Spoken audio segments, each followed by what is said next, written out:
Stay tuned for the following special presentation from 1220 and 103.7 FM KOFO.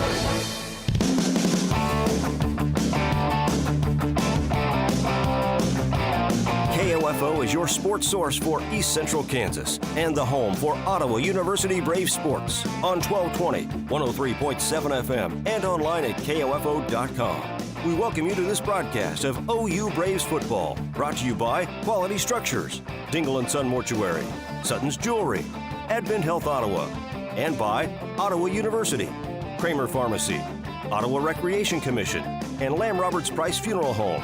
OU Braves football on KOFO is also brought to you by Kansas State Bank, Adamson Brothers Heating and Cooling, CarStar, Arvest Bank, the Ottawa Herald, and Smoke Creations. Now let's go to the field for OU Braves football.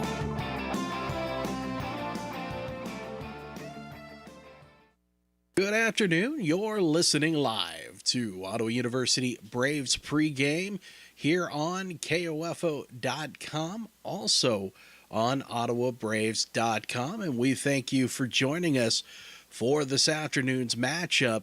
The first time Ottawa University will take the field since November 14th, when they fell to the 6th ranked at that time Kansas Wesleyan Coyotes, 34-23 in Salina. Braves actually had jumped out to a nice lead in the first half and saw it dwindle away. They still had a 23-20 lead in the third quarter, but the Coyotes ended up scoring 14 straight to pick up that win back last November. The Braves open up the spring portion of their season as they will take on the Sterling Warriors, who lost last week to Kansas Wesleyan 69-14.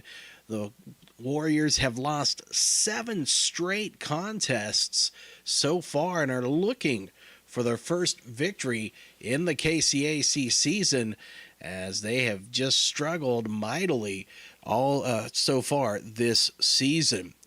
These two teams are familiar foes, and the Braves lead the all-time series 29-25. But Sterling has won the last contest between these two in 2019. A lot of storylines to talk about this afternoon for this contest. There's going to be weather that's possibly going to be involved in this one. Plus, we're going to see what the Braves have up their sleeves after taking a short hiatus because of the fall season ending early and now playing this spring. And we'll see what Sterling can do for their second game of the spring season. So a lot to get to this afternoon on this Ottawa University Braves pregame show. But first, we got to take a break. We got to pay the bills. And we'll do that right now. When we come back, it'll be America's favorite segment, the Coordinator's Corner, as we'll talk with offensive coordinator Julian Mendez and defensive coordinator Thomas Pearson. You're listening to Ottawa University Braves pregame on 1220 and 103.7 FM KOFO and KOFO.com. It's never too late to become who you're supposed to be. However, sometimes you may need a little help. Ottawa University can get you there. Their faculty and staff are dedicated to preparing graduates for a lifetime of significance. With dozens of degree programs, including accounting, engineering, human services, and marketing, as well as graduate degrees in business administration and education, Ottawa University will prepare you for whatever or whoever you want to be. Don't wait. Get started today. Find out more by visiting online at ottawa.edu.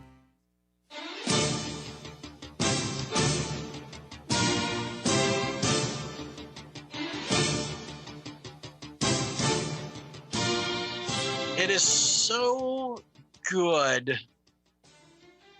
It was so good during the fall that we had to bring it back for the springtime. It is the best 20 minutes of pregame, not only on these airwaves, but in the KCAC as a whole.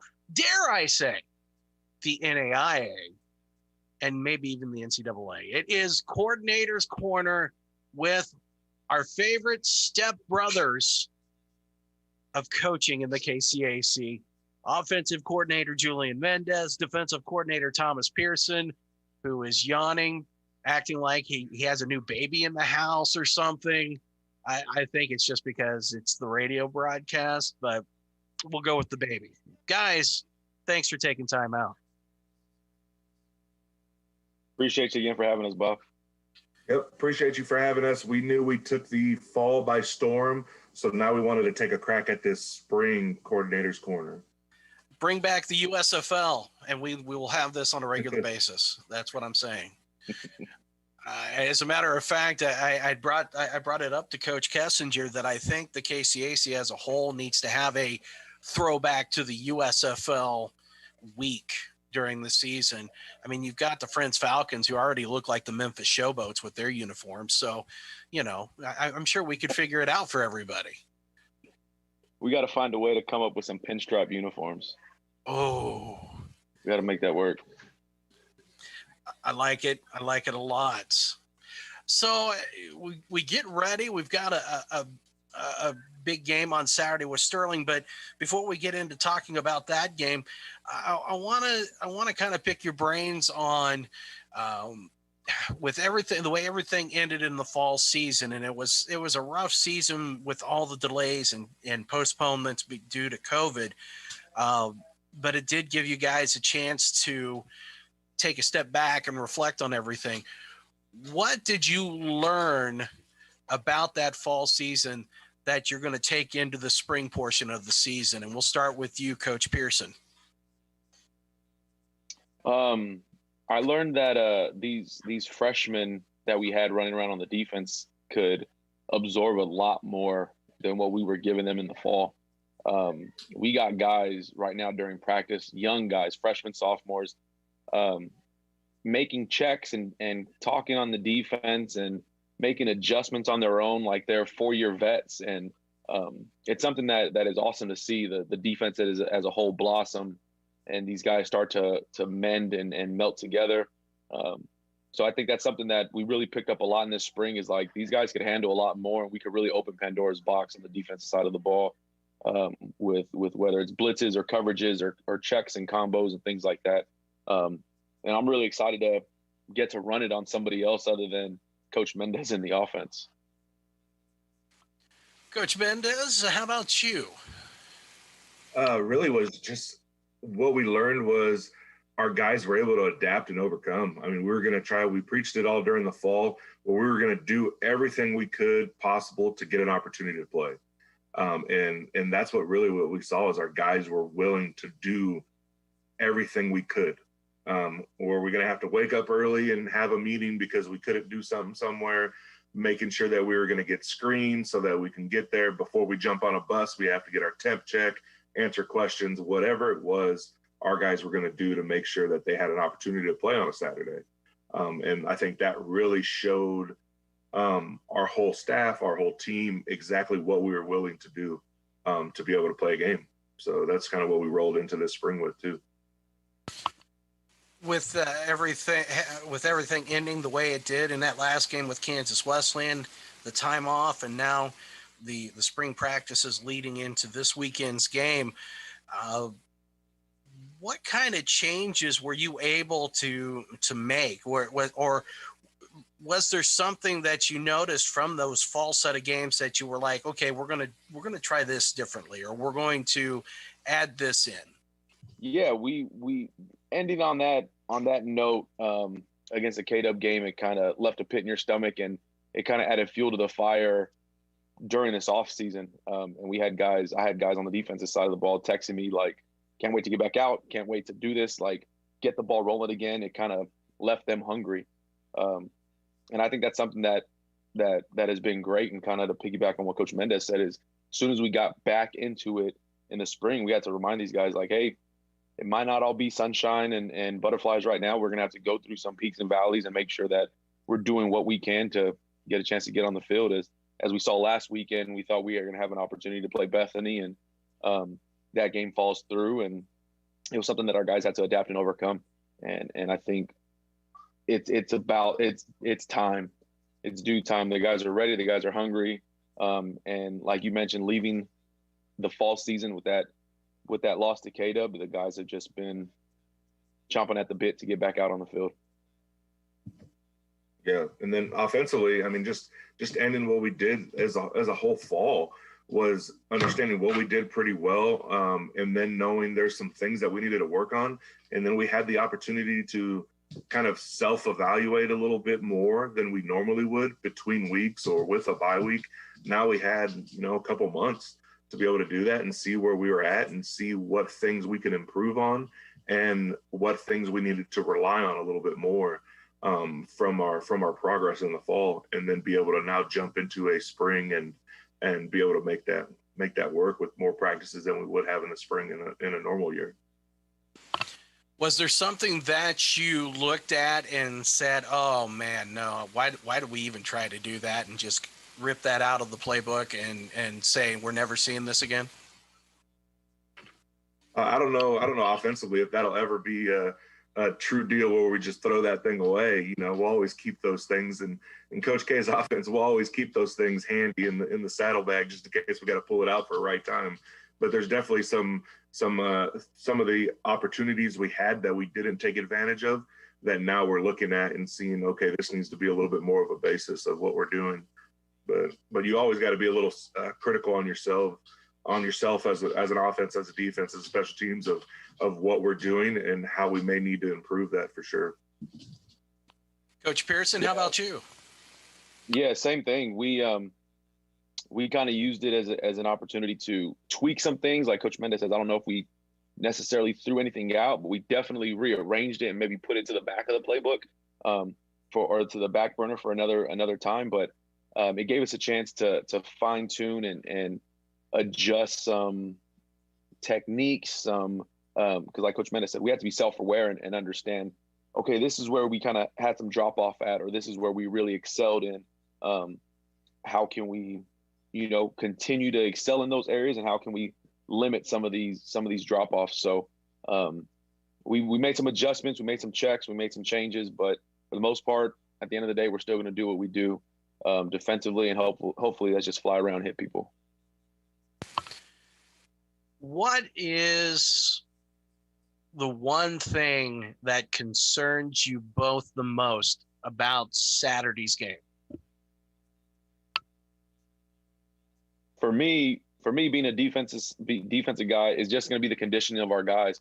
One is being able to sustain an 8-play drive, a 10-play drive, or offense scores in one play, defense is right back out on the field after an offensive touchdown. Like things like that, getting back on the field consecutively. In practice, it's all tapered to what we need at the specific time, whether it's 3 reps at a time, 4 reps, maybe 6 reps at a time.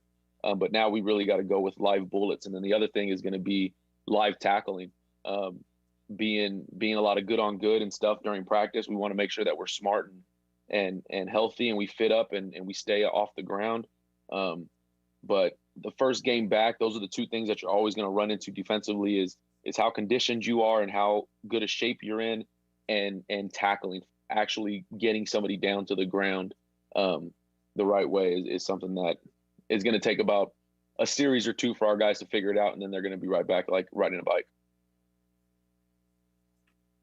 With any game is for me offensively is if we're in week 5 or week 9 is I'm thinking about is how are my guys or how are our guys going to react to some type of adversity, because it's going to happen. We know whether it's going to be the first play adversity or it's going to be fourth quarter, and we need to go on a 15-play drive to go win the game, is how my guys are going to react to it, because they haven't had true adversity in this spring yet. And it's how, once they take that first punch in the mouth, how they react. And I hope with what we've done in the fall and what we're doing again in the spring is we know that they're going to come out swinging and take that big haymaker and get after it. What excites you the most about this game? And it can be just getting out there to play again. It could be a specific player. What excites you guys the most? One, getting out there to play, getting a chance to get out there and let the guys run around and do what they do and all of that. For me, a couple of players that I'm really anxious to see let their wings open up and fly. One of them is true freshman Grant Goldman, man. Like, we get a chance to get that kid on the field, and he's one of the guys that is starting to click a lot faster than we may have anticipated. But you see him on the field, and he just plays at a different speed. And it's something that I'm really excited to open up the defense a little bit for him and let him move around and be free. And then you got the old trusty vet and Colby Johnson and Jacob Garcia, the two guys that you could always count on, and you always know that they're going to be in the right spot or be able to help make a play. I'm just excited to see those guys, knowing that they're going to have another opportunity to get on the field that going into the season they didn't think they were going to have. You know, they all thought their senior year was going to be in the fall and they were going to be done. But now that they know that they got a second opportunity, kind of 1.5 opportunities, I guess, if you will, to see how they take it and run with it. Yeah, I'm for sure just happy and excited about getting back out there. We get to come out and play at home for Coach Pearson and these guys that have been here for a while against Sterling. I mean, have we ever played at home against Sterling in the last like 10 years? You know, it seems like is so that's a huge deal. Knowing that, and then just being able to see some big things happening in practice offensively, being able to pop a run, being able to hit a big pass, big moment, and seeing it happen not against our own defense. You know, wanting to see those things. Okay, was that really a good run? Okay, or were we just hipping off? Was he going to break that tackle? You know, are we really going to work and hit that deep post?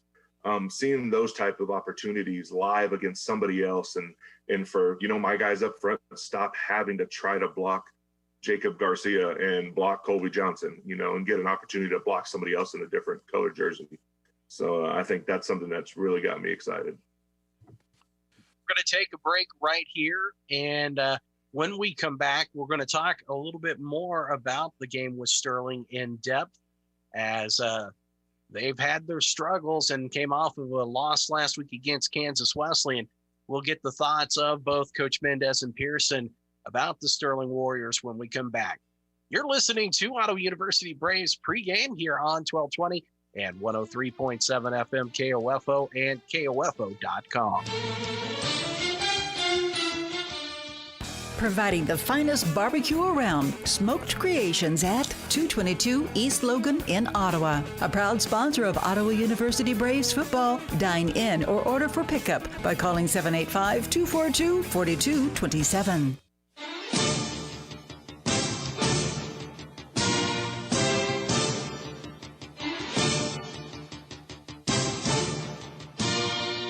Welcome back to Ottawa University Braves pregame here on 1220 and 103.7 FM KOFO and KOFO.com.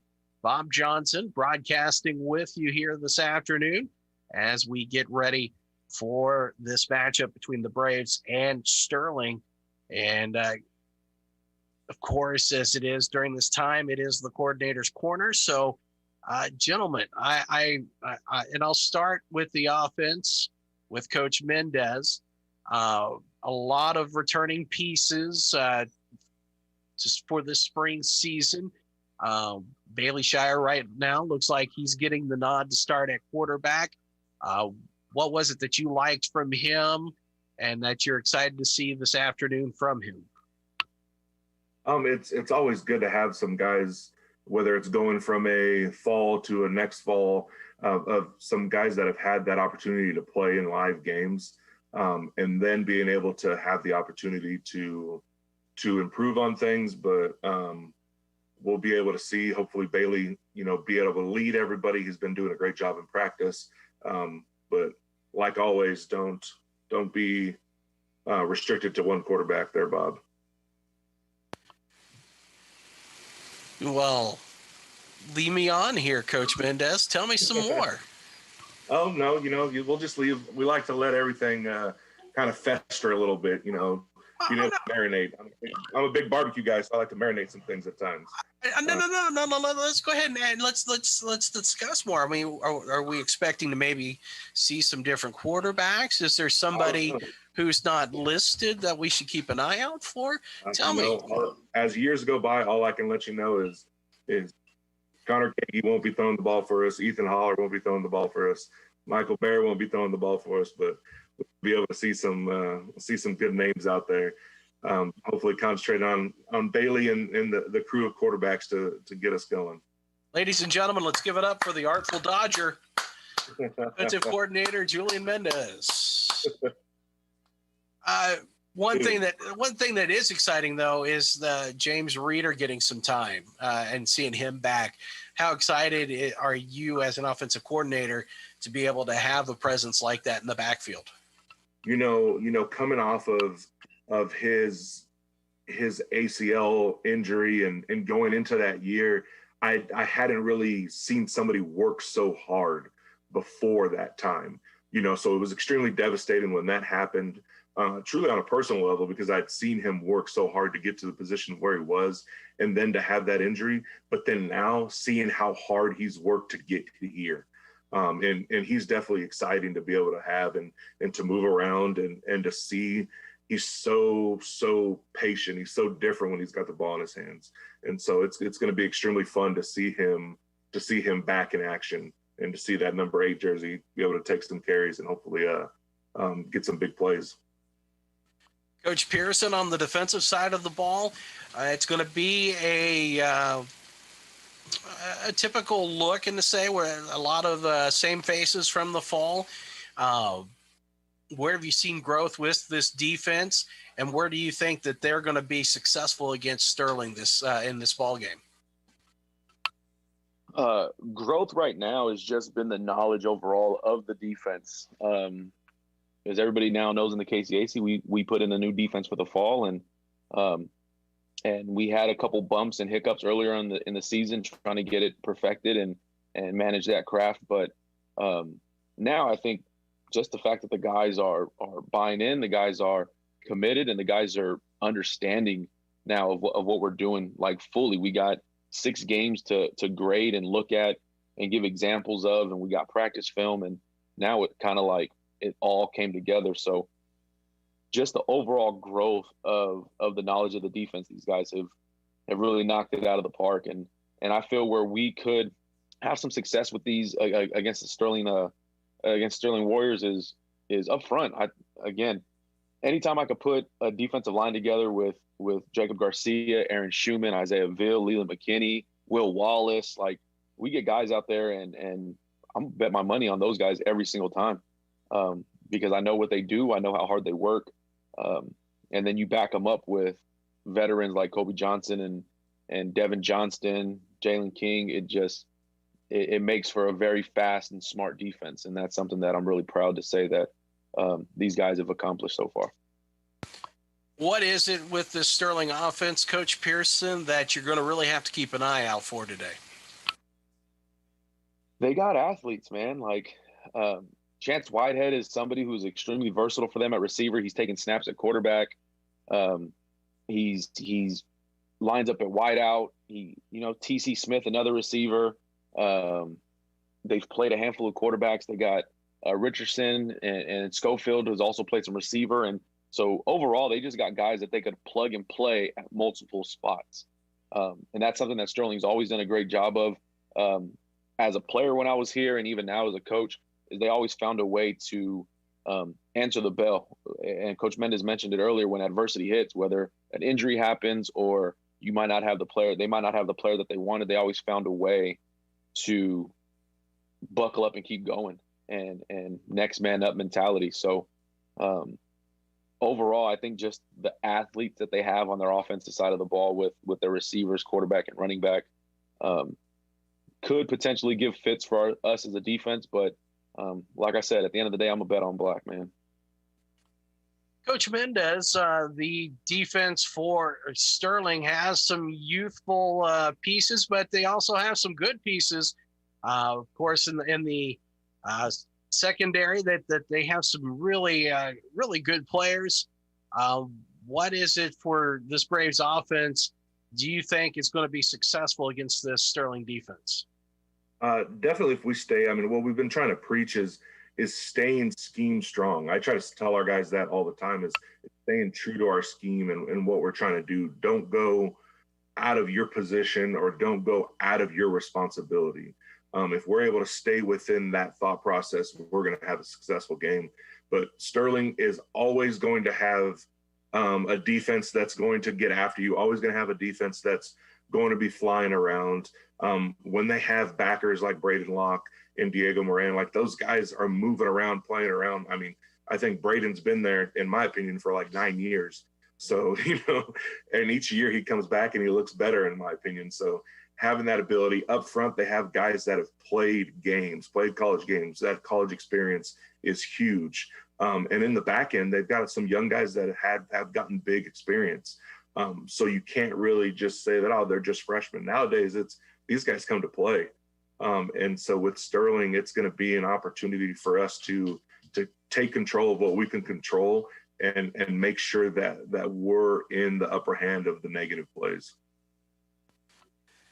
Gentlemen, I appreciate you taking time out, as always, to take part in this pregame spectacular, as I like to refer to it. Any last words before we wrap this one up for this week? No, not right now. Just give a shout out to my family, the little baby girl, the boys, the wife, in-laws, all hanging out here at the Pearson household right now. So, loving life. Yeah, I mean, August, September, October, November, December, March, April, I'm gonna put my money on black. That's what we do. Okay.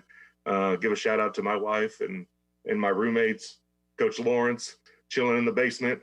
So hopefully everybody has a good afternoon this afternoon. Guys, thank you so much. We'll talk to you again next week. We'll take a break right here. When we come back, it'll be our weekly fireside chat with head coach Kent Kessinger as we get you ready for the kickoff at 1 o'clock between Sterling and Ottawa University. You're listening to us on 1220 and 103.7 FM KOFO and KOFO.com.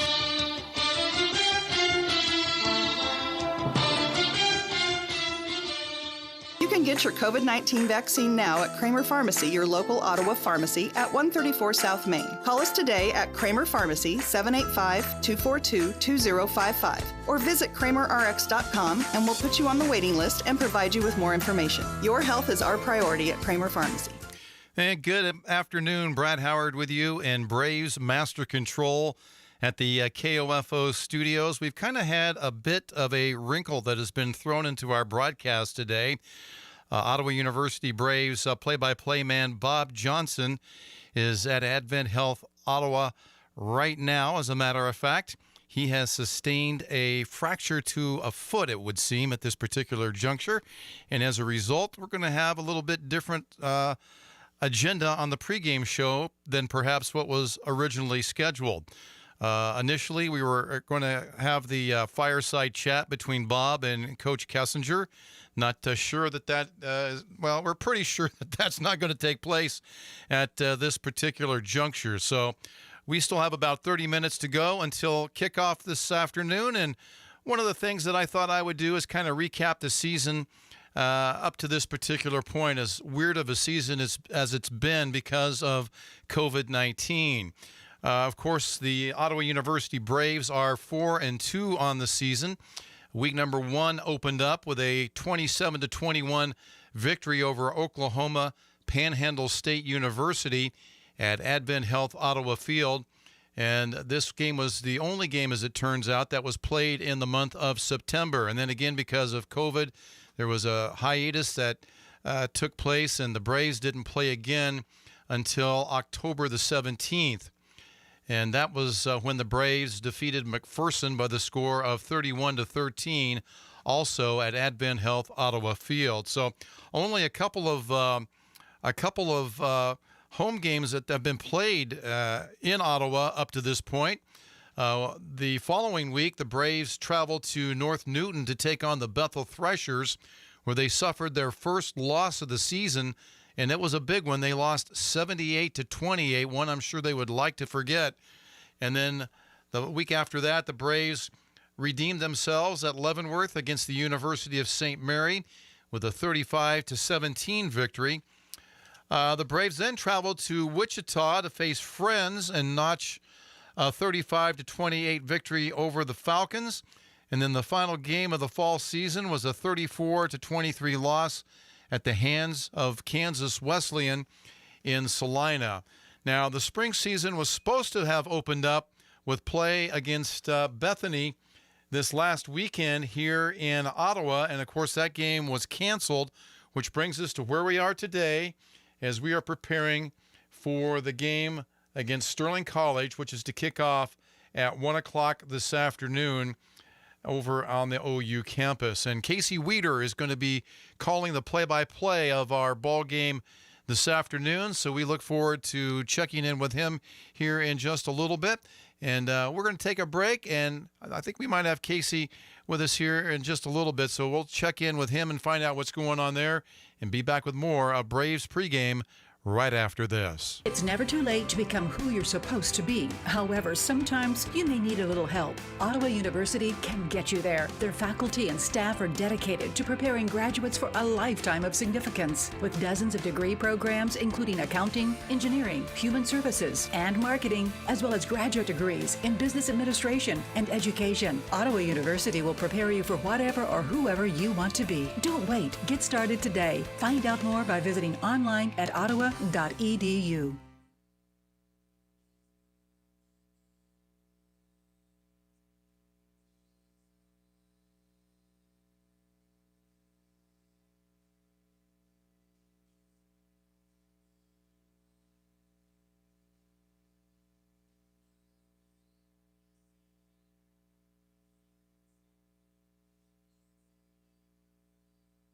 Brad Howard back again with you here at Braves Master Control here at the KOFO studios, and we are going to head over to the press box and Casey Weeder for a little chat here this afternoon. It's 12:34, 26 minutes away from 1 o'clock and 26 minutes away from kickoff. And Casey, welcome to the broadcast this afternoon. Brad, good to hear from you. Well, tell us a little bit about your thoughts. I mean, this has got to be one of the most bizarre football seasons we've ever experienced. I mean, who's ever heard of spring college football? I completely agree with you. I was waking up this morning just thinking a little bit about where I was a year ago. I was actually at Sioux Falls, South Dakota, covering men's basketball after we had gotten the news that it had been canceled.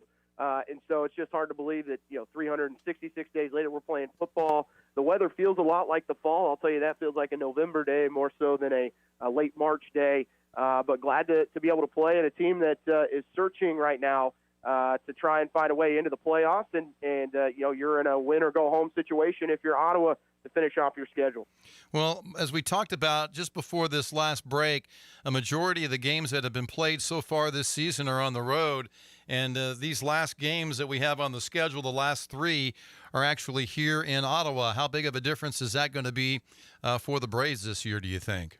I think that'll be huge. You look at that home opener against Oklahoma Panhandle State, and then the way Ottawa played against McPherson here the week after, and not really getting to come home after that. I mean, you look at the schedule, you had to go to Bethel, at St. Mary, at Friends, and at Kansas Wesleyan to finish that fall slate. This team is pumped. It's also senior day here today, so and they're letting more fans into the building than they had in the fall, so parents are able to be here instead of standing outside the stadium or sitting in their cars, which some might choose that today, as we've got about 45 degrees, raining. We're in that flood watch all day. So it's going to be wet. It's going to be nasty. But I tell you what, it wouldn't matter what the weather was. This team was going to be ready to play today. And this is a Sterling team. I know on paper, they're 0-5, but they have played some close games, have a lot of talent. They're starting to find their groove offensively. Took a tough one against Kansas Wesleyan, but Ottawa can't allow Sterling to stay in the game today. They want to try and win by 3 or 4 scores. They've got to jump out quickly, and that's probably the biggest struggle Ottawa's had, is getting off to a fast start when you look back at the fall. Let's talk a little bit about, you mentioned the fact that there's going to be fans in the stands. What exactly is the protocol as far as that goes? Yeah, still Ottawa faculty, staff, and students can get into the stadium. But today, each football player was given 2 passes, which is when I played here, you got that anyways, as part of a normal season. But in the fall, parents had to stay outside the fence. And also, everybody on the team gets 2 passes. So say, we have student athletes that are from California or Texas, their parents aren't able to make it. They'll hand those passes off to students that, seniors or, players that are from the area. So those passes are going to get used. And you look at this roster, you've got over 100 guys. If everyone gives out 2, you're going to have 300 people, potentially in the stands today, along with students and faculty. So hopefully a good crowd. The only thing that we'll be missing is the pep band. They are not here today. Of course, they're always here in the fall. So that's going to be a big loss. I know, me personally, I was working on all the music for today. So training up one of our new enrollment advisors that's here to help us out, Michael Barnett. So, we're going to have some stadium music, a little different than what you get in the fall with the pep band. That'll probably be the biggest change. Players won't notice. It'd be more so just try and bring a little outside atmosphere in without the pep band here. So I'm excited to see this team get going. I know they were really frustrated not to be able to play last week against Bethany, and I think Ottawa really needed that game last Saturday with so many new guys inserted into the lineup. You're still trying to find out who your quarterback is. Could be one of 3, maybe 4 guys with the introduction of Caleb Kessinger now into this team. So that quarterback position is wide open. I think you need to know who your quarterback is before you play the likes of Avalon, Southwestern, 2 teams that know exactly who their quarterback is, can score 40 points a game, and that's what it's going to take down the stretch for Ottawa to find a way to finish out this season and get to 8-2, without the game last week. But if they want to find a way to get into the NAIA playoffs, which is definitely still there, they're going to have to win all 4 games to get an opportunity to play in the playoffs. Let's talk a little bit about the playoff situation. How's that going to work this year, being postponed until the spring? Yeah, it's a lot of conferences did play in the fall. So you look at the Heart of America Conference with Baker and Missouri Valley. They finished their whole slate. So Baker, who won the South, is just waiting. And so they're practicing, but they don't play any more games. And I know one thing that has been discussed, does Ottawa try and pick up Baker potentially since they still need a game? Would it be an exhibition? Will you scrimmage them? What's kind of going to be the protocol there? But then you look out west where you've got Ottawa, Arizona, who just started their season last week. So those teams are probably going to have a little bit of an advantage, I would think, over the ones like Baker that weren't able to play. But on the same spectrum, the NAIA has made some changes to where you only have to play, I believe, 4 games now to be able to get into the playoffs. They changed that, for basketball just because how many teams ended up not being able to play a full slate. And probably the reason, to be honest, Brad, Ottawa men's basketball isn't playing in the national tournament because there were some teams that got in with maybe 10 total games back during the winter and the early spring. So NAIA will continue to make changes. They're very flexible on that. I'm partisan, right? I very much felt like Ottawa men's basketball probably should have been in the tournament. But there were teams like Voorhees, for one, the team that Bethel played last night that only had 8 total games, going into the tournament. So it's a tough ask, but at least we're playing. And right now, everything that's in front of Ottawa, and with the teams that you look in the Northwest that aren't playing this season, the KCAC could very easily end up with 3 teams in the playoffs. You mentioned it was senior day today, and we've got fans back in the stands again. How important is that for the athletes to actually be playing in front of their contingency? Oh, I think it's huge. I mean, you look back at that Panhandle State game, parents found a way to watch the game. They were outside the fence. They were in their cars, found ways to get as close as they could, and now the opportunity to sit in the stands. It's going to be raining. It's going to be wet. The ball's going to be slick. Probably not going to be a 50-42 type barn burner like we've seen, sometimes at this stadium between these 2 teams especially. But when you just get to see, your parents, it's a huge plus, I think, as a player. And the same has to go for parents as well, getting to see your son who's, been working through the fall and the spring to get a chance to just play their final season. You get that season back, sure, being able to come back if you want to, but some players don't want to come back. And play another year. They want to move on, in their career or go on to grad school or other things too. So this is a great opportunity to honor them today, and with having parents and siblings and everyone else here is always super important on senior day. How difficult? I mean, we're talking about a situation where their last game was back on November the 14th of last year, and they haven't gone out and hit an opposing team since that particular point in time. How hard is that going to be for this team to get up for this game today? I don't think that it's going to be difficult at all for them to get up. I think it's going to maybe take 5-10 minutes or the first series on both sides of the ball to find out the speed of the game or, how quickly the tempo is going to be offensively. And Ottawa's in a tough situation, right? They don't really know who their quarterback is. That is still wide open from the fall. You're also inserting some new offensive linemen into this group, so that's going to be very important. I'm excited to see this offensive line. I've talked with the coaches.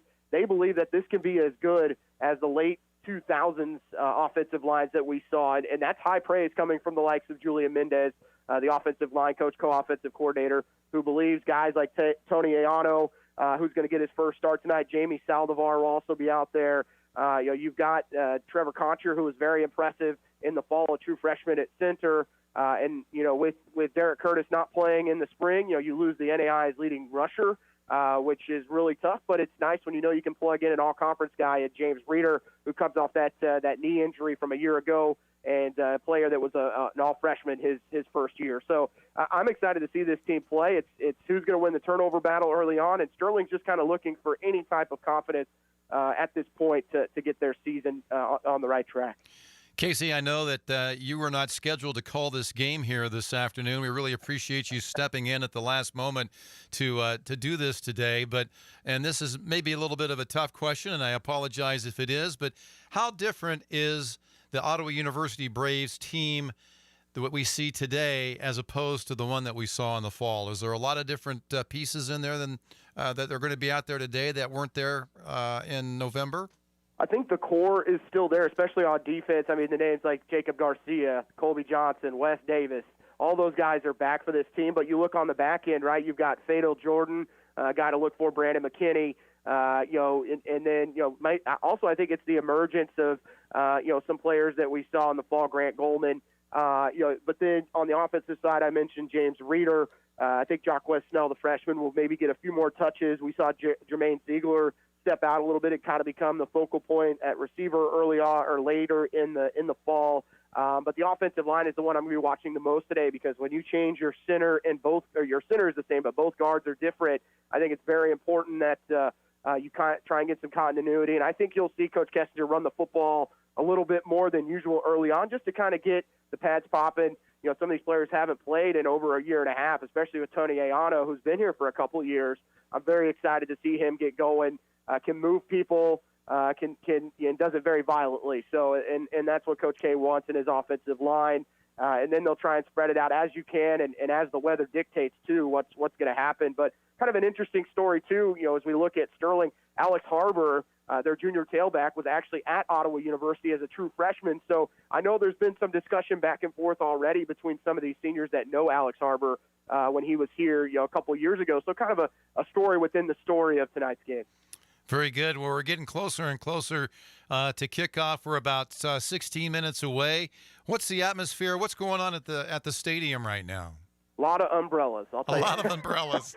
The rain has kind of started to, slow down a little bit, but as I saw driving in, it'll pick up, for 5-10 minutes at a time. So that'll be interesting. I think it's just, that sense of anticipation. These guys were ready to go last Saturday, and to have it all, canceled with Bethany stepping out of that game. Very frustrating. I think they wanted to get back at Bethany because they beat them a year ago. Same feeling today with Sterling, as Ottawa did fall to them a year ago at Sterling in a game that was between two ranked teams. And different scenario this time. You're getting to play on your home field. It's on turf. If this weather was going on in Sterling, Kansas, Brad, I'll tell you what, it would probably be an old-fashioned 7-6 game because it would be muddy. It would be nasty. Very different. At least you're playing on the turf. The ball will be wet, but you can still spread it out when you need to. The speedy guys are still going to be very fast, but you're not going to be dealing with mud and nastiness like you would on the grass out in Sterling. Well, that kind of leads into my next question. It is going to be a wet day today, no doubt about it. How much is that going to impact today's game or the play calling? Big time. And that's why having a running game is so important for Ottawa to get things started, just because you just don't know how long the rain is going to hold out. And Coach K's played games before here where it's been a downpour for a half and then it goes away, or it's rained consistently for all 4 hours. So that's one of the things. You're stuck in the elements right now, and I know Coach K. He's always prepared. He's got option A, B, C, and D, and he can change his script if he needs to. He likes to pass the football, though, doesn't he? He does, and but as we saw in the fall, you had Derek Curtis, who was the best running back in the country statistically, And so he changed it at times, especially when the quarterbacks weren't able to make the throws that he wanted. But the quarterback that steps out today, whether that is Bailey Shire, Eugene Sanderling, we've seen Colton Davis there, maybe it's Caleb Kessinger, someone's got to try and separate themselves over the next couple weeks, and Ottawa's got to find a way to win, because if you don't win today, it doesn't matter how you do next week or the week after, your chance at the playoffs is over, and these seniors know that, and I think that's where we'll see this Ottawa defense try and take some chances, try and force some turnovers to give Ottawa some short fields, and try and get Sterling off the field 3 and out quickly. That was the big thing for Kansas Wesleyan last week against Sterling, is they forced 3 straight 3 and outs to start the game. K-Dub was able to convert on 2 of those 3 before Sterling got their first score. So when you have Sterling pinned back, you've got to get off the field on 3rd down. That's what it comes down to for this defense. They've got lots of talent. They put pressure on the quarterback, as we've seen throughout the careers of Jacob Garcia, Isaiah Beal, guys like that. So it's so important for Ottawa to get off to a good start and not allow Sterling to stay in this game and feel like they really have a real shot. You mentioned there's a lot of uncertainty with respect to the quarterback position. Any idea on who will get the start today? It'll be Bailey Shire, from what I understand. But, whatever Coach K feels, I've been on the end of one of those discussions before as a kicker. I going into a game back in 2009, I was the backup for that game. I lost the kicking competition during the week, and I knew I wasn't starting. I did really well in pregame. Coach K made the change, and there I was starting. So, I've been on the end of one of those, and if he's feeling good with someone, he's going to run with them. And I think, right now it is Bailey Shire's opportunity to take this job. I feel like, the lefty can make all the throws. It's just a matter of, can he be confident? Can he stay in the pocket, keep his eyes downfield? And Eugene Staderling's going to be right there to step in. So you've got some guys who can be the leader on this team. It's just who wants it at this juncture, and they've had several months to work that out, and both guys have kind of separated themselves from the other two. But it's nice to know that if you need to go to Colton Davis, he's also one of your best playmakers at wide receiver. But if you need to go to him, you can, and he can run, more of like the read option, the speed option, get him out on the rollout type things. I think Coach K wants a more traditional drop back passer, and Shire and Sanderling definitely give him that option. Well, as a kicker for the Ottawa University Braves yourself, how much does this weather impact your kicking game? I would say it really doesn't. Outside of, and what I'm looking for more is the flags, at the top of the goalpost, and they are just barely moving, which for me would have been heaven. I've played so many games where the wind was whipping out of the south at 30 or 35. But what's nice now is they let you bring in your own football when you kick. So that's going to be a dry ball. The center will be able to snap it, holder will be able to hang on to it, and then your kick there. So I don't think the kicking game is going to be that much of a factor until it really starts coming down. Those kicking balls get a little wetter, and they become heavier, which is what can happen. But Sterling has had their issues in the kicking game this year too. But I think Ottawa's started to maybe find a little bit of with Michael Amayo Jr. My apologies. As you look at what this group has in the kicking game overall, with Michael Corrales, the 5'6" sophomore coming in from San Jose, California. So he did a lot of really good things, especially in the extra point game, which Ottawa struggled with a year ago. Talk a little bit. Usually this time of the year we're talking about spring football, and now we got actual live spring football going on. You're usually thinking about getting ready for the fall season coming up. How has that affected their planning for the upcoming season later on in the year? I think it's a matter of getting all the recruiting done back. You're able to do that in December and January. You knew you weren't playing until March. So this group's done a nice job. They've had some good signings. They're going to continue to work on those guys, and then you just wait to see how the community college kids end up, coming in, because a lot of them, they're going to get their year back. But I think you're going to get some kids that are community college quality players that are going to end up at the KCAC schools, because there's just not going to be as many spots around the Jayhawk League. Well, it's 12:50, 10 minutes away from 1 o'clock with kickoff coming up here pretty soon. Did I lose you? Oop. Sorry about that. I had you on mute there. You couldn't hear me, although I could hear you. I said it's 12:50, 10 minutes away from 1 o'clock as we get closer to kickoff this afternoon. Tell me how you feeling. You ready for the ball game today?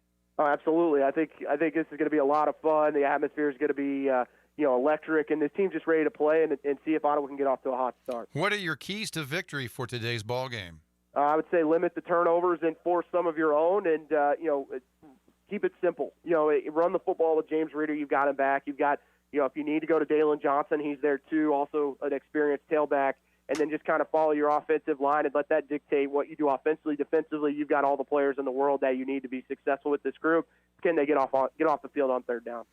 Very good, sir. Well, thank you very much for joining us here this morning in a little bit different pregame show than what we were planning for even a couple of hours ago. So I think we're getting about ready for kickoff here today. And Casey, if it's okay with you, I think we'll take a break and then we'll send it back out to you for today's call. Is that all right? Sounds good, Brad. Thank you. Thank you very much. Casey Weeder with us here on KOFO, getting ready for Ottawa University Braves and Sterling football. And we will be back and get things started here right after this. It's never too late to become who you're supposed to be. However, sometimes you may need a little help. Ottawa University can get you there. Their faculty and staff are dedicated to preparing graduates for a lifetime of significance. With dozens of degree programs, including accounting, engineering, human services, and marketing, as well as graduate degrees in business administration and education, Ottawa University will prepare you for whatever or whoever you want to be. Don't wait. Get started today. Find out more by visiting online at ottawa.edu. This is Eric Price, Funeral Director at Lamb Roberts Funeral Home in Ottawa, Baldwin City, and Overbrook. We're proud to be involved in the communities we serve and support the youth of today because they're our leaders for tomorrow. Lamb Roberts Funeral Home, providing compassionate care when you need it most.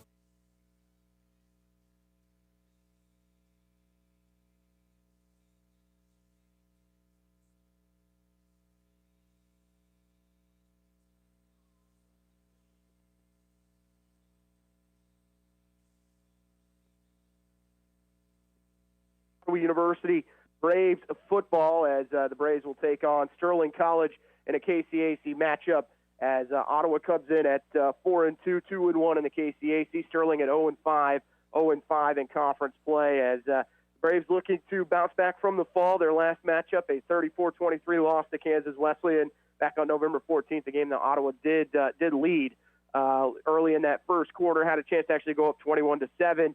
And unable to take a larger lead, and the Coyotes come back and win that game in Salina as the Braves get set to take on the Warriors. First game here in the spring, one of 4 games Ottawa has on the schedule. Braves were scheduled to play Bethany last week. Bethany had to step out of that game, so Ottawa now having to just play 4 games here in the spring season. But the playoffs are still an option here for the Braves as they have to win out. They have Sterling today at home, Tabor at home. Then they will play at Avila on the 27th. Finish off April 10th against Southwestern here at Advent Health Field. So we're going to take just a quick break. We come back, we'll give you the starting lineups. You're listening to Ottawa University Men's Football on KOFO.com. When was the last time you gave someone you care about a gift just because? It's not their birthday, not a holiday when they would expect it. It's just another day. And they're getting a new set of earrings, a new bracelet, a new ring, recreated from a family heirloom. Just because. It doesn't have to be a special occasion for you to visit Sutton's Jewelry in downtown Ottawa. Their friendly and knowledgeable staff can help you pick out the right gift from their vast selection anytime, even when it's just because. You've got it made at Sutton's Jewelry, 213 South Main. Have you ever thought about why listening to the radio is better for you than spending all your time staring at your phone? We are hands-free, so in the car, you can keep your eyes on the road, where they should be. We don't need your personal information, so you don't have to worry about spam from us. And all you have to do is listen, not waste your time scrolling through an endless sea of recipes, memes, and cat videos. Radio, the original social media, and your source for information and entertainment at 1220 and 103.7 FM KOFO. Back to Advent Health Field as we get set for Ottawa and Sterling in KCAC play as the Braves will have their first game of the spring slate. Started off against the Sterling team that has struggled this year. Talked a little bit about their last matchup in their loss as they come in at 0-5, 0-5 in the KCAC. 69-14 loss to Kansas Wesleyan last week in Salina. Just 257 yards of offense, 98 yards on the ground, 159 through the air. Sterling defense allowed 677 yards, 284 on the ground, 393 through the air. Ethan Richardson led the way, 10 of 18 through the air for 159 yards, 2 touchdowns, 2 interceptions. Daniel Dorsker rushed for 45. Devin Lopez led Sterling with 16 tackles, also had 9 interceptions. This is a young ball club. Lots of freshmen play on both sides of the ball. Through 5 games this year, Sterling has, you look at what they had. They rushed for 690 total yards and passed for 743. Warriors have 8 rushing touchdowns, 7 touchdowns through the air. They average just under 290 yards total on the season and give up 551. So Ottawa going to have some opportunities to get things started quickly. But Sterling is going to have a game on the Braves in this spring semester, which is so important, getting some extra reps. Ottawa plugging in some players today that did not play in the spring, and also some players they'll be missing, one of which will be the leading rusher in Derek Curtis, who currently leads the nation in rushing. One of the things that will be interesting to watch today will be the quarterback play from the Braves. They'll start Bailey Shire, number 13, the 6'2 junior from Oklahoma City, Oklahoma. James Reeder at tailback, back in for the first time in over a year as we get set for Ottawa University football. We'll take another break. You're listening to Ottawa University Braves football on KOFO.com. We are strong, we are resilient, we will get through this together. Hi, this is Shimi Ojale, forward for the Boston Celtics. As COVID-19 is spreading quickly across the state of Kansas and Franklin County, it's more important than ever to take precautions. Please join me in doing your part to keep yourself and others safe. Stop having gatherings beyond your immediate household until case numbers go down. Always wear your mask in public places, wash your hands, and get your flu shot. No one likes to hurt, so if you do, contact the licensed physical therapist at Advent Health Ottawa. Their physical therapy plans can help you feel good again, in body, mind, and spirit. Visit AdventHealthOttawa.com or call 785-229-8343. At Advent Health Ottawa, nothing is more important than you. Welcome back as the captains for tonight for Ottawa will be number 95. That would be Isaiah Veal, the 6'2 senior from Salina, Kansas. For Sterling College, number 44. Brian Williams, a 5'9 junior running back from Anchorage, Alaska. As we wait to hear what the officials are, Ottawa has won the toss. They will defer to the second half. Sterling will receive as they will attack the north end zone. Ottawa will attack the south as we will get ready to kick it off. As Ottawa's defense is going to be out there first. Defense was a huge plus for Ottawa in the fall. A lot of returners, a lot of guys that have played 3 and 4 years in this group, and as Ottawa will bring it in one more time before we kick it off. As the kicker tonight, Michael Corrales, number 8, the 5'6 junior from San Jose, California, by way of San Jose City College. As Sterling in the white jerseys, navy blue pants, white helmets with a blue streak over the top, the Warrior logo on both sides of the helmet. Back to return it for the Warriors will be number 21, Kavarian Rumpf, a 5'9 freshman from College Station, Texas. Lots of speed on with some good returns on Saturday against Sterling, a tough loss, 69-14. Both these teams trying to bounce back overall off of losses. Ottawa's last going back to the Coyotes back in November. Braves white jerseys black jerseys, white pants, numerals in gold outlined in white. Corrales, the right-footed kicker. Just to talk a little bit about the weather, about 44 degrees. We are in a flood watch today, so potential for some downpours at times. Keep you updated on that. The wind barely blowing, but it is a crosswind today out of the east. We'll see if that has any effect on the kicking game and the passing game. As Corrales is going to kick it away. And we are set for spring football here at Advent Health Field as Corrales is going to kick it away. Junior's kick to the near side. Rumpf is going to catch it at around his own 7-yard line, take it back up the middle. Nice cut, gets to the 25 and is tripped up there as he falls to the 26-yard line. Sterling, who had Ethan Richardson early on in the fall season at quarterback and made some changes at times. Richardson has regained it here in the spring, the 6'3 junior from Wichita, Kansas. Another play to watch, Alex Harbor, the 5'9 junior from Wichita, former Ottawa University Brave, as he was here his freshman year, then transferred to Sterling. Richardson with a man in motion in front of him. They're going to throw it out wide, and that pass is going to be caught, but dropped for a short gain as that pass was caught by Chance Whitehead. leading receiver on this team. It'll be a gain of 2, and it'll bring up 2nd down and 8. A host of Braves there. We'll give that tackle. We'll start with number 29, Jan Kiwo, the 5'10 freshman from Olathe, Kansas. Also on the corner on the far side is going to be Brandon McKinney, a 6'1 junior transfer from Merced College. 2nd down and 8 from the Sterling 28-yard line for the Warriors. Whitehead again in motion. This time they will hand it off to Harbor, and he's dropped in the backfield. Making that tackle for Ottawa. Number 96, Aaron Schumann, 6'4 junior from Wellington, Kansas. As that is a loss of 2. 3rd down and 10 for the Warriors from their own 26. And Ottawa at times was able to get teams into 3rd down in the fall, just weren't able to get off the field. 4 wideouts, 2 to the right and 2 to the left of Richardson. Whitehead in motion. Richardson's going to keep it himself. He'll get out wide, has some room up to the 30, but he's stuck right there for a gain of 5, and Ottawa able to get off on 3rd down, and Sterling will be forced to punt. And that's in for the tackle that time, Jacob Garcia, along with Wes Davis. Davis, the 6-foot senior from Orlando, Florida. And Ottawa defensively getting off to a tremendous start with 13:30 remaining in the first quarter. Back to return it for Ottawa is Dylan Foose, the 6'1 senior from Dighton, Kansas. Punting for Sterling, Preston Patton, a 6'4 senior from Augusta. Here's the punt. It's blocked. And can Ottawa recover it? It's going to go out of bounds and around the 16-yard line. And is that Santino G again? I think it is.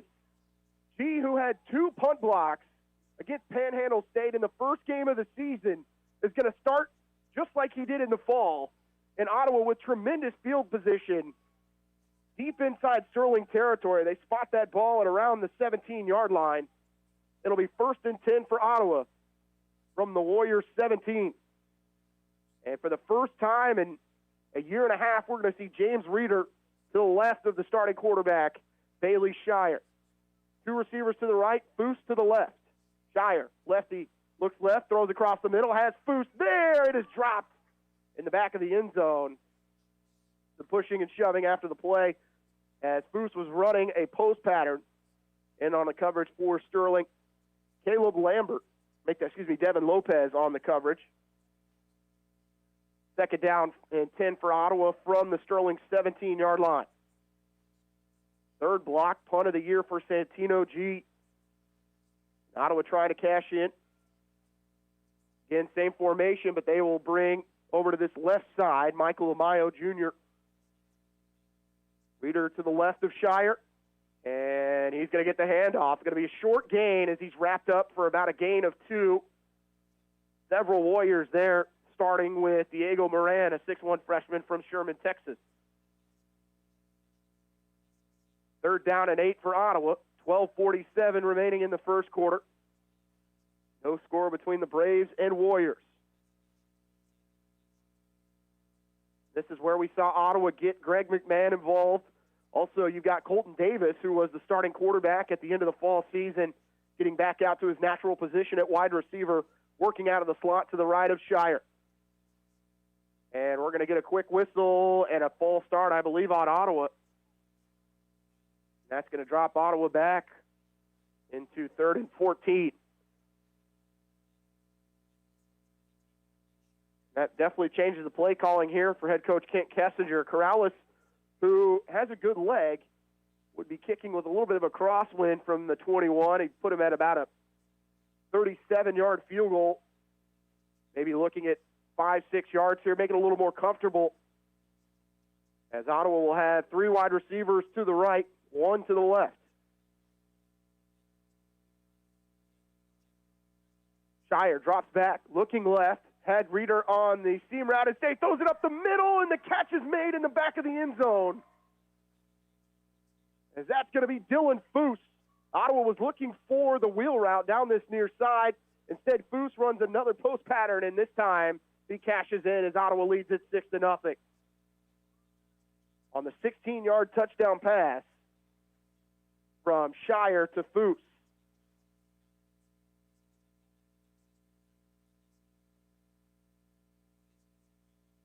Corrales on to kick the extra point. Kick is up, and it is good. So with 11:57 remaining in the first quarter, Ottawa leads Sterling 7-0. You're listening to Ottawa University Braves football on KOFO.com. Buy all your metal supplies from QSI. They not only sell steel and trim, but also windows, screws, underlayment, caulking, lumber, windows, doors, and much, much more. Visit us in Richmond or give us a call at 785-835-6100. Needing work? Want to do something different? KOFO is looking for someone to fill a part-time position as the host of the Sunday morning gospel favorite show. No previous experience is necessary, but must have a good work ethic, good communication skills, be familiar with computer operations, and have your own transportation. If interested, send us an email at kofo@kofo.com. No phone calls, please. KOFO is an equal opportunity employer. Ottawa able to cap off a 3-play drive, go 21 yards, and cap it off with a 16-yard touchdown from Bailey Shire. Dylan Foose as Ottawa leads it 7-0. Corrales again to kick for the Braves after Ottawa was able to force that 3-and-out and then a block punt on the Warriors' last possession. G again going to make the tackle at around the 16-yard line. Nowhere for the returner there for the Warriors as Rump was upended in tough field position again for Sterling as Ottawa leads it 7-0. Richardson was able to complete his first pass. Just 1 for 1 on that first drive for 2 yards, but running the football, just 2 carries for 3. 11:51 to go in the first quarter. Braves on top 7-0. Second drive here for the Warriors. And Richardson going to be alone in the backfield this time. Now they'll bring a tailback to his right. That's Harbor. Richardson going to hand it off to Harbor. He's going to be hit around the 15. Garcia there for the Braves. Loss of 1 makes it second down and 11. Defensive line, you've got Veal, Garcia, and Schumann, and they've kind of been in that spot over the last 3 years as Ottawa going with a 3-man front. Second down and 11, 1 running back to the right. Whitehead in motion. Trips over here to the right side. Richardson rolls out to his right. Has a man deep, wide open. Is he going to throw it? It's going to be late. Can Jalen King pick it off? He can. King works back to the middle of the field, has some room, and he's going to be, if he keeps his feet, he does. He's back down the sideline, has some room to the 30, 25, 20, cuts back inside. Can he get to the 10? He falls down at around the 13-yard line. Richardson had Whitehead on the wheel route wide open down this near side. Threw it late, and King able to get another interception. Is there a flag in the middle of the field? I believe it's going to be holding on Ottawa at around the 40-yard line. We'll wait to hear from the official.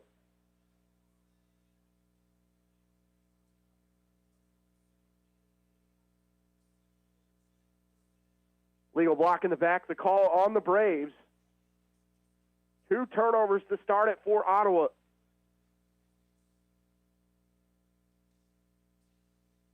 So it is now a blindside block, which I believe is 15. We'll wait to see the official mark it off.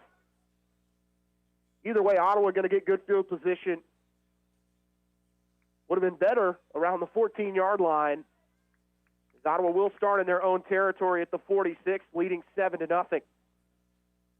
Don't be surprised to see Coach K take a shot here down the field.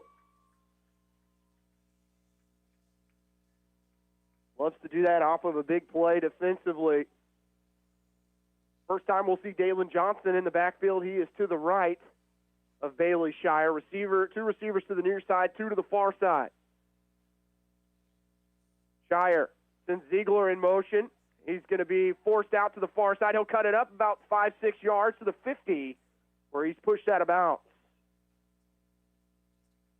Gain of 4 on first down for OU. Jermaine Ziegler, the 5'9 junior from Sarasota, Florida, transfer from Butler Community College, gets Ottawa up to the 50-yard line on first down with the shovel pass. 10:50 to go in the first quarter. Braves lead the Warriors 7-0. Shire looking left, throws there. He'll find Foose. Foose going to be swarmed at around the 48 of Sterling. And give Ottawa a third and manageable. First one there for the Warriors. Zion Marshall, a 5'9 freshman from Linden, New Jersey. A lot of freshmen on this Sterling squad, as I mentioned, especially on the defensive side. The entire secondary, both corners and both safeties, true freshmen throughout the entire 2 deep. 3rd down and 4 from Ottawa. Braves were able to cash in on their last 3rd down. Went for a 16-yard touchdown to Foose. Johnson's going to go in motion. They'll work out to the right side. Ottawa going to throw the tunnel screen. Foose has room. He's going to get close to the first down marker, falls forward to around the 38-yard line. It's going to be enough for a first down. Braves going with that short-sided tunnel screen,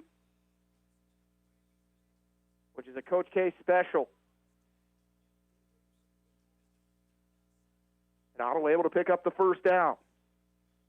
And off to Johnson. He'll cut up to the 40, works his way near the 35. On his first carry of the game, tackle made for the Warriors by Braden Locke, a 6-foot junior from Hutchison. Gain of 5 makes it 2nd down and 5 for the Braves from the Sterling 37-yard line. Empty backfield for Shire. 2 receivers to the left, 3 to the right.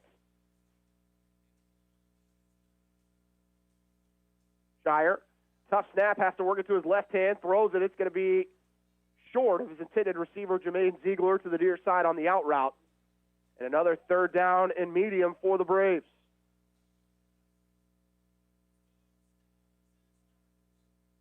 And Shire at times had issues in the fall, just aiming the football more so than just letting it go. That one came about 2 yards short of Ziegler, who was well covered here on this near side. That was Jesus Beltran on the coverage.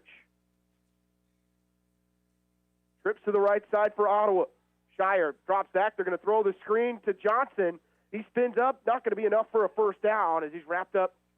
That might actually be a good spot here on the near side. Thought he was going to be a yard short, but does find his way to the 32-yard line. I'm not sure if we're going to need a measurement here. This official on the near side says it's a first down. Fancy footwork there from Dalen Johnson to get out over here on this near side. Had nowhere to go. Able to drive his legs enough for a first down. Third conversion for Ottawa on 3rd down in this first quarter.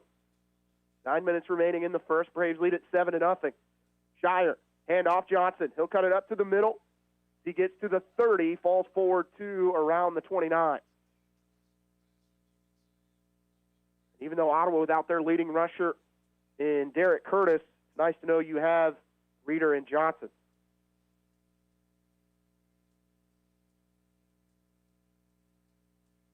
Gain of 3 on the play for Johnson makes it 2nd down and 7 for the Braves.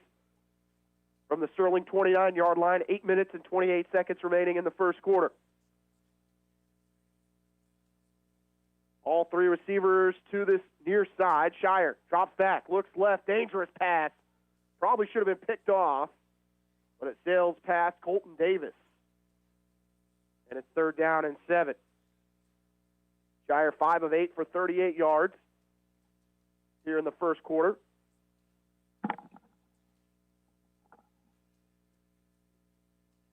Third down and 7 for OU from the Warrior 29-yard line. Empty backfield for Shire. Trips to the right, 2 to the left.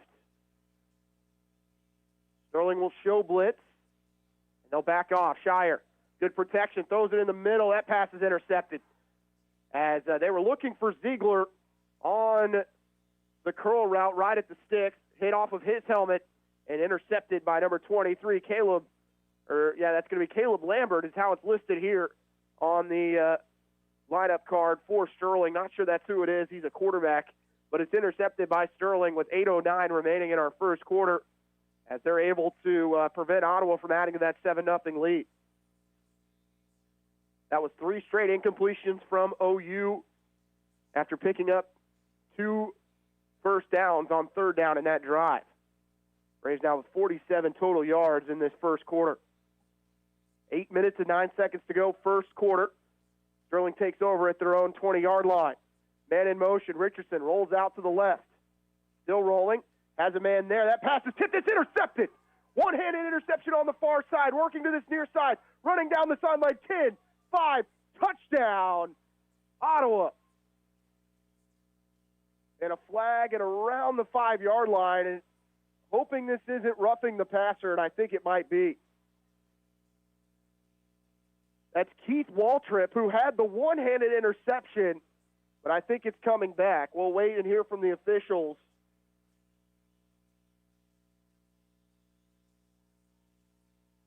But what a play by Waltrip. The one-handed interception at around the 30-yard line and able to score, but don't think it's going to count. Still going to be Ottawa football. Oh, my goodness. It's actually not going to be Ottawa football. Sterling's going to keep possession.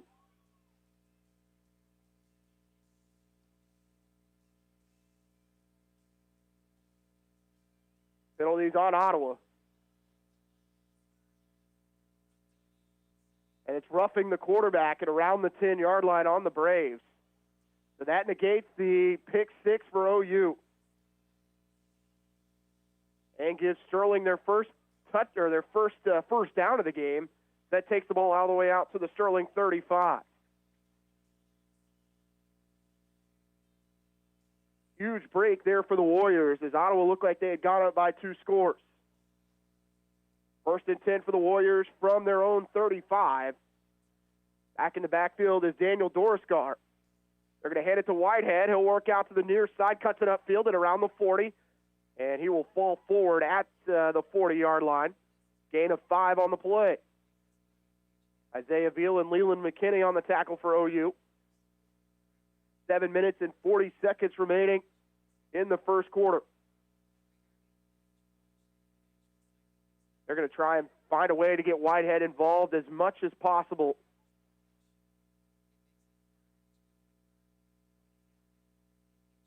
As he is really the playmaker on this team. Had some good catches against K-Dub last week. That tough loss in Salina. Richardson with Dorisgar there, hands it off to him. He'll cut it upfield, and he's stuffed at around the 43-yard line, just short of the first down. Garcia there on the tackle. Davis also there. And it's 3rd down and 2 for Ottawa, or for Sterling from their own 43. Veal trying to get on the field here late. Ottawa's got to try and make a sub quickly. Schumann, who's limping off here for Ottawa, is going to see if he can get off in time. As it's 3rd down and 2, he does get off. Pump fake, throw it across the middle. Pass is caught at around the Ottawa 45-yard line. As a completion to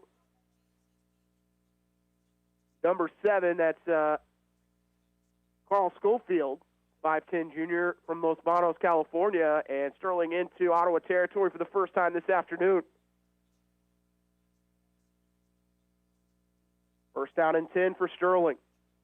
What a momentum shift here. Ottawa thought they had a pick six, turned into a roughing the passer. Now Sterling has gotten a really nice drive going, and hand off again to Dorisgar.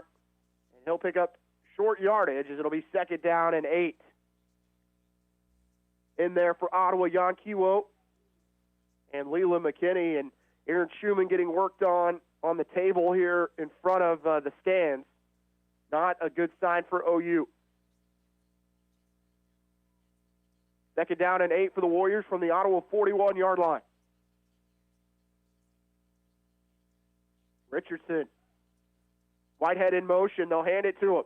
Whitehead cuts it upfield. He's hit at around the 40, but manages to fall forward to the 39. Davis again on the tackle for Ottawa. He has been busy here early on.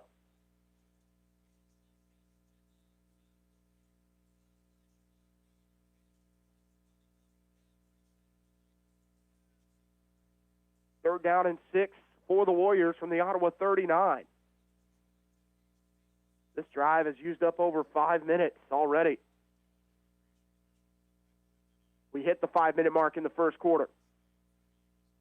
Richardson looking left, throws left, has Whitehead there. What a catch. Whitehead never even saw it, got out of his break, hit him right in the stomach, and falls to the 30. Ottawa unable to get off the field on third down. 4:55 to go first quarter, and the Warriors to the Ottawa 30-yard line.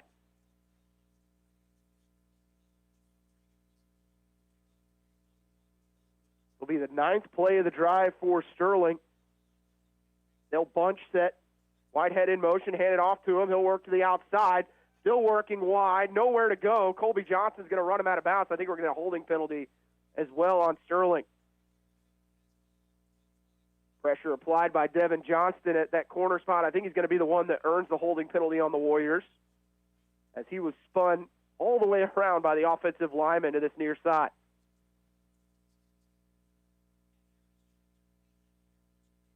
As it will be holding. First down and 20 for Sterling from the Ottawa 40. I believe that's going to go on the right tackle for the Warriors. Ernesto Ponce, the 5'8", 342-pound junior.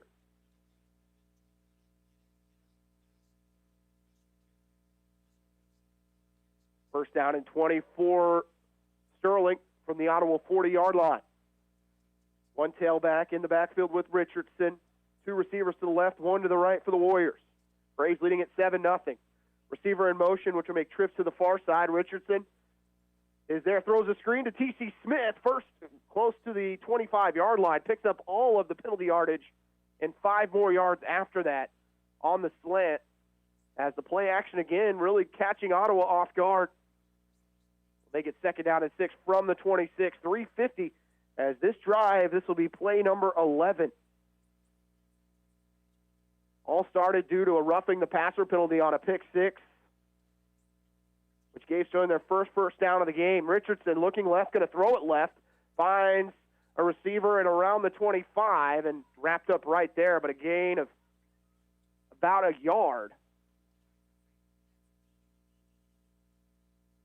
Tackle for the Braves made by Jason Sanders, a 6-foot freshman from Durham, North Carolina. Third down and 4 for the Warriors. They've capitalized on 2 other third downs on this drive. Ottawa trying to get a stop. One running back to the left, 2 receivers to the right.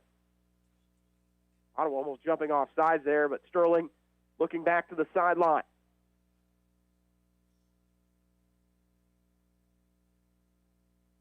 Five on the play clock. Ottawa showing blitz. It's Colby Johnson forcing Richardson to step up, and he's going to be wrapped up right at around the 27-yard line, and the sack for the Braves. Richardson got spun around there. The sack for OU, James Gladden, the 6'1 freshman from Chattanooga, Tennessee, played at Platte County High School, powerhouse in Missouri, and a big sack there for OU. Sterling looking like they're going to go for it, though, here on 4th down and 7. 2 minutes and 19 seconds to go in the quarter. Braves lead at 7-0. Sterling trying to strike back. Richardson looking left, still looking, throws it across the middle. It's tipped and almost intercepted across the middle of the field. Either way, it's a turnover on downs, and Ottawa gets the big stop. They'll take over at their own 27. Ottawa tightens up defensively. Will take over first down and 10. Ottawa with a little bit of work here on the near side with the quarterbacks. It looks like Shire is going back out there to start this drive. A couple of the quarterbacks warming up. 2 minutes and 2 seconds to go in the quarter. Braves leading 7-0 over Sterling College.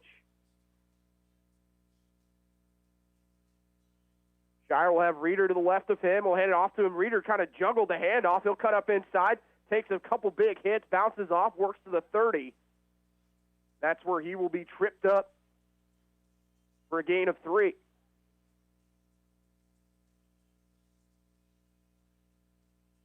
Second down and 7 for the Braves from their own 30-yard line. 1:40 to go in the quarter.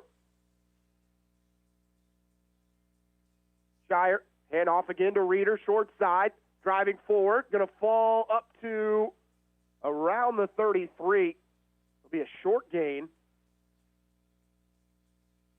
as it will be gain of 3 on the play, makes it 3rd and 4. Ottawa's done a nice job of getting into these third and mediums. They've stayed out of 3rd and long outside of the touchdown pass on their first drive that was on 3rd down and 16. That's a snap. It looks like a free play for Ottawa. They take a shot downfield. They've got Foose across the middle. He's hit it around the 42 of Sterling, but able to come down with the grab. As Shire knew it was a free play, and Foose will haul it in for a big gain as Ottawa will work into Warrior territory. We go under a minute to go in the first quarter. Official's now going to give us the announcement that there was an offside penalty. Of course, Ottawa will take the play on the grab by Foose. Dylan Foose, who has the touchdown reception for OU. His 4th grab already. First down and 10 for the Braves from the Sterling 42. 54 seconds to go in the quarter. Shire looking left side. Going to get in the flat. Driving to that left side for OU is Michael Amayo Jr., and he's going to pick up 5 yards. The Sterling 37-yard line. Second reception for Amayo, and back-to-back completions here for Shire. He's 6 of 10 for 63 yards, 1 touchdown and 1 interception. Second down and 5 for the Braves, and I think that is going to be a false start on Ottawa. They're going to play it out, but there is a flag on the far side. Usually the officials will try and stop that before the play. Oh, it's going to be, encroachment on Sterling, which is why that was a free play. And Ottawa will take that. That will bring it all the way up to 2nd down and 1 from the Sterling 32-yard line. 28 seconds, clock is stopped here in the first quarter. Braves lead it 7-0 over Sterling on that 16-yard touchdown pass from Shire to Foose on the first possession offensively for Ottawa after the block kick from Santino G. Shire with Reeder to his right. He'll look right side, now goes to the left. Pass there, just throws it out of play. Triple team to this near side for the Braves was Jermaine Ziegler. And it'll be 3rd down and short.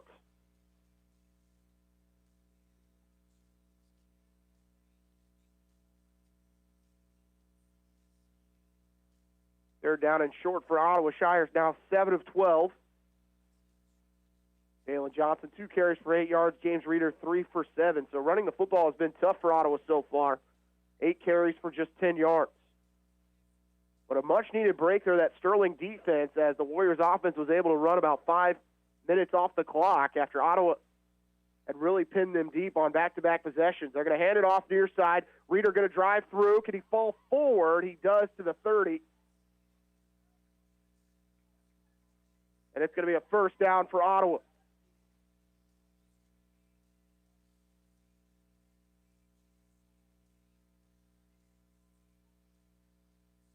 That'll take us to the end of the first quarter. Ottawa leading over Sterling 7-0 here at Advent Health Field as we head to the second quarter. You've been listening to Ottawa University Braves football on KOFO.com. Did you know Kansans with disabilities are nearly 3 times more likely to be victims of a crime? Are you a Kansan with a disability? Are you also a victim of crime? The Disability Crime Victims Unit may be able to provide you with free advocacy or civil legal services to respond to your disability rights needs as a crime victim. It doesn't matter how large or small the crime.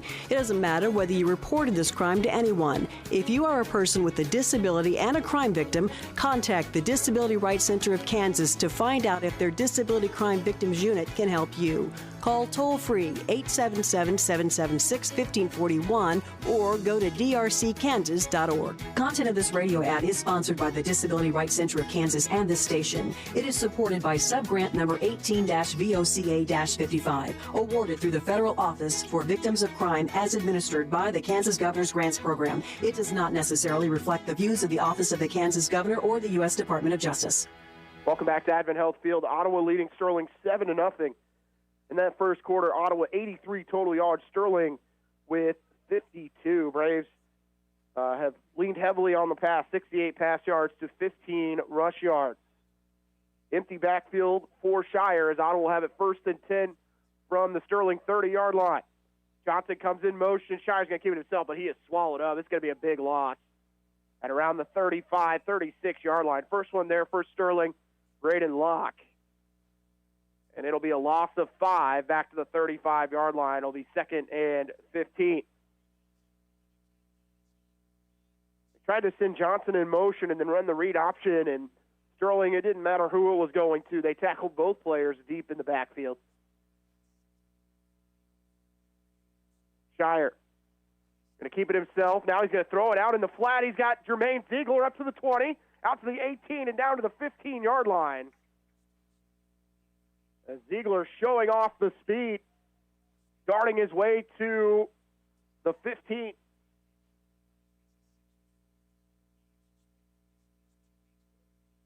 That goes for a gain of 15. Ottawa gets enough for the first down.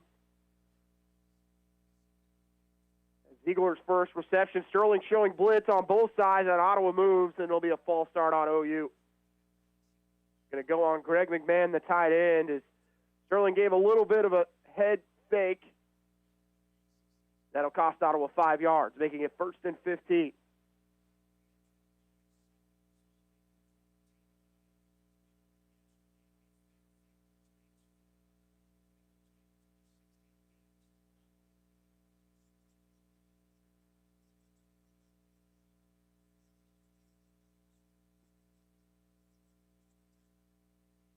Johnson back out there at tailback for OU. Braves lead at 7-0. 14 minutes and 23 seconds to go in the first half. Braves led it at the end of one, 7-0.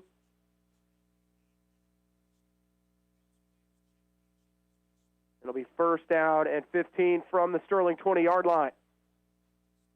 Johnson to the left. Ottawa with bunch trips to the right. Davis in motion. Handoff right side to Reeder. Has some blockers. Saldivar leading the way. Johnson inside the 10. And down, I believe, to the 9-yard line. We'll see where they say he stepped out of bounds. But a gain of around 10 on 2nd down for Ottawa. Excuse me, on 1st down after the penalty.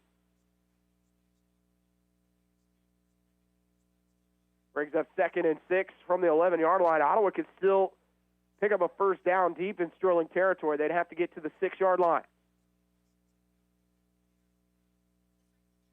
Looking at 2nd and 5 more. Ottawa going to go pistol look. Johnson behind Shire. Davis in motion. Shire lost the ball, and it's going to be picked up by Sterling on the fumble. Shire just unsure what he wanted to do there, and that's turnover number 2 on Ottawa. This one deep in Sterling territory. Actually, both have been deep in Sterling territory. The Warriors will take over at their own 13-yard line. The handoff looked like him and Johnson just had some miscommunication, and I think Shire wanted to hand that off at first, but they collapsed so hard. And Ottawa just can't have that. Sends the defense back out. 1st down and 10 for the Warriors from their own 13. 13:35 to go in the half. Braves up 7-0 on Sterling College. Richardson with a tailback to his left, 3 receivers to the far side. Richardson, handoff, going up the middle. Legs get cut out from under the tailback. That's going to be Latrell Sullivan, a 5'8 freshman from San Antonio, Texas, and he's going to pick up just a couple yards to the 15. Braves had him dropped in the backfield. Wes Davis at the end of that play, hitting his helmet. Knows he had a tackle for a loss there, but his friends were able to wrap him up after that. Looked like Oscar Palacios was there.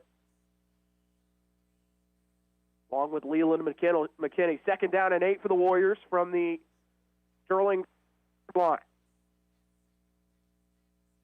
Richardson sends Whitehead in motion. He'll hand it off to him to the far side. Whitehead darting. Good tackle by Devin Johnson. It's going to be a loss of 3 on the play as Johnson able to get off his man and make the tackle around the legs for the loss, and that'll take Sterling back. A loss of 2, and it's 3rd down and 10. Braves will get their nickel formation into the game. That'll be Grant Goldman coming back in for Ottawa. Ottawa's still missing a player. That's only 10 players. They're going to run Keith Waltrip on late. 3rd down and 10. Richardson looking left, now throws it down the middle of the field. This one's deep, and it's going to be incomplete down the far side as Kiwo was running step for step with Whitehead, and Sterling will punt it away. Braves defense again able to get off the field. That's the 3rd 3 and out of the game for the Warriors. Ziegler back to return it for OU.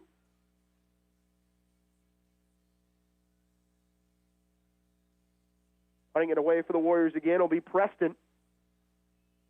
His punt low, might have been tipped. It's going to angle towards the Sterling bench. Ziegler will pick it up on a bounce, works his way across Sterling territory to the 45. And he falls forward to the 44. Tremendous field position yet again for Ottawa offensively, but only 7 points to show for it so far. The yardage has been there. Ottawa's outgained Sterling 112 to 52. But the Braves with 2 turnovers. Sterling with 1 turnover and a blocked punt by Santino G. Shire back out there has had an interception and a fumble. 12 minutes and 8 seconds remaining in the half. Braves up 7-0 on Sterling.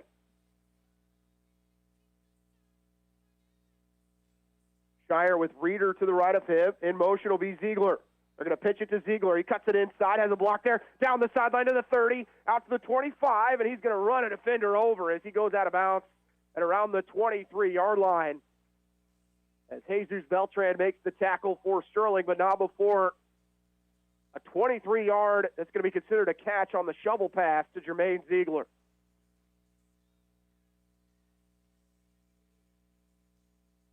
Ziegler with his 3rd reception, now up over 40 yards. This is where Ottawa has stalled out on their last 2 offensive possessions. Braves have not punted so far. All 4 possessions have ended up in Sterling territory, but as I mentioned, just 1 touchdown to show. Reeder on the handoff, going to be dragged down after about a 5-yard gain. You can see the offensive line really starting to lean on the Warriors now. You've got Jamie Saldivar here to the near side, along with the right tackle, Madrid Steele. Ronaldo Mendoza on that far side, but Ottawa's really favored this right side of the field running the football. Gain of 4, 2nd and 16 from the Sterling 17-yard line.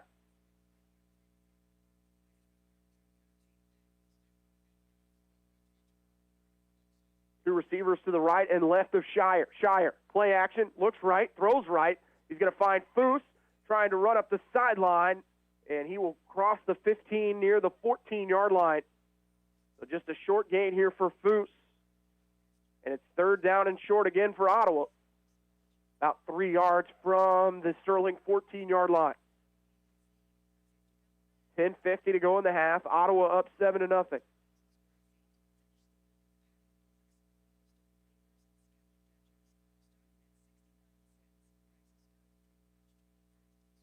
Shire looks over to his sideline, gets the play call from head coach Kent Kessinger. Sends Foose in motion. Ottawa going to roll out to the left. Good throw, has Foose out there. He'll get to the 10, to the 5. Touchdown, Ottawa. And Foose, who just came across the formation, ran out into the flat to the far side, made the catch around the 10. And another touchdown for Ottawa to go up 14-0. 13-0 pending the extra point.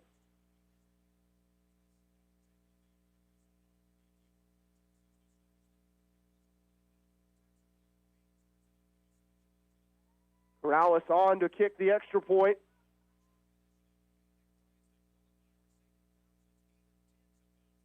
.14-yard touchdown pass from Shire to Foose, the second of the game. Extra point on the way for Corrales is up and good. 10:25 remaining in the half. The Braves lead the Warriors 14-0. You're listening to Ottawa University Braves football on KOFO.com. Safe, secure, strong. We're rock solid. Kansas State Bank. A better way to bank with community people you know. Member FDIC. Equal housing lender.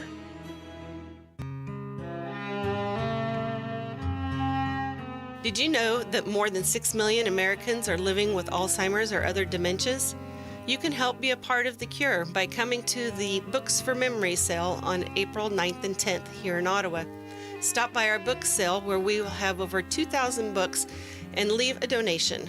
And don't forget to check out the lovely quilt for ownership opportunities. Call KOFO for more information. Together, we can help preserve memories Braves for go life. up by 2 scores, and they lead it 14-0 after the 14-yard touchdown pass from Bailey Shire to Dylan Foose. Second time they've connected this afternoon, and Ottawa able to cash in on the good field position and go up by 2 scores. Corrales to kick it away. They'll kick it to a little bit of a wind. That's coming more so from the northeast, and then the ball falls off the tee.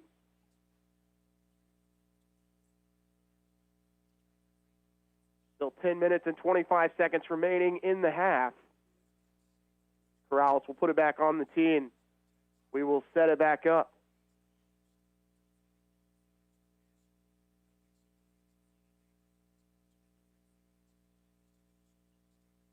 Back to return will be Harbor and Rumpf for the Warriors. Right-footed kick from Corrales, angled near the Ottawa sideline, gets out towards the numbers. Harbor's going to catch it and then lose it out of bounds at around the 18-yard line, which Harbor probably could have let that one go, and it would have gone out of bounds. It would have been a penalty on Ottawa. Instead, they're going to mark it right at the 20. First down and 10 for the Warriors from their own 20-yard line, and lots of tough field position early on for the Warriors. Offensively, just 52 total yards, averaging just 2.9 yards per play. We'll have to check out. Looks like a change at quarterback here for the Warriors. We'll get it after this first play. I believe that is number 17, Drew Ellis. They're going to hand it off right side Harbor. He'll cut it up, and he's going to be wrapped up around the line of scrimmage, still driving defenders out to the Sterling sideline on the far side, as it will be a gain of about a yard. And based off the roster, that is number 17, Drew Ellis, a 5'9" sophomore from Mulvane, Kansas, who's in the backfield. He's going to be joined by number 3, Daniel Dorskar. Second down and 9 from the Sterling 21-yard line. Warriors did have one drive that ended deep in Ottawa territory. They turned it over on downs. Ellis man in motion. He's going to keep it himself, running up the middle. Good yardage. That's going to be enough for a first down as he crosses the 30 out to the 32-yard line. And Ellis, who's listed as a wide receiver, you know he's got plenty of speed. Ottawa's going to have to pay attention and keep contained as he works all the way to the 32-yard line, and enough for a Sterling first down. 14-0 the lead for Ottawa, 9 minutes and 23 seconds to go in the first half. Ellis with Dorskar to his left, trips to the near side, one to the far side. Braves in a 3-man front. And we're going to get a false start here on the Warriors as the flags come flying.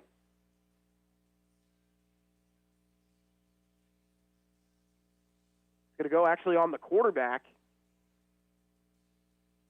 You don't see that very often. It goes on Ellis. First down and 15 for the Warriors from their own 27. 9:02 to go in the first half. Braves up by 14.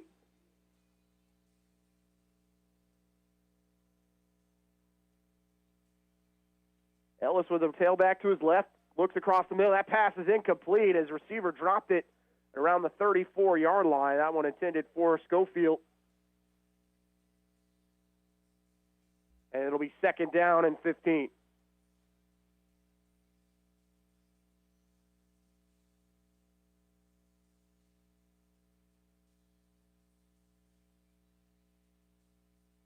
Didn't look like Richardson picked up an injury at any point so far. Sterling trying a different quarterback here, down 14-0. 2nd down at 15. Snap looking left side. They're going to throw it to Harbor. He's in the flat. He cuts up to the 30, near the 35. As he's hit by Grant Goldman. Weston Davis also there for OU, and Jan Kiwo. Actually, no, that's actually going to be number 16, Brandon McKinney, on that tackle for Ottawa, and it'll bring up 3rd down and 7. 8 minutes and 17 seconds to go. Sterling at their own 35-yard line. Ottawa trying to get the crowd involved on 3rd down. Colby Johnson showing blitz for OU. He'll chase as they'll roll it out to the left side. Deep throw, has a man there. It's going to be caught at the 40, to the 30, to the 20. 10-5, touchdown Sterling.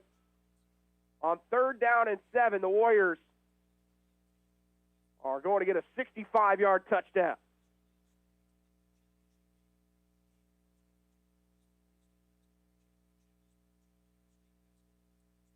And they are right back in it.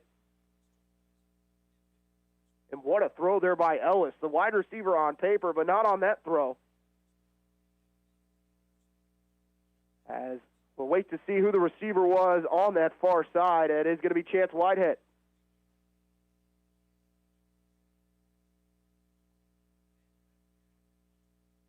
Extra point is up and good for the Warriors, and they have cut Ottawa's lead in half as it's 14-7 OU, 7 minutes and 54 seconds remaining in our second quarter. You're listening to Ottawa University football on KOFO.com. Results matter now more than ever, and Local IQ provides uniquely engaging local audiences, industry-leading technology, intelligent creative design, and insights from nationwide businesses. Talk to Stephen Bradley, 785-242-4700, extension 108. My name is Brooke Birka, and I'm a member at Ottawa Bible Church.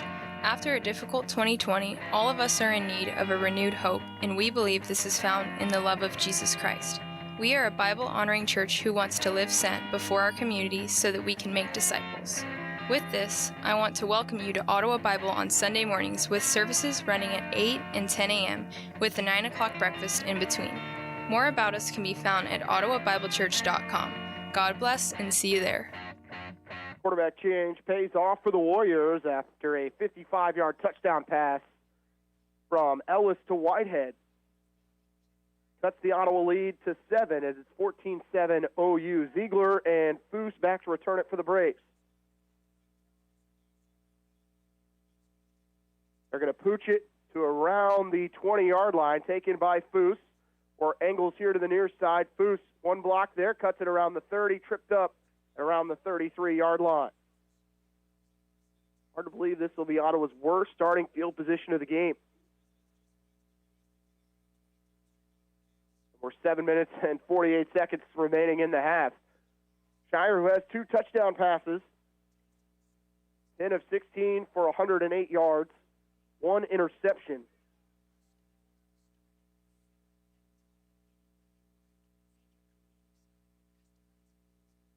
Braves with 156 total yards. Ottawa did kick off to start this game, and if Ottawa can find a way to put one more score on the board before the half, Coach K would feel really good going into the break. Sterling showing blitz. They're going to bring it. Handoff goes to Reeder. He's not going to get much, maybe a yard.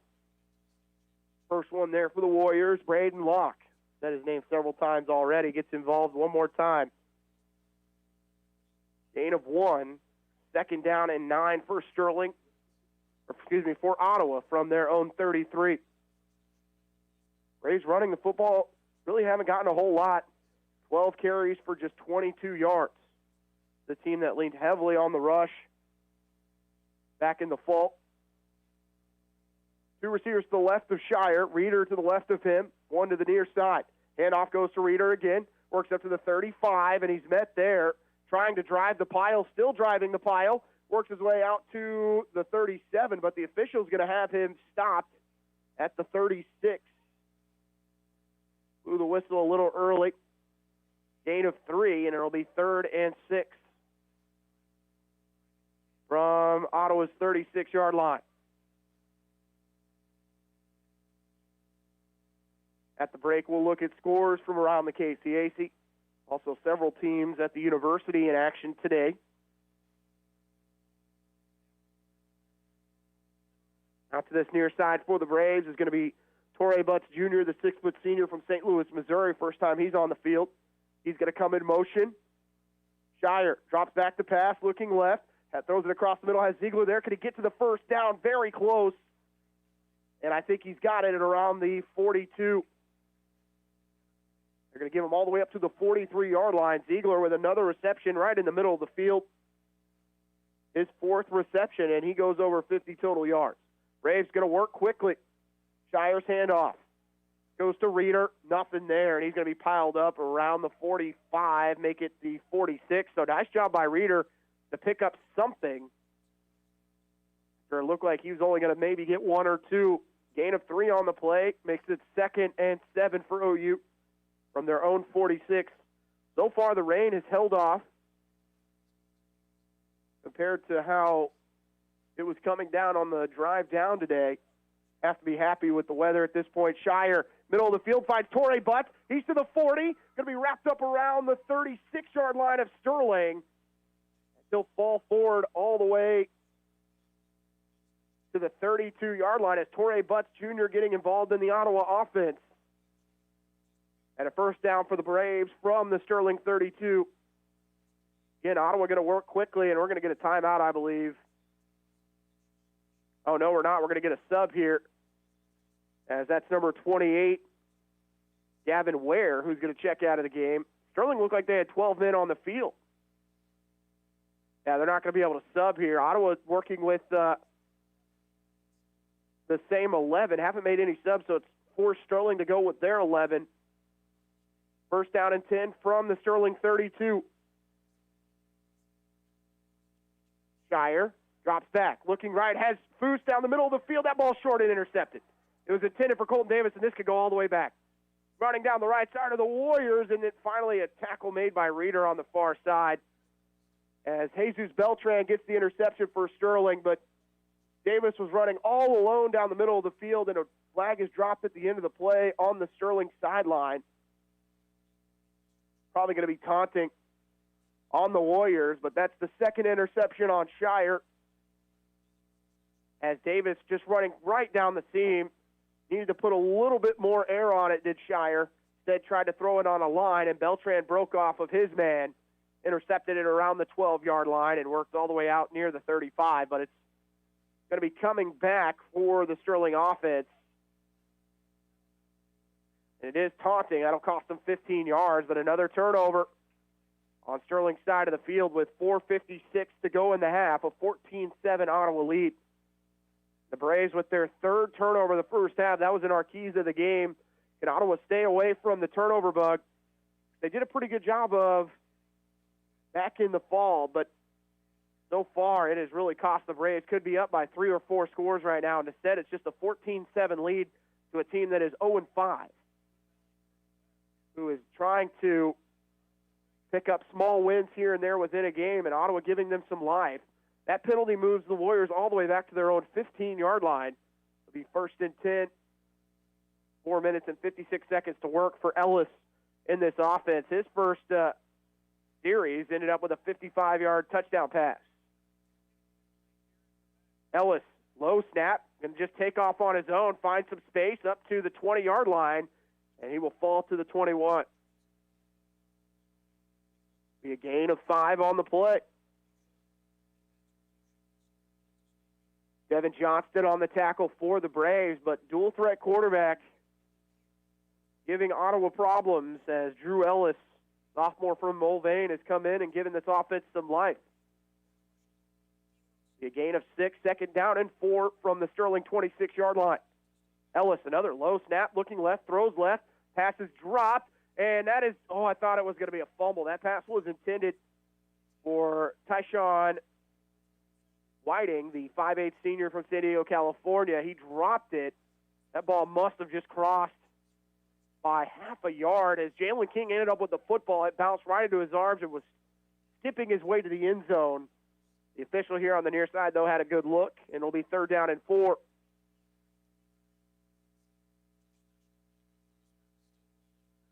Ellis with the receiver to the right, 2 to the left. Harbor to the left of him in the backfield. Warriors are 3 of 6 on 3rd down. Ellis drops back. Going to try and run out of the pocket, has some space, cuts up inside, close to a 1st down. He's got it. Tripped up by Wes Davis and Colby Johnson, but now before he gets all the way to the 30.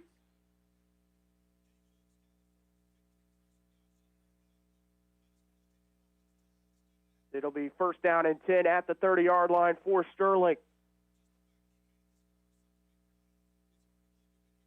And now they will move Chance Whitehead at quarterback.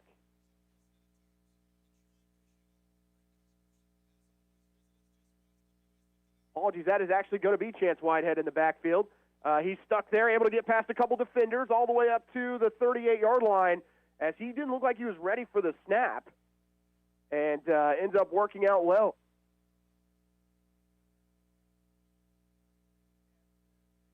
Apologies, that touchdown was to Drew Ellis. That 65-yard touchdown was from Chance Whitehead to Ellis, not the other way around. So Whitehead now in the backfield at quarterback, picks up 7 on 1st down, 2nd down and 3 from the Sterling 37 as the quarterback change has worked well so far for Sterling. 3 minutes and 10 seconds left in the half. Brave show blitz, play action, pass across the middle, completed to the Sterling 44-yard line, and it's another 1st down. Making the grab, Carl Schofield.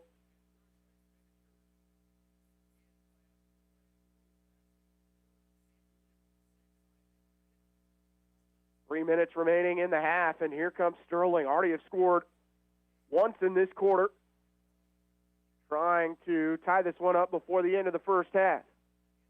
2 minutes and 45 seconds, clock running. Whitehead's going to bring Ellis in motion.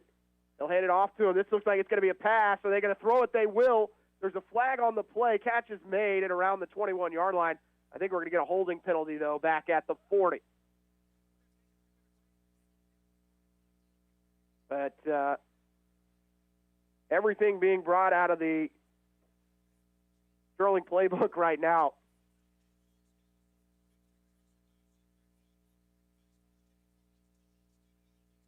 Head coach Chase Hansen in his 3rd season had a great play drawn up, but it's going to be all for naught as it's going to be holding on the Warriors. They'll bring all the ball all the way back near the 35. But Ottawa's defense right now is in panic mode here. They've bottled up Sterling's offense the entire 1st half, but the last 2 drives, a 65-yard touchdown pass. And now the Warriors looking to drive again, but they will be at 1st and 20. The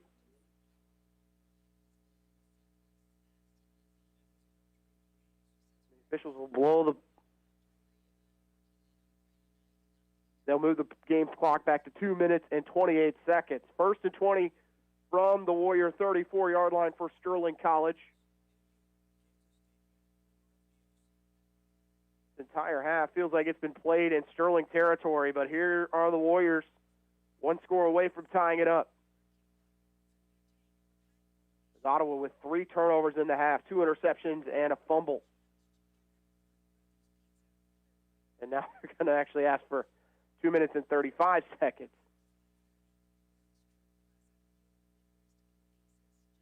Ottawa's going to have to decide if they're going to put a spy here on Whitehead, maybe put Davis or Johnson on him as he's become a threat, not just throwing the ball, but running it as well. We finally able to start play again? Yes, we are. 1st down and 20. Trips to the far side for Whitehead.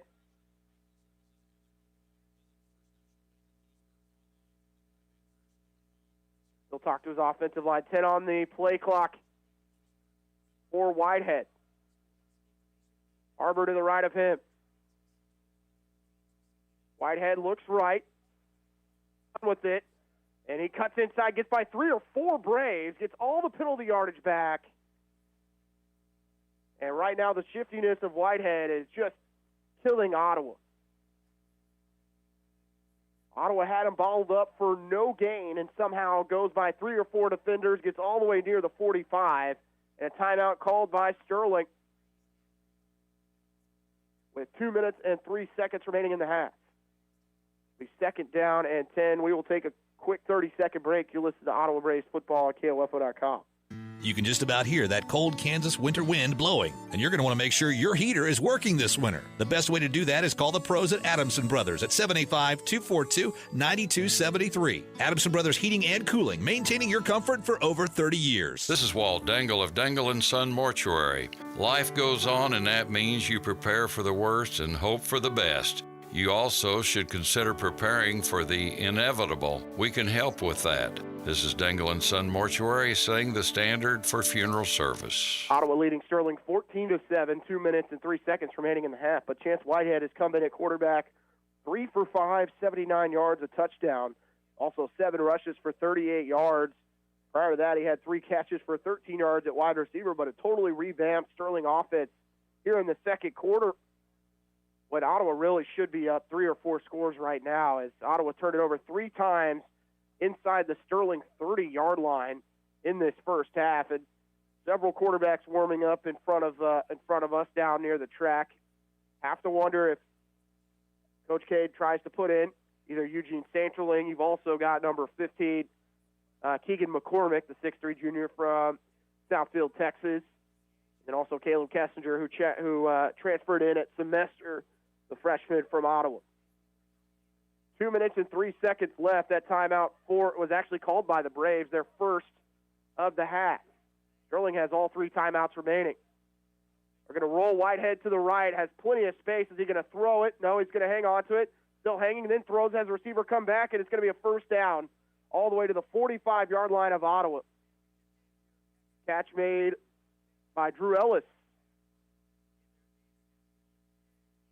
His second catch of the game. The first one, a 65-yard touchdown. The Warriors into Ottawa territory. He actually stepped out of bounds. It's not going to be a first down. Then they're going to bring it all the way back to the Ottawa 48, so it's 3rd down and 2.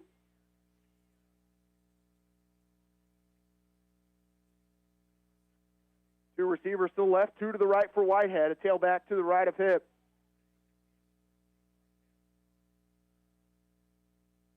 Minute 55 remaining in the half.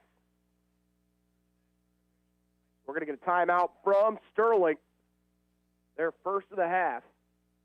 They want to talk about this 3rd down play.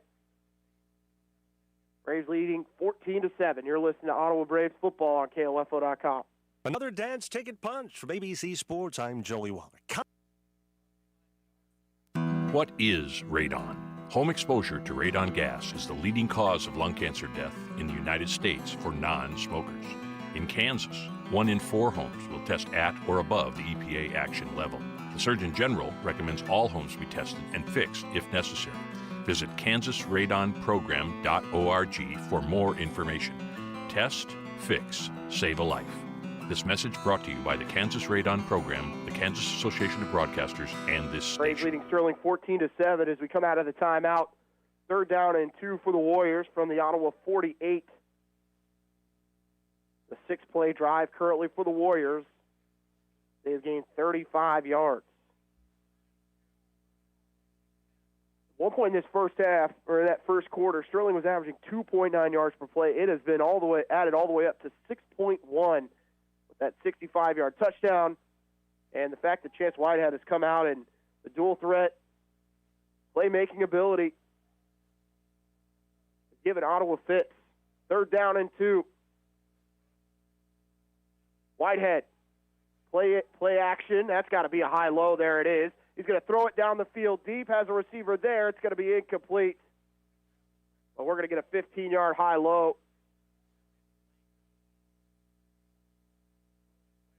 On Sterling.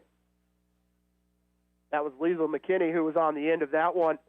Tailback went low. The left tackle went high. We'll see if Ottawa wants to decline this, force a 4th down, or if they're going to push him back.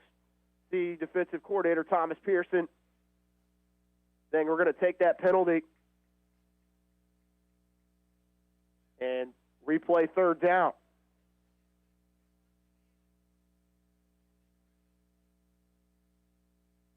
One minute and 47 seconds left in the half. Braves up 14-7. Braves scored the first 14 points of the game. The Warriors scored on their last possession. They couldn't get anything going offensively for the first quarter and a half. Have started to find something here in Chance Whitehead after putting Ethan Richardson on the bench, the starting quarterback. Whitehead, who's normally the go-to wide receiver, has been put at quarterback and has made the most of this opportunity. It'll be third down and 19. The officials will actually move it up a yard. Probably their first game of the spring as well. Braves able to get two safeties out there, Waltrip and Goldman.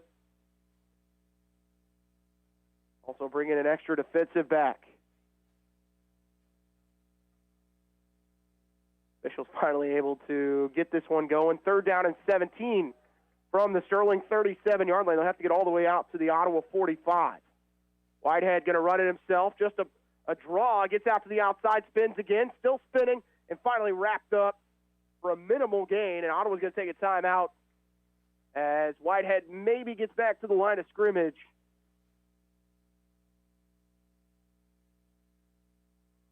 As Jacob Garcia had enough, threw Whitehead into the Sterling sideline as Ottawa uses their second timeout. 55 yards rushing for the Warriors, 129 passing. Braves with 156 through the air, 35 on the ground. Penalties 4 for 35 for Ottawa, 5 for 55 for Sterling, but the one for Ottawa was the pick six. Early on in the first quarter, Braves had just scored, picked off Richardson on the second play of the drive, went for a touchdown, but roughing the passer that allowed Sterling to take it into Ottawa territory. They would turn it over on downs, but there's 6 points there that were taken off the board, and it could have easily been 21-0 just moments into this game, which is exactly what happened last week for Sterling against Kansas Wesleyan, as the Coyotes poured it on early in that first quarter, and the Warriors were never able to recover. They lost that one 69-14. Warriors are going to punt it away. They will stand at their 25-yard line. Foose back to return it for OU. That punt almost blocked by Jermaine Ziegler. Good punt, though. Spiraling at the 30. Foose nowhere to go. Hit at the 32.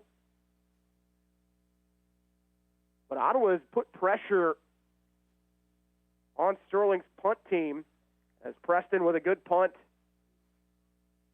Ottawa will have a minute and 31 seconds, one timeout available, up by 7.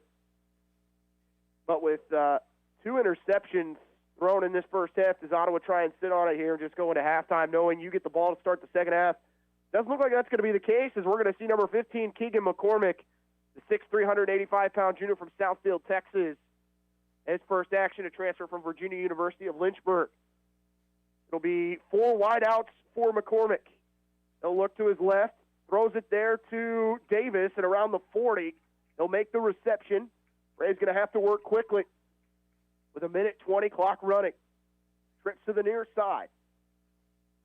2 receivers to the far side for McCormick. Ottawa picks up 6 on first down. Pressure being shown by the Warriors. McCormick dropping back to pass. Stands in the middle. Still standing. He's in trouble. He's going to get sacked at around the 25-yard line. And see if Sterling wants a timeout here. They do. And that is a huge loss. All the way back near the 28-yard line of Ottawa. And it'll be third down at 16 as Sterling uses their second timeout.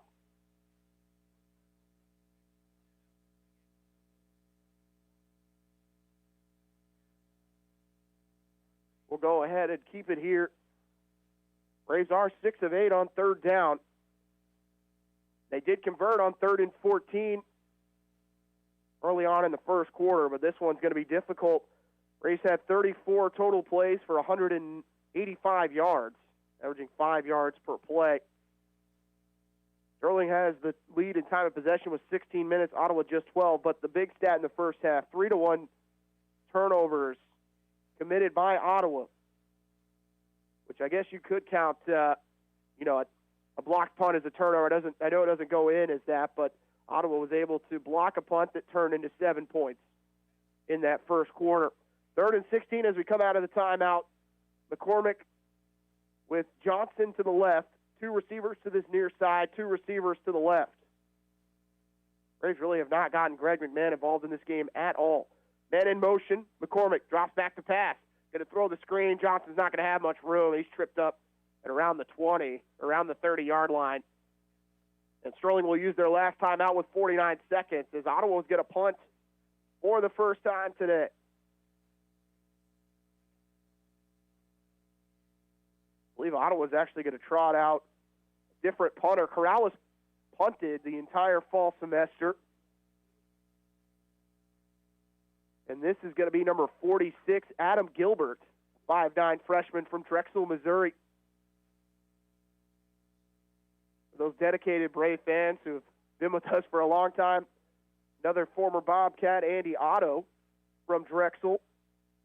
Gilbert also plays on the men's basketball team here at Ottawa. And he's going to punt it away. First punt of his Ottawa career.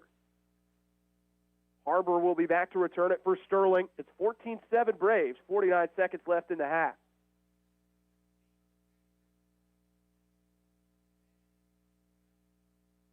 Snap to Gilbert. He's going to get it away. He is. Nice high spiraling punt. This one is boomed near the 25. Ottawa lets it bounce as Gilbert, his first career punt, all the way to the 20. It's down at the 27. Makes it the 23-yard line as he's able to flip the field.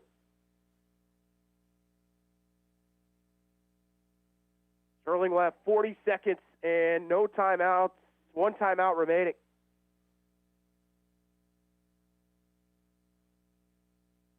Ottawa leads 14-7.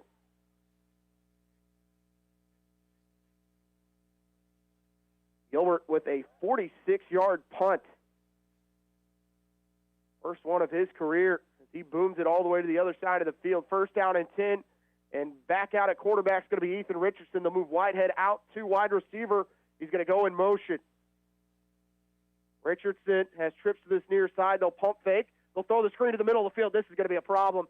But going down, great tackle by Devin Johnson. Leaves his man. It's going to be a short gain for the Warriors. And a timeout called.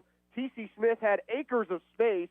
Devin Johnson left his receiver and made the tackle for just a 4-yard gain as they were able to show some action with a tunnel screen to the near side. Smith just kind of went out like he was going to block, sat down in the middle of the field, and Ottawa defensively was in no man's land, and the senior Devin Johnson makes a huge play. The junior, Devin Johnson makes a huge play. The junior from Leavenworth prevents Sterling from not only picking up big yardage, but getting out of bounds as they use their final timeout with 32 seconds remaining in the half. As they will have 2nd down and 7. T.C. Smith makes his second reception. Braves still up 14-7. Ottawa gets the football to start the second half. Stop here would be massive, but Ottawa offensively has stalled out on their last 3 drives, which included their last 3 drives, 2 interceptions, a fumble, and then punting and going 3 and out.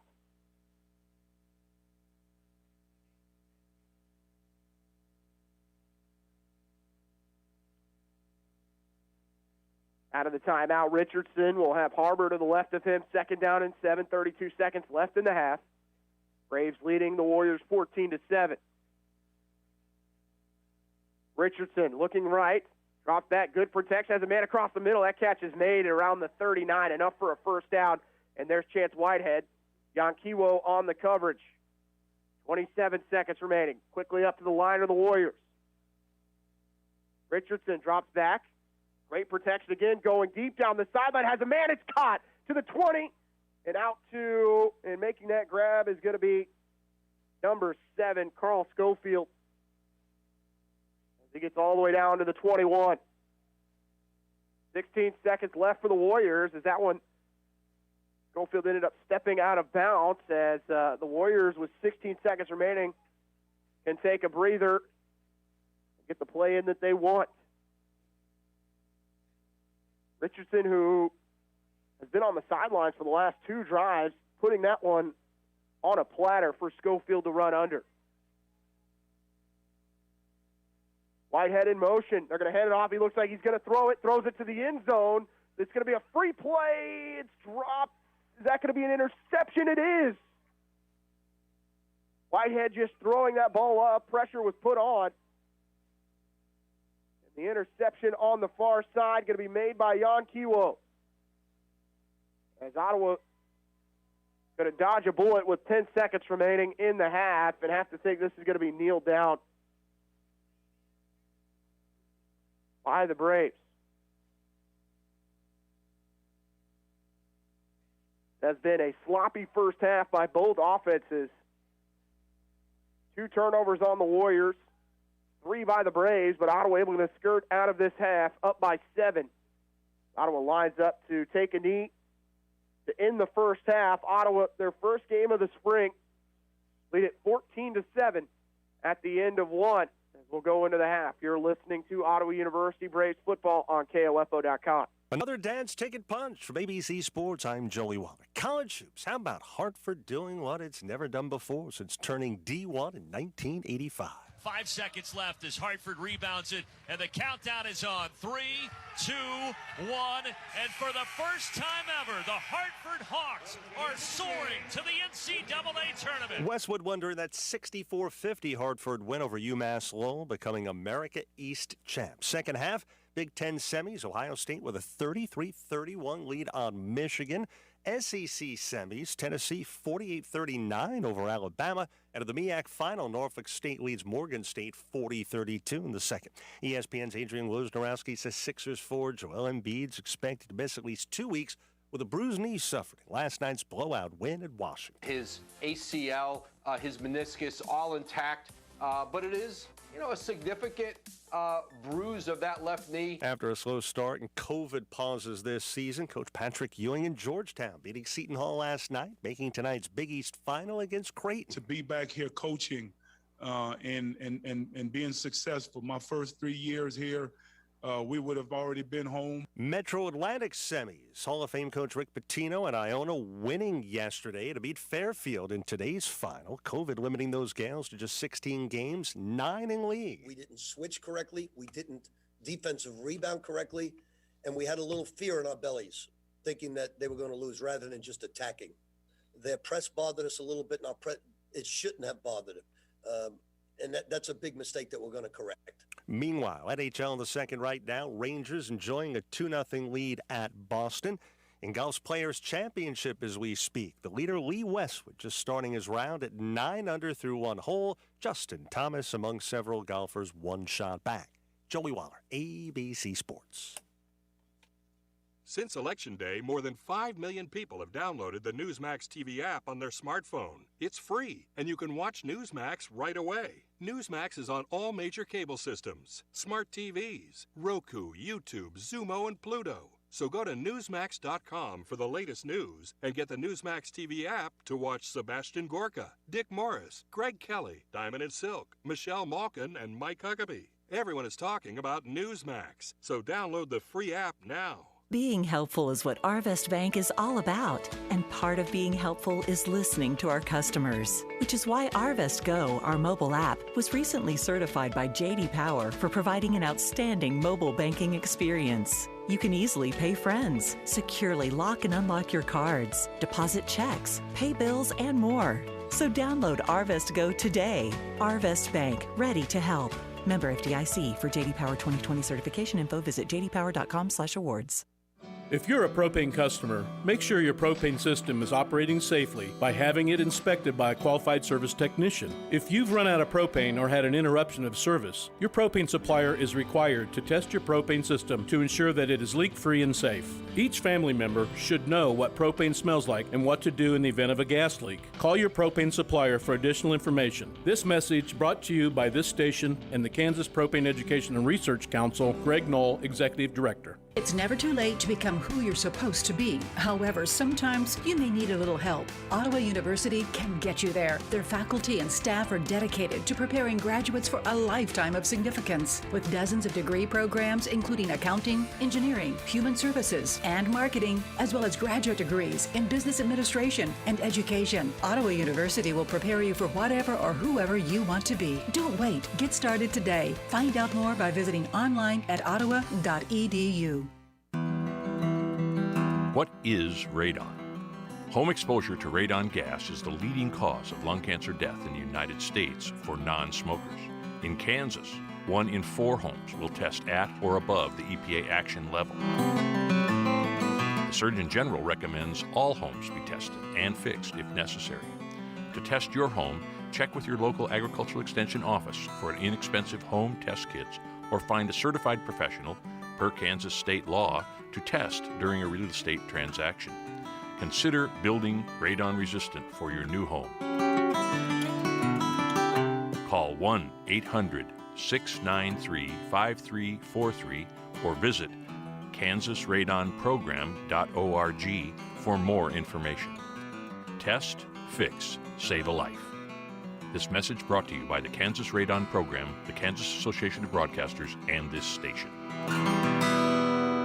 It's never too late to become who you're supposed to be. However, sometimes you may need a little help. Ottawa University can get you there. Their faculty and staff are dedicated to preparing graduates for a lifetime of significance. With dozens of degree programs, including accounting, engineering, human services, and marketing, as well as graduate degrees in business administration and education, Ottawa University will prepare you for whatever or whoever you want to be. Don't wait. Get started today. Find out more by visiting online at ottawa.edu. It's 2:22 at KOFO at Ottawa Braves Master Control.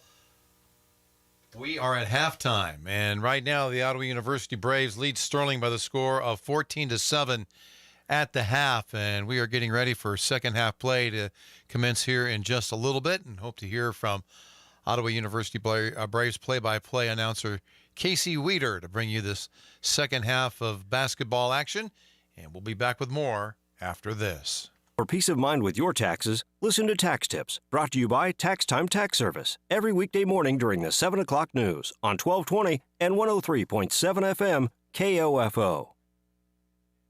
Do your relationships keep winding up in the same bad place with breakups, abuse, manipulation, or abandonment? There is a better way. Life Care Center of Ottawa offers hope for breaking old relationship cycles and achieving lasting change. Through a fun weekly group called Birth of a Family, you have the opportunity to engage with mentors who are working through life just like you. Lively discussion guides you toward new perspectives about God's design for you and your family and helps get to the root of damaging lifestyle and relationship choices. Want to get off the merry-go-round? Call Life Care today at 785-242-4500. The Army National Guard plays a vital role in your community. We're on the front lines supporting essential personnel, first responders, law enforcement, and medical professionals, delivering food, supplies, and medicine, keeping communities safe, making a difference. During emergencies, we're always ready, always there.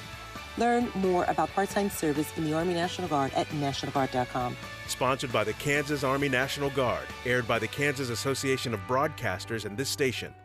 St. Patrick's Day is coming, so we're giving you the green. Be the first to find the KOFO Lucky Shamrock hidden somewhere in our listening area, and we'll give you $500 in cash. Now that's a lot of green. Listen for the clue every weekday morning at 7:40 during the Dave Edwards Early Morning Show to help you find the Lucky Shamrock. After that, you'll have to visit our sponsors to see the list of daily clues. Our sponsors include Miss Fix-It Computer Repair, CarStar Ottawa, Midwest Auto Center in Wellsville, Maggie's Popcorn and Glazed Nuts, Garnett Flowers and Gifts, and the Ottawa Library. You could be the lucky leprechaun who wins $500 by finding the Lucky Shamrock from KOFO.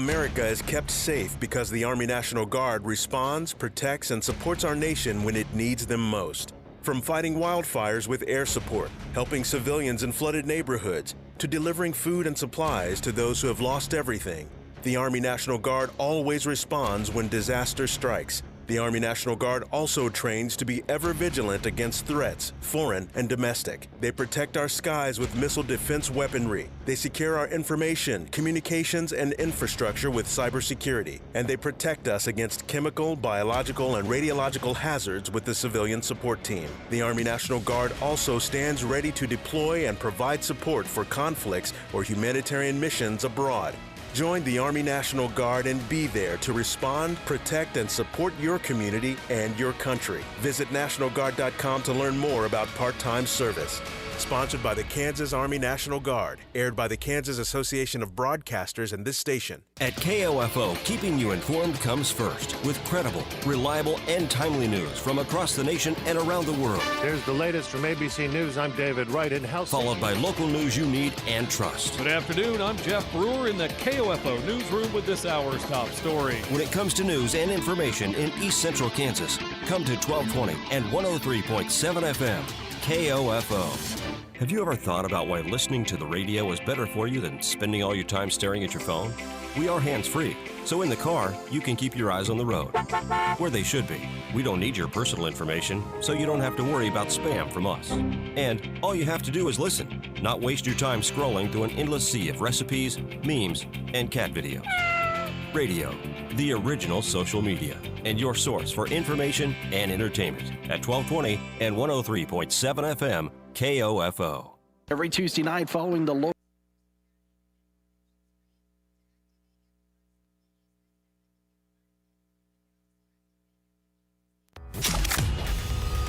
We are strong, we are resilient, we will get through this together. Hi, this is Shimi Ojale, forward for the Boston Celtics.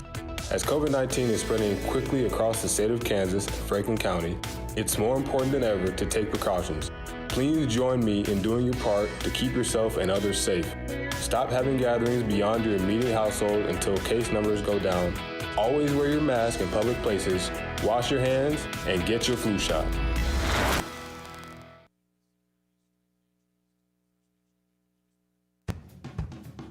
I'm Dave Edwards, host of the KOFO Early Morning Show. KOFO is looking for someone who'd like to get into the exciting field of radio. It's a part-time gig, operating controls for sporting and remote events, but it could go just about anywhere. No experience is necessary, but you must have your own transportation. If you're interested, email me at kofo@kofo.com. No phone calls, please. KOFO is an equal opportunity employer. Did you know that more than 11 million Americans provide unpaid care for people living with Alzheimer's? Donations to the Alzheimer's Association helps fund research for a cure. You can help be a part of that cure by donating to Books for Memories on April 9th and 10th in Ottawa. Stop by our book sale where we have over 2,000 books and leave a donation. And don't forget to check out the lovely quilt for the opportunity to own. Call KOFO for more information. Together, we can help secure memories for life. Hi, my name is Dakota Smith, and I'm the pastor at Ottawa Bible Church. Our church vision statement encourages each individual Christian to live sent wherever God has placed us as we make, mature, and multiply followers for Jesus Christ. We are fun, welcoming, and hospitable and want to cheerfully invite your family to join us on Sunday mornings for worship at 8 and 10 a.m. We also air our sermons weekly on KOFO from 8:30 to 9 a.m. More information about us can be found at ottawabiblechurch.com. God bless and hope to see you soon. What is radon? Home exposure to radon gas is the leading cause of lung cancer death in the United States for non-smokers. In Kansas, 1 in 4 homes will test at or above the EPA action level. The Surgeon General recommends all homes be tested and fixed if necessary. Visit kansasradonprogram.org for more information. Test, fix, save a life. This message brought to you by the Kansas Radon Program, the Kansas Association of Broadcasters, and this station. Did you know Kansans with disabilities are nearly 3 times more likely to be victims of a crime? Are you a Kansan with a disability? Are you also a victim of crime? The Disability Crime Victims Unit may be able to provide you with free advocacy or civil legal services to respond to your disability rights needs as a crime victim. It doesn't matter how large or small the crime. It doesn't matter whether you reported this crime to anyone. If you are a person with a disability and a crime victim, contact the Disability Rights Center of Kansas to find out if their Disability Crime Victims Unit can help you. Call toll-free 877-776-1541 or go to drckansas.org. Content of this radio ad is sponsored by the Disability Rights Center of Kansas and this station. It is supported by subgrant number 18-VOCA-55, awarded through the Federal Office for Victims of Crime as administered by the Kansas Governor's Grants Program. It does not necessarily reflect the views of the Office of the Kansas Governor or the U.S. Department of Justice.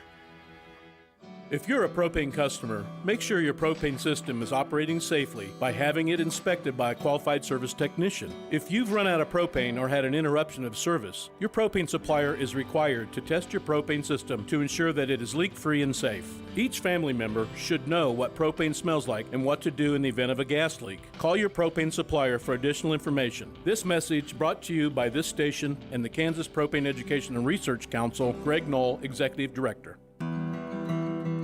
What is radon? Home exposure to radon gas is the leading cause of lung cancer death in the United States for non-smokers. In Kansas, 1 in 4 homes will test at or above the EPA action level. The Surgeon General recommends all homes be tested and fixed if necessary.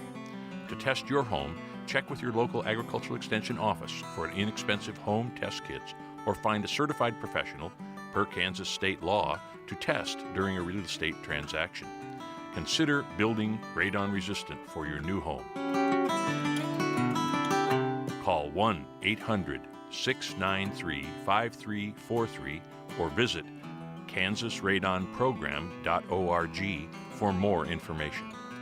Test, fix, save a life. This message brought to you by the Kansas Radon Program, the Kansas Association of Broadcasters, and this station. Welcome back to Admin Health Field as Ottawa leads Sterling at half, 14-7. As we'll look through those first half stats, Sterling with 240 yards of total offense, 185 through the air, 55 rushing, 5 penalties for 55 yards. Did have 8 first downs, 4 of 8 on those third down conversions, 0 of 1 on fourth down. Those 240 yards on 35 plays, 6.9 yards per play.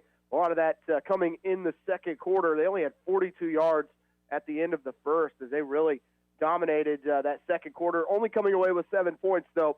Ethan Richardson was 8 of 11 for 98 yards, 1 interception. Chance Whitehead, who stepped in the second quarter, 4 of 7, 87 yards, a touchdown, and an interception. Also the leading rusher for the Warriors. He has 8 for 38 yards. Adam Mellum with 1 for 11. Daniel Dorskar, 2 for 4. Latrell Sullivan, 1 for 2. Ethan Richardson, 2 for 2.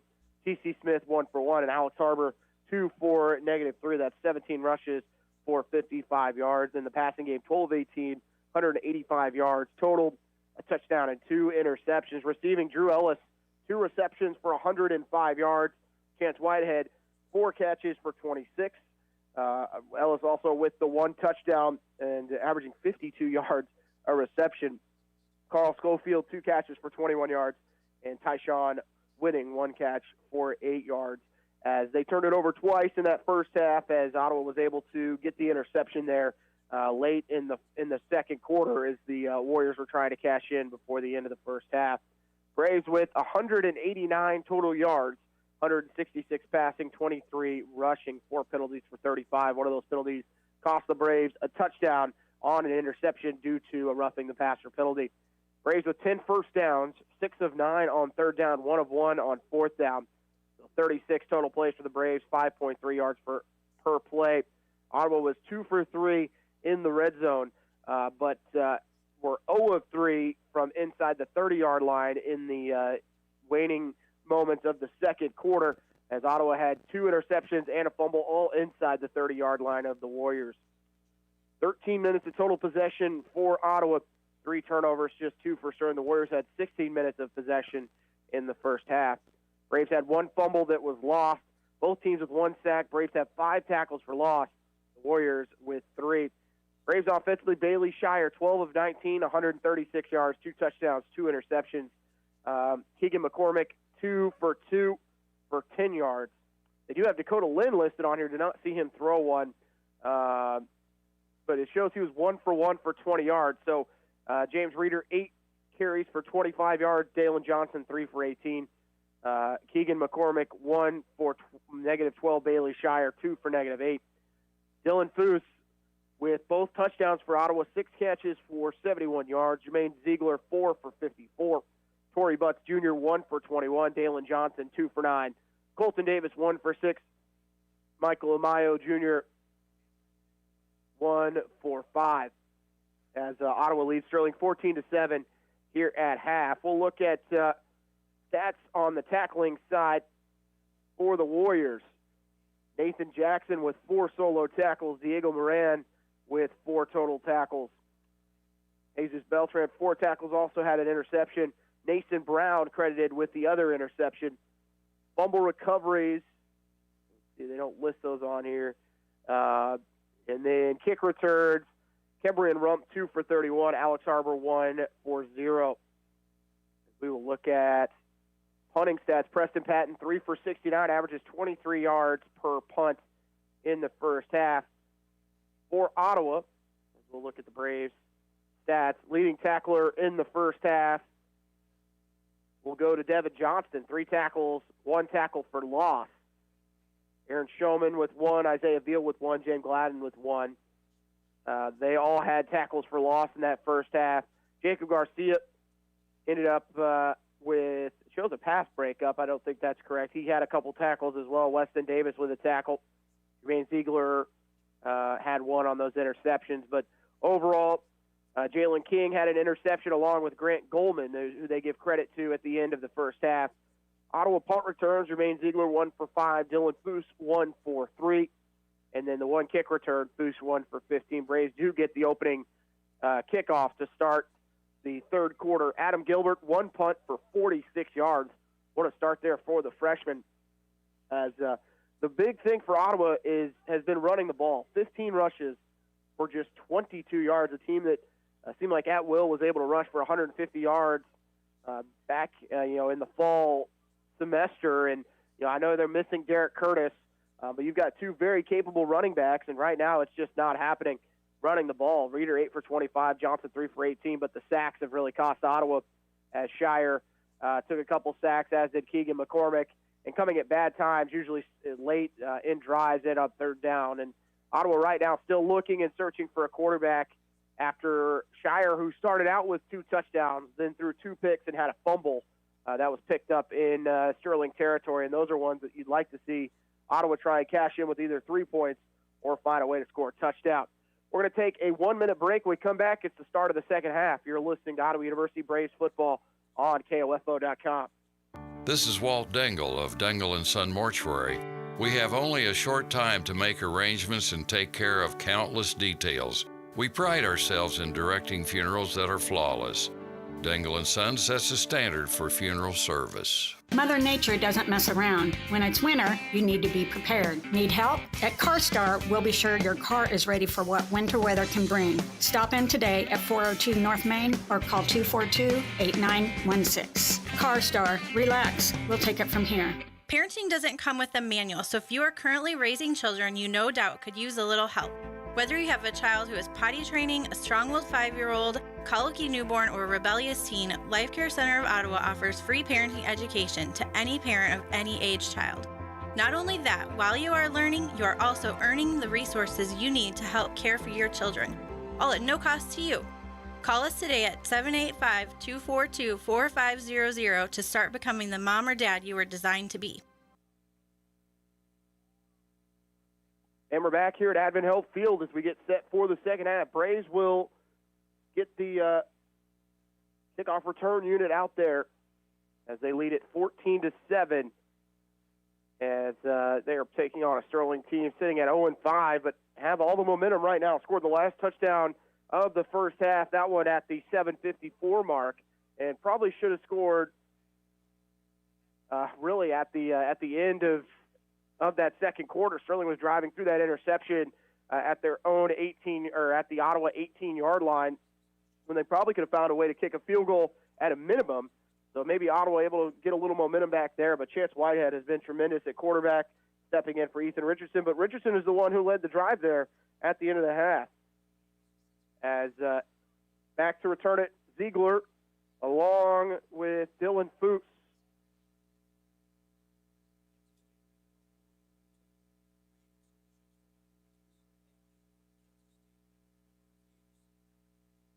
Take it for the Warriors.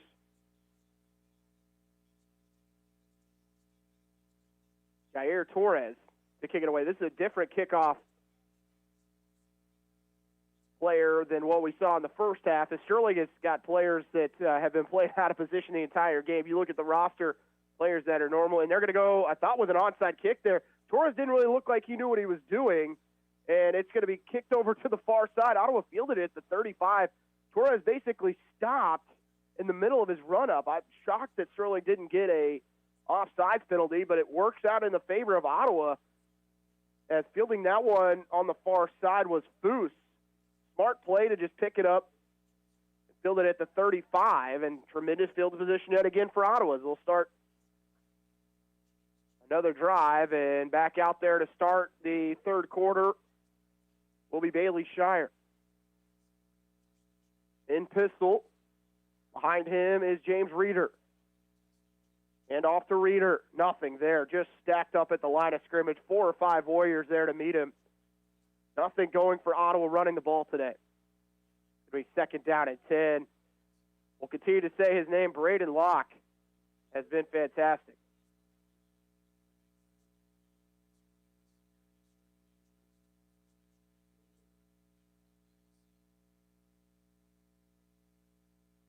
No gain on the play. Ottawa goes in shotgun, trips to the right side. Ottawa works on that left hash. Shire in the flat. It's dropped. Colton Davis would have been tackled anyways for a short gain. Gavin Ware on the coverage.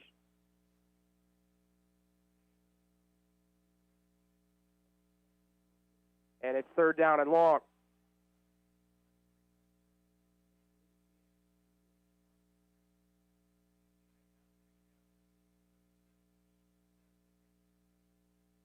Right now, Ottawa just looking for answers offensively. They'll have Greg McMahon, who has not been targeted once today. That's one thing that Sanderling did a good job of, was finding Greg McMahon, who is such a weapon, and Ottawa's got to get him involved right now. Shire drops back the pass, looks to the left side. It's going to be caught for a first down on the far side around the 48-yard line. Dylan Foose on the out route, got well beyond the sticks, made the grab sliding, and Ottawa picks up the first down as they continue to have success on third down today. Ottawa now 7 of 10. Braves are looking to work quickly. Blitz shown. Ottawa going to throw it in the flat at the shoelaces of Foose, who makes a good grab and gets hit around the 50-yard line. Making that tackle for the Warriors, Gavin Ware. Gain of 3, second and 7, and maybe we'll see Ottawa use the passing game as a way to offset the struggles running the football. 13 minutes and 40 seconds remaining in the third quarter. Ottawa out to midfield on their first drive of the second half. Ware looks like he's going to blitz. He'll back off. Braves will hand it off to Dalen Johnson. He skirts to the 45, to the 40, all the way down near the 35-yard line for Dalen Johnson. And it's enough for a first down. Johnson picks up 13 on second and 7. It'll be first down and 10 for the Braves from the Warrior 37-yard line. Two receivers to the right, one to the left. McMahon on the left side for the Braves. Shire drops back, looking right side, dumps it in the flat to Johnson. Not a whole lot of space, gets by one tackle and picks up 6 or 7. They'll actually say he stepped out of bounds around the 34-yard line as the rain's starting to come down now. Didn't get any rain during halftime. Didn't have any rain really through the first 2 quarters. You know the rain was going to come at some point. Can Ottawa score here quickly before it becomes a real problem? Second down and 6 from the Warrior 33. Shire lost it, got it back, lost it again, and then falls forward for about a yard.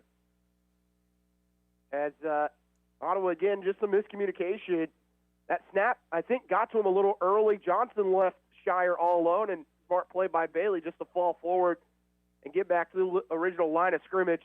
Bobbled it a couple times. It's going to be 3rd and 6 from the Sterling 33-yard line. This feels like it's four-down territory for Ottawa, just outside Corrales' range.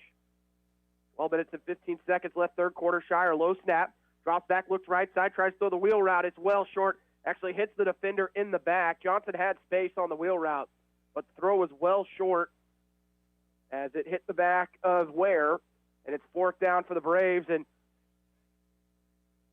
Ottawa looking like they're going to go for it, but as I said, the rain really starting to come down. I think Ottawa not going to punt it. They're going to put Ziegler and Snell back into the game for McMahon and Amayo Jr. 4th down and 6. Ottawa inside Sterling territory at the 33. Shire with a running back to his right, drops back, looking down the middle of the field. Has a receiver there. Can he get the first down? He can't. Catch made by Dalen Johnson. Apologies, that's going to be Jermaine Ziegler again. All the way across the 20, across the 15, and down to the 13-yard line. And a player down for the Warriors will stop play after Ottawa converts on 4th down. Braves 2 of 2 on the afternoon.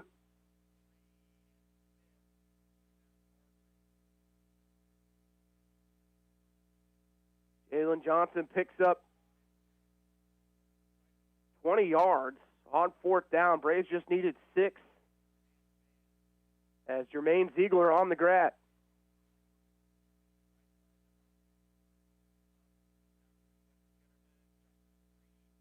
We'll go ahead and look at other scores from around the KCAC. Avalon Southwestern start at 6 o'clock. That one up in Kansas City. Tabor trails Bethel 21-3. That's Ottawa's next opponent on Saturday of next week. Be here at Advent Health Field. Bethel leading Tabor 21-3. 9 minutes and 47 seconds remaining in the third. Only other game going on right now. Other games around the nation as Ottawa playing their first game here in 2021 in the spring slate. And it's been a battle with Sterling.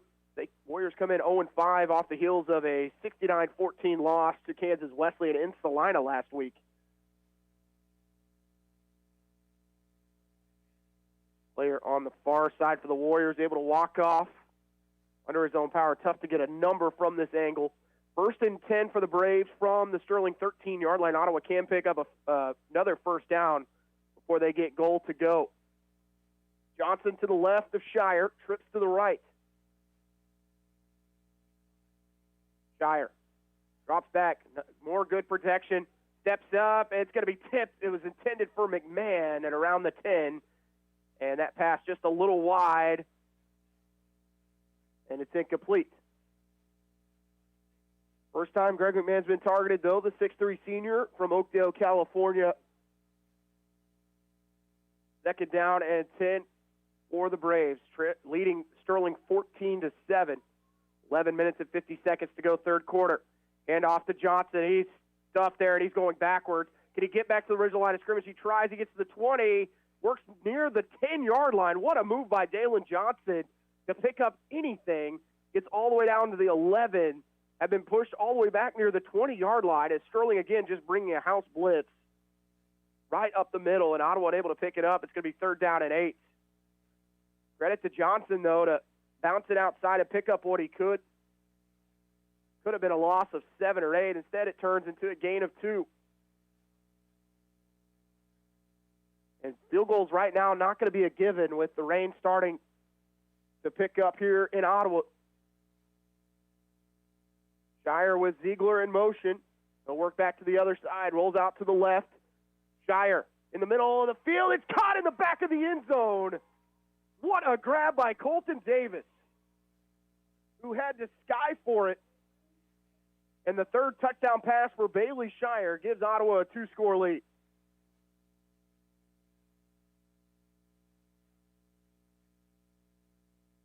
Eleven-yard touchdown pass from Shire to Colton Davis. Morales on to attempt the extra point.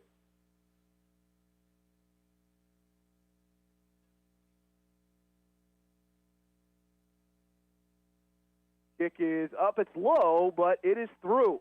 Ottawa takes a 21-7 lead with 11 minutes and 13 seconds to go, third quarter. You're listening to Ottawa University Braves football on KOFO.com. Sign up for ORC's adult volleyball teams. Women's games will be played Mondays beginning March 22nd. Co-ed games being played every Tuesday beginning March 23rd. All games will take place at the Goppert Building. America is kept safe because the Army National Guard responds, protects, and supports our nation when it needs them most. From fighting wildfires with air support, helping civilians in flooded neighborhoods, to delivering food and supplies to those who have lost everything, the Army National Guard always responds when disaster strikes. The Army National Guard also trains to be ever vigilant against threats, foreign and domestic. They protect our skies with missile defense weaponry. They secure our information, communications, and infrastructure with cybersecurity. And they protect us against chemical, biological, and radiological hazards with the civilian support team. The Army National Guard also stands ready to deploy and provide support for conflicts or humanitarian missions abroad. Join the Army National Guard and be there to respond, protect, and support your community and your country. Visit NationalGuard.com to learn more about part-time service. Sponsored by the Kansas Army National Guard. Aired by the Kansas Association of Broadcasters and this station. Braves able to cap off that drive with an 11-yard touchdown pass. The kickoff fielded around the 14-yard line. Returner able to get near the 24 as that's Alex Harbor. Braves take 14-point lead again. They were up 14-0 with 10 minutes to go in the second quarter. Sterling, though, went right down the field and scored after that quarterback change. Richardson did come back in late in that second quarter. See what the Warriors decide to do, whether it's Whitehead or Richardson coming out of the break. It is Richardson, but Whitehead will be out there at wide receiver. Have to find a way to get him out there. Your head coach, Chase Hansen. Richardson with Harbor to the right of him. They're going to send Whitehead in motion. Works all the way to the far side. Richardson, right side pass to Harbor, out in the flat, trying to get some blocks. Nothing there. He'll be ripped down at around the 19, 18-yard line. Could have been a horse collar tackle there on Isaiah Veal, the official, and you see Richardson pleading with the official. As quickly out there for the Braves was Aaron Schumann, Oscar Palacios, and McKinney. A loss of 6 on the play, back to the Sterling 18-yard line. As it's second down and 16. 10 minutes and 35 seconds to go, third quarter. Ottawa up 21-7 on Sterling. Richardson looking right side, throws the out route to Whitehead. He gets the penalty yardage, or the lost yardage back, and maybe picks up an additional, so a gain of 7. Makes it third and manageable for the Warriors.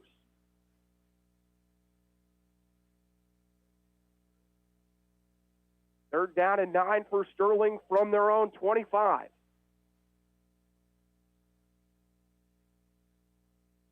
Trips to the left for Richardson. Harbor to the left of him. In the backfield in shotgun. Richardson looking right side. Ottawa's got a blitz, and it's going to be sacked. Jalen King, the backside blitz, gets the sack at around the 15-yard line. And the Warriors will be forced to punt. Richardson never saw him. His main read was that right side, never peered over his left shoulder. And the sack takes Sterling all the way back to their own 15-yard line as it's 4th and 19.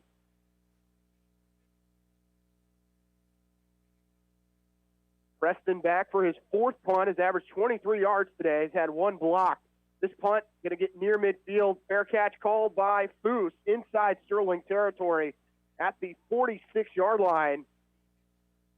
And Ottawa has to find a way to cash in here. Up by 2 scores, 9 minutes and 35 seconds to go, third quarter. As everyone in the stands now with their umbrellas out, I think we're in for a downpour for the remainder of this one. Why that last score is so important for Ottawa. Not only to continue to develop this offense, but more so knowing the elements are going to have a little bit more of an effect in the second half, as we were lucky enough not to get any precipitation in that first half. as it is coming down now at Advent Health Field. In motion is Ziegler. They're going to pitch it to him. Germain to the 45-40. Tripped up and around the 35. He got hit hard low. And he comes up holding that left leg. He was undercut by Zion Marshall, the freshman from Linden, New Jersey, but not until after Ziegler picked up a first down at the Sterling 35. First and 10. Shire, play action. Goes into the middle of the field. It's caught by Foose. He bounces off the initial tackle and around the 25. Gets all the way down to the 21. And another Ottawa first down.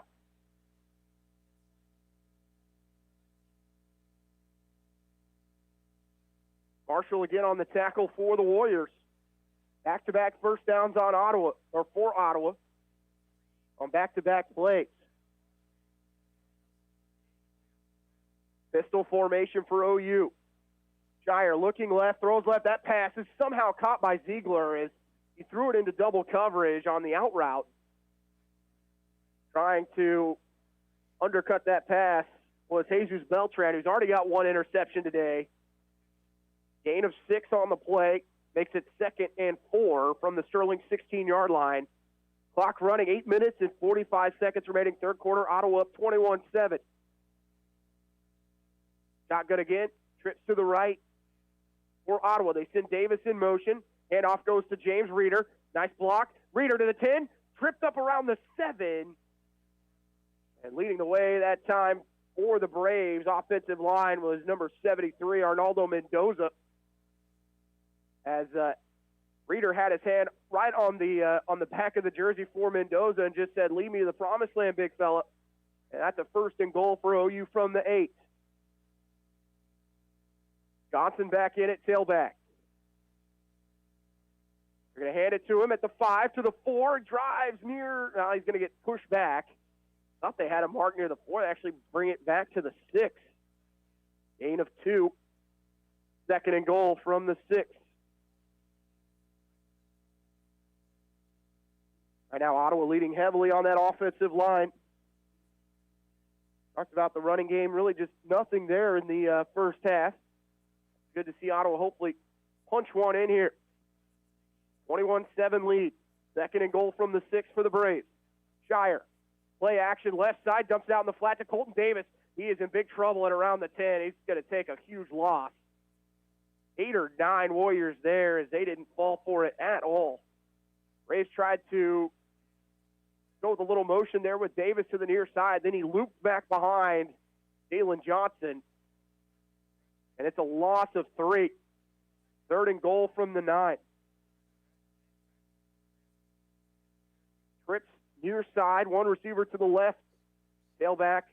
They're going to send Johnson in motion, so it's an empty backfield. Shire, 10 on the play clock. He's going to call a timeout. Didn't get the look he wanted, and Coach Kessinger will use Ottawa's first timeout here in the third quarter. Braves leading 21-7 and threatening as they are at the Sterling 9-yard line. We'll take a timeout. You're listening to Ottawa Braves football on KOFO.com. Being helpful is what Arvest Bank is all about, and part of being helpful is listening to our customers, which is why Arvest Go, our mobile app, was recently certified by J.D. Power for providing an outstanding mobile banking experience. You can easily pay friends, securely lock and unlock your cards, deposit checks, pay bills, and more. So download Arvest Go today. Arvest Bank, ready to help. Member FDIC. For J.D. Power 2020 certification info, visit jdpower.com/awards. Welcome back to Advent Health Field as it's 3rd down and 9 for Ottawa from the Sterling, it's 3rd down and goal from the Sterling 9-yard line. As Ottawa on 1st and goal was able to pick up a couple yards, but lost 3 yards on a little flare pass out of the backfield to Colton Davis. Braves have been good on 3rd down today, though. They're 8 of 12, and all 3 touchdowns have come on 3rd down when Ottawa's been in the red zone. Braves in red zone today, 3 of 4. All of those 3 conversions have turned into touchdowns. Braves in shotgun, trips to the near side as Foose all the way out wide, Ziegler in the slot, and Davis basically at tight end. Boost in motion. Pressure put on Shire. Got to let it go. Cross-ring route finds Greg McMahon to the 2. Dives into the end zone for the touchdown. And Ottawa getting Greg McMahon involved in the offense pays off, and Ottawa goes up by 20. And again, the third down conversions have paid off for the Braves. They go up 27-7. 9-yard touchdown pass from Bailey Shire to Greg McMahon. Corrales to attempt the extra point. High snap. Kick is up, and it is good. With 6 minutes and 51 seconds remaining in our third quarter, Ottawa leads it by 21, up 28-7. You're listening to Ottawa University Braves football on KOFO.com. America is kept safe because the Army National Guard responds, protects, and supports our nation when it needs them most. From fighting wildfires with air support, helping civilians in flooded neighborhoods, to delivering food and supplies to those who have lost everything, the Army National Guard always responds when disaster strikes. The Army National Guard also trains to be ever vigilant against threats, foreign and domestic. They protect our skies with missile defense weaponry. They secure our information, communications, and infrastructure with cybersecurity. And they protect us against chemical, biological, and radiological hazards with the civilian support team. The Army National Guard also stands ready to deploy and provide support for conflicts or humanitarian missions abroad. Join the Army National Guard and be there to respond, protect, and support your community and your country. Visit NationalGuard.com to learn more about part-time service. Sponsored by the Kansas Army National Guard. Aired by the Kansas Association of Broadcasters and this station. Welcome back. Corrales will kick it away all the way down to the 10-yard line. Fielded by Harbor. He's out to the 30, 35, 40. Near the 45, he's going to be pushed out of bounds by Desmond Doles as he crosses Ottawa territory. The official now stopping him at around the 50-yard line, but a big return there for Alex Harbor. Sets up the Warriors with their best starting field position of the afternoon. And Corrales really angled that kick well. It was caught at the 10, and just a big hole there for Harbor to run through. The Warriors, who went 3 and out on their previous possession, get tremendous field position with 6:43 remaining third quarter. Braves lead 28-7.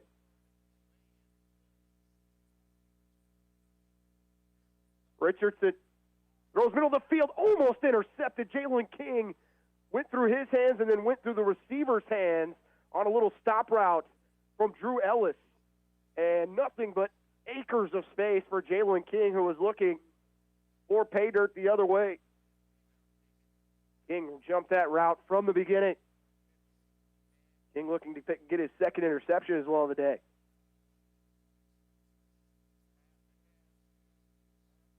Two receivers to the left and the right.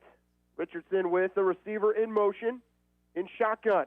They're going to throw it out here to Whitehead to the 50-49 and gets up to the Ottawa 48, make it 47-yard line, so a gain of 3. Third down and 7 from the 47.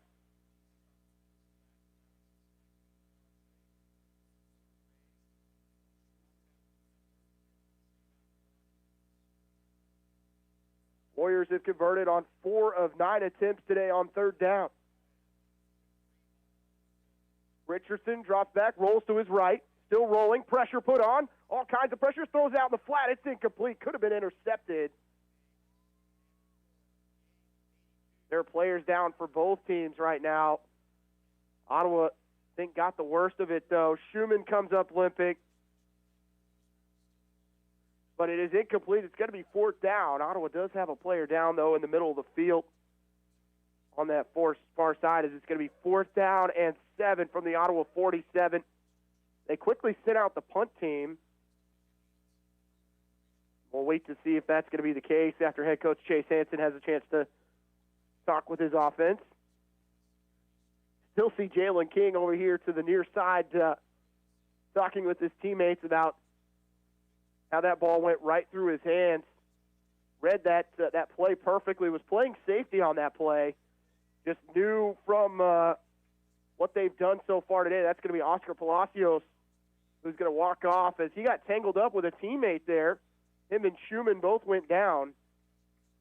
Schumann was also limping off, but Palacios going to walk off as a good sign. Do the Warriors actually punt this one away?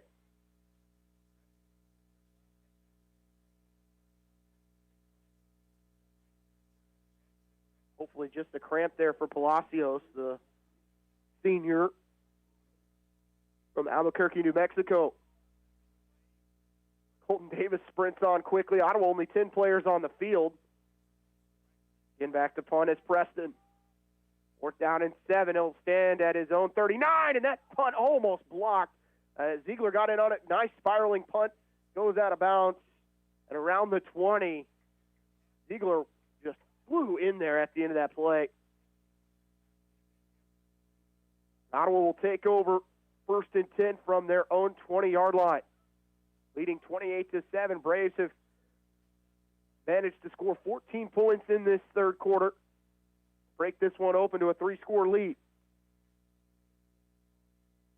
And it's been Bailey Shire, who's now 21 of 30, 225 yards, 4 touchdowns, and 2 interceptions. And dealt with some adversity there in the second quarter. Has come out and has been efficient. Braves now up to almost 300 yards of offense. Still not running the ball particularly well, just 19 for 39, an average of 2.1. Shire, some pressure there, rolls out to his left, has Snell in the flat. He'll find him up to the 30 and pushed out of bounds. I believe right at the marker, a yard short at the 29, makes it 2nd and 1. Having that run-pass option there for Shire, who does throw well on the run, rolling out to his left. Torrey Butts also out there for OU. He split out here right side. 2nd down and 1 from the Ottawa 29. Shire hands off inside Dalen Johnson. He'll bounce it out around the left side out to near the 40-yard line. He'll scamper. He'll be wrapped up there. It'll be enough for an Ottawa 1st down with a gain of 10. As he does get to the 40-yard line. Dalen Johnson, 7th carry. He's been running back by committee today. And off Johnson at the 40. He's stacked up.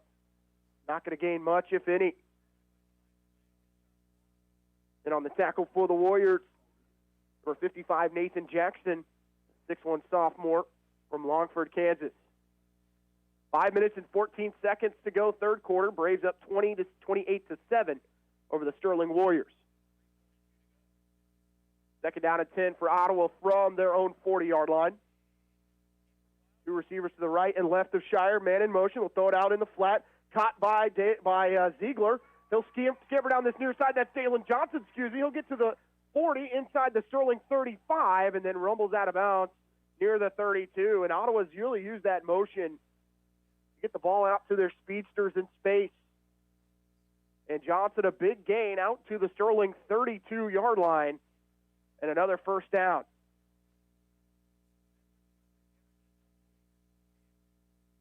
Trips far side for Shire, who's in the pistol. Johnson behind him. Shire dropping back, throwing left side. Pass across the middle, had Torrey Butts wide open. And just threw it a little short. And on those throws up the seam, that's really just been the issue for Shire today. Both interceptions were on plays where he had players wide open. Just seems like he's getting a little anxious. He needs to put that foot in the ground and just drive through. Seems like he's aiming it a little bit more than just throwing it. 2nd down and 10 for Ottawa from the Sterling 32-yard line. 4:37 to go, third quarter.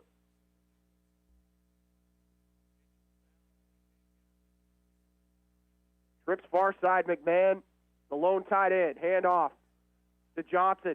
Trying to rip it out of his hands and around the 30. Still driving near the 25. A good gain for Dalen Johnson on 2nd down. Gives Ottawa a 3rd and manageable. Big block that time from Trevor Concher. Not often you see your center that far downfield. But Concher has been impressive this year. Just a true freshman from South Ogden, Utah. 3rd down and 5 for the Braves. 4 wideouts for OU. Shotgun Shire. Drops back. Middle of the field. He's going to take off and run. Can he get enough for the first down? He can to the 20. Out of bounds. He'll scramble near the 17-yard line, and enough for an Ottawa first down. As the Red Seas just parted that time for Shire, and he'll scamper for another Ottawa first down. As they get all the way to the 17-yard line, the gain of 10 for Shire. Braves back into the Sterling red zone. Braves 4 of 5 on the afternoon. All 4 have been touchdowns. Hand off to Johnson. A lot of trouble there. Bounces outside. Gets to the 10, to the 5. Still driving down to the 2 is Dalen Johnson, who is running with purpose today. His 10th carry, he goes over 50 yards. The Braves running attack starting to really take shape. First and goal from the 2 for OU.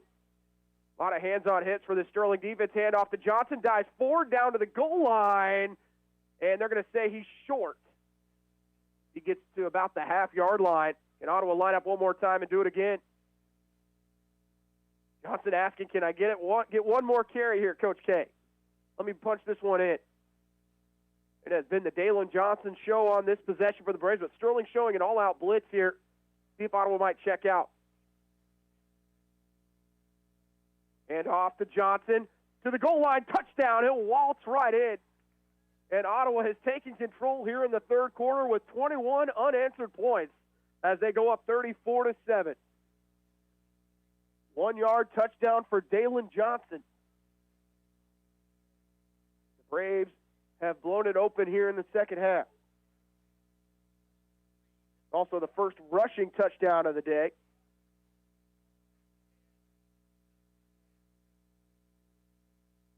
And Corrales on for the extra point. Off the hold of Colton Davis. Good snap. Kick is up. And it is true. Ottawa leads it 35-7. 3 minutes and 10 seconds to go, third quarter. You're listening to Ottawa University Braves football on KOFO.com. This is Eric Price, Funeral Director at Lamb Roberts Funeral Home in Ottawa, Baldwin City, and Overbrook.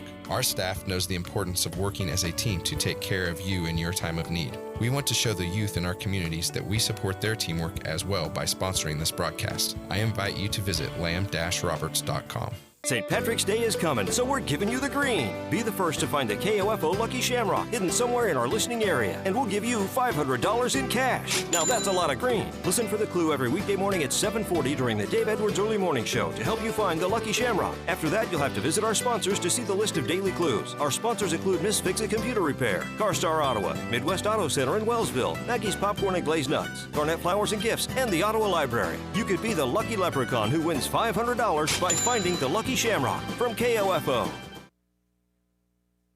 Welcome back as Ottawa leads it 35-7 off the 1-yard touchdown run from Dalen Johnson as the Braves have blown it open with 21 straight here in the third quarter.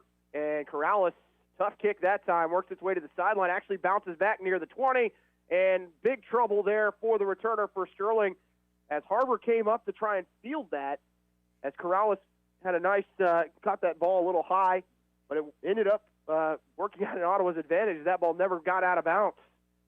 And Harbor maybe gets a yard, but only to the 19-yard line. And Sterling, who had great field position on the last possession, went 3 and out. They've gone 3 and out 3 times in this third quarter. And that will bring another quarterback change as Whitehead will go out there at quarterback. 4 receivers in motion, or 1 in motion here for Sterling. Will make trips to this far side. Whitehead, this is a rush near the 20 and will fall forward to the 21. Gain of a couple makes it 2nd down and 8. The 14-7 Ottawa advantage at half. Ottawa got the opening kick here in the third quarter and really has never looked back on the offensive side. Ottawa now up to 379 yards of total offense. 2nd down and 8 from the Sterling 21. Handoff to Harbor. He's upended by Colby Johnson. My goodness, what a hit by Johnson. As Harbor gets to the 25, but he pays for it. Not sure Harbor even saw him. Was running right through the middle of the field and got upended as it's 3rd down and 5.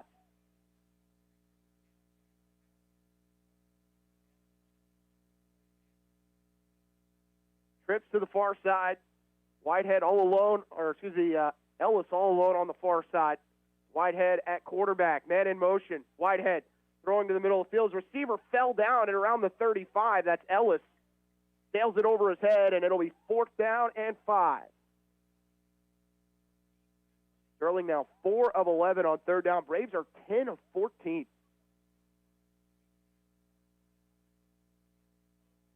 And 3 of those 10 conversions have been touchdowns for Ottawa today.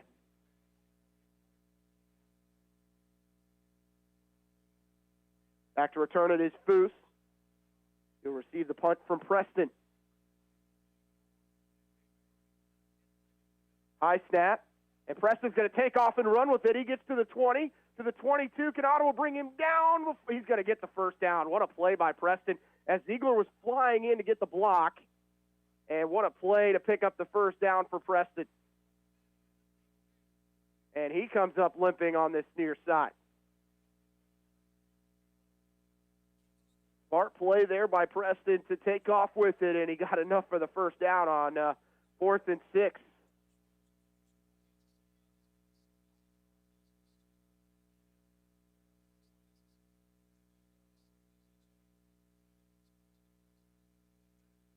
First conversion for Sterling tonight on 4th down. They were 0 for 1. But Preston is going to have to be helped off to the far side. Big play there for the Warrior offense to keep this drive alive, trailing by 28. Look on the roster, the backup punter is Nicholas Gift, who is a 5'10 freshman from Peabody, Kansas. Minute and 45 seconds to go, 3rd quarter. It's 1st and 10 for the Warriors from their own 31, trailing by 28. Whitehead with a running back to the right of him, 2 receivers to the far side, 2 to the near. Works out of the shotgun. Receiver in motion. They're going to hand it off short side, driving up to the 34-yard line, spinning, gets to the 40, and driven down hard by Jacob Garcia. On that carry was number 87, Cameron Williams, a 5'10 freshman from McDonough, Georgia. And enough for a first down as he gets to the Sterling 42.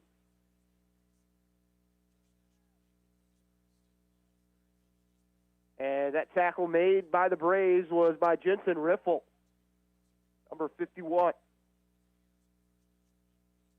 Whitehead, left side pass, just a little spot pass near the 50. It's caught and into Ottawa territory.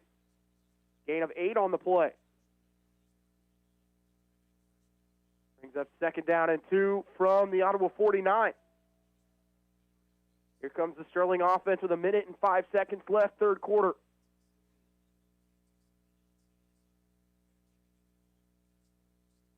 Trips to the far side for Whitehead. He'll roll to his right. Still rolling.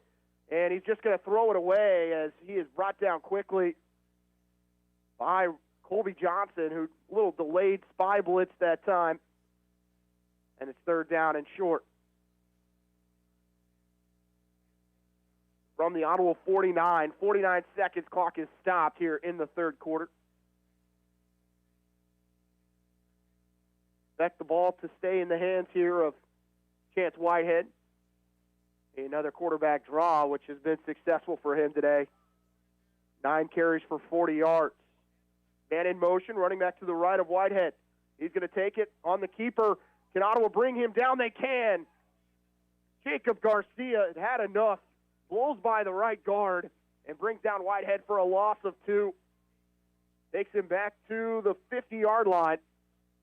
And the offense going to stay out there for the Warriors as it's 4th down and 2.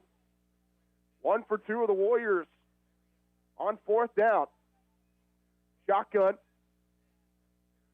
Maybe they'll just go with the hard count here. They have 15 on the play clock. Whitehead delivering the play to his offensive line. Just going to wait here. Ottawa's just got to stay locked in with 5 on the play clock. Are they going to actually snap it? They are not. They're going to use a timeout with 3 seconds remaining in the third quarter.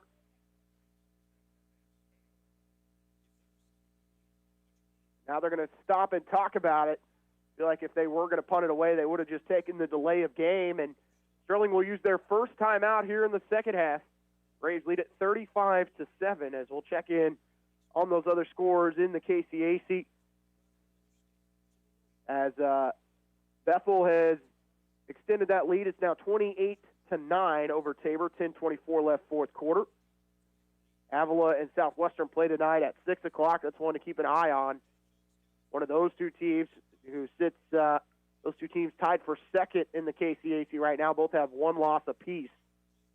Ottawa will see those two teams in the final two games of the regular season. They'll go up to Kansas City to take on Avila on the 27th of March. And then on April 10th, Braves will host Southwestern. Both those teams currently ranked in the newest top 25. Southwestern at 21, Avila at 23. A big one in Kansas City tonight. 4th down and 2 for the Warriors from the 50-yard line. 3 seconds to go, third quarter.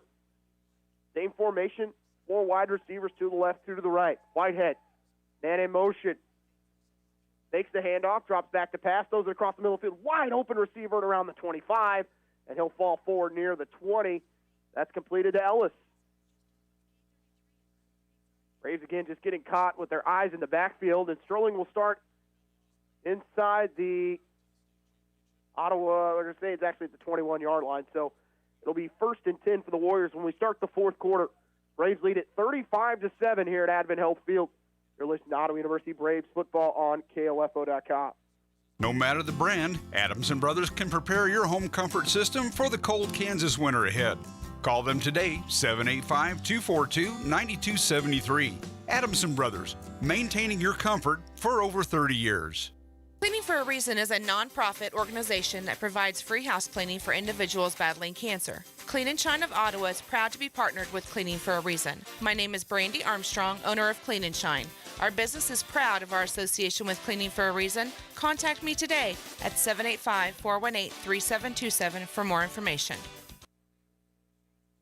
Welcome back to Advent Health Field. Ottawa leading 35-7 as we start the fourth quarter. Braves outscored the Warriors 21-0 in the third as Braves had an 11-yard touchdown pass, a 9-yard touchdown pass, and then a 1-yard scamper by Dalen Johnson. But it's going to be Sterling that will have possession from the Ottawa 21-yard line to start the fourth quarter.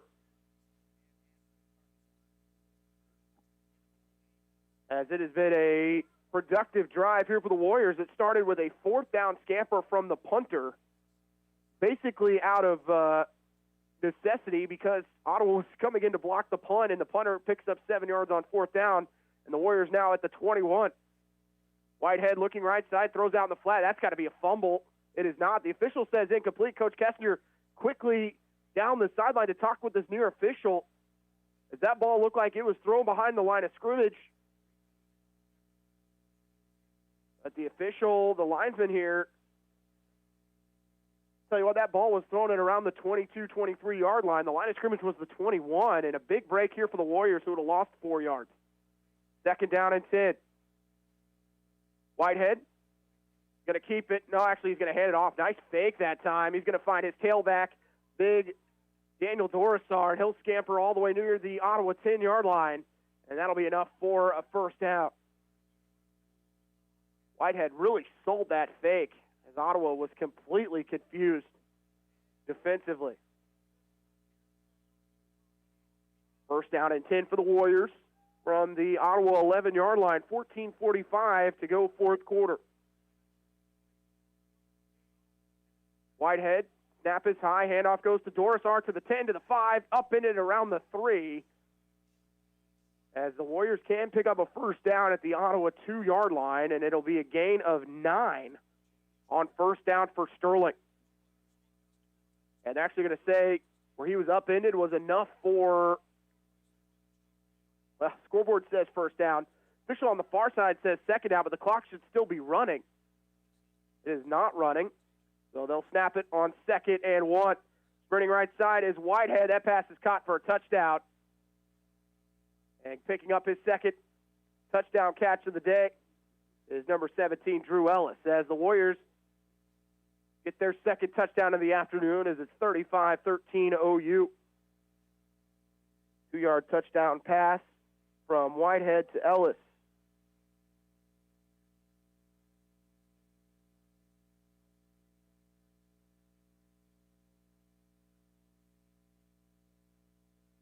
Snap kick is up high, and it's good. As the Warriors have scored the first points here in the fourth quarter, they still trail 35-14. You've been listening to Ottawa University Braves football on KOFO.com. You can get your COVID-19 vaccine now at Kramer Pharmacy, your local Ottawa pharmacy at 134 South Main. Call us today at Kramer Pharmacy, 785-242-2055, or visit KramerRx.com and we'll put you on the waiting list and provide you with more information. Your health is our priority at Kramer Pharmacy. Test your knowledge every Thursday morning at 7:20 on the Dave Edwards Early Morning Show. Play Impossible Trivia, sponsored by James Automotive on 1220 and 103.7 FM KOFO. Welcome back to Advent Health Field. Want to welcome our listeners on KOFO on 1220 and 103.7 FM. Braves lead it 35-14 over the Sterling College Warriors here in the fourth quarter, but the Warriors strike first in the fourth off a 2-yard touchdown pass from Chance Whitehead. Completed that to number 17, Drew Ellis. So the Warriors will kick it away. Back deep for the Braves will be Jermaine Ziegler and Dylan Foose. Little pooch punt. Is that one going to go 10 yards? Ottawa's going to call fair catch. Smart play at around their own 45-yard line.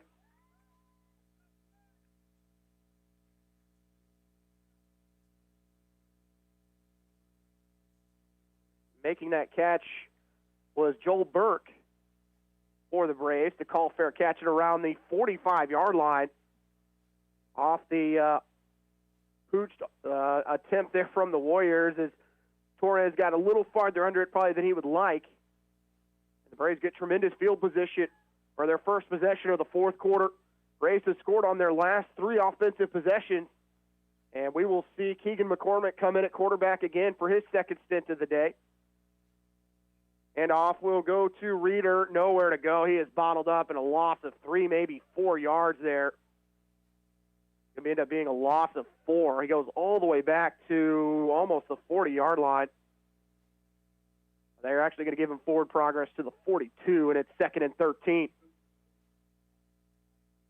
McCormick in that first half was 2 for 3 for 10 yards. Haley Shiner right now is at 23 of 33, 262, 4 touchdowns, and 2 interceptions. Desmond Dole's out to the far side. Torrey Butts to the near side. McMahon in motion from that tight end spot. McCormick get a hand off to Reeder. Reeder to the 45, near the 47 before he's upended. So gets back, lost yardage, and then picks up 2 or 3 more. Give Ottawa a 3rd down and 7 from their own 48. Now Doles will move to the near side. Snell in the slot. McMahon works to the slot, and then Torrey Butts to the far side. Reeder alongside McCormick in shotgun. Braves have 17 seconds on the shot clock. 17 seconds on the play clock.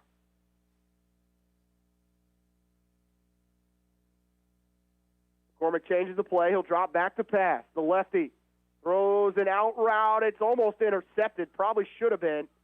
Pass was intended on the far side for Jaquez Snell. The Braves will have to punt it. With 13 minutes and 3 seconds remaining, up by 21.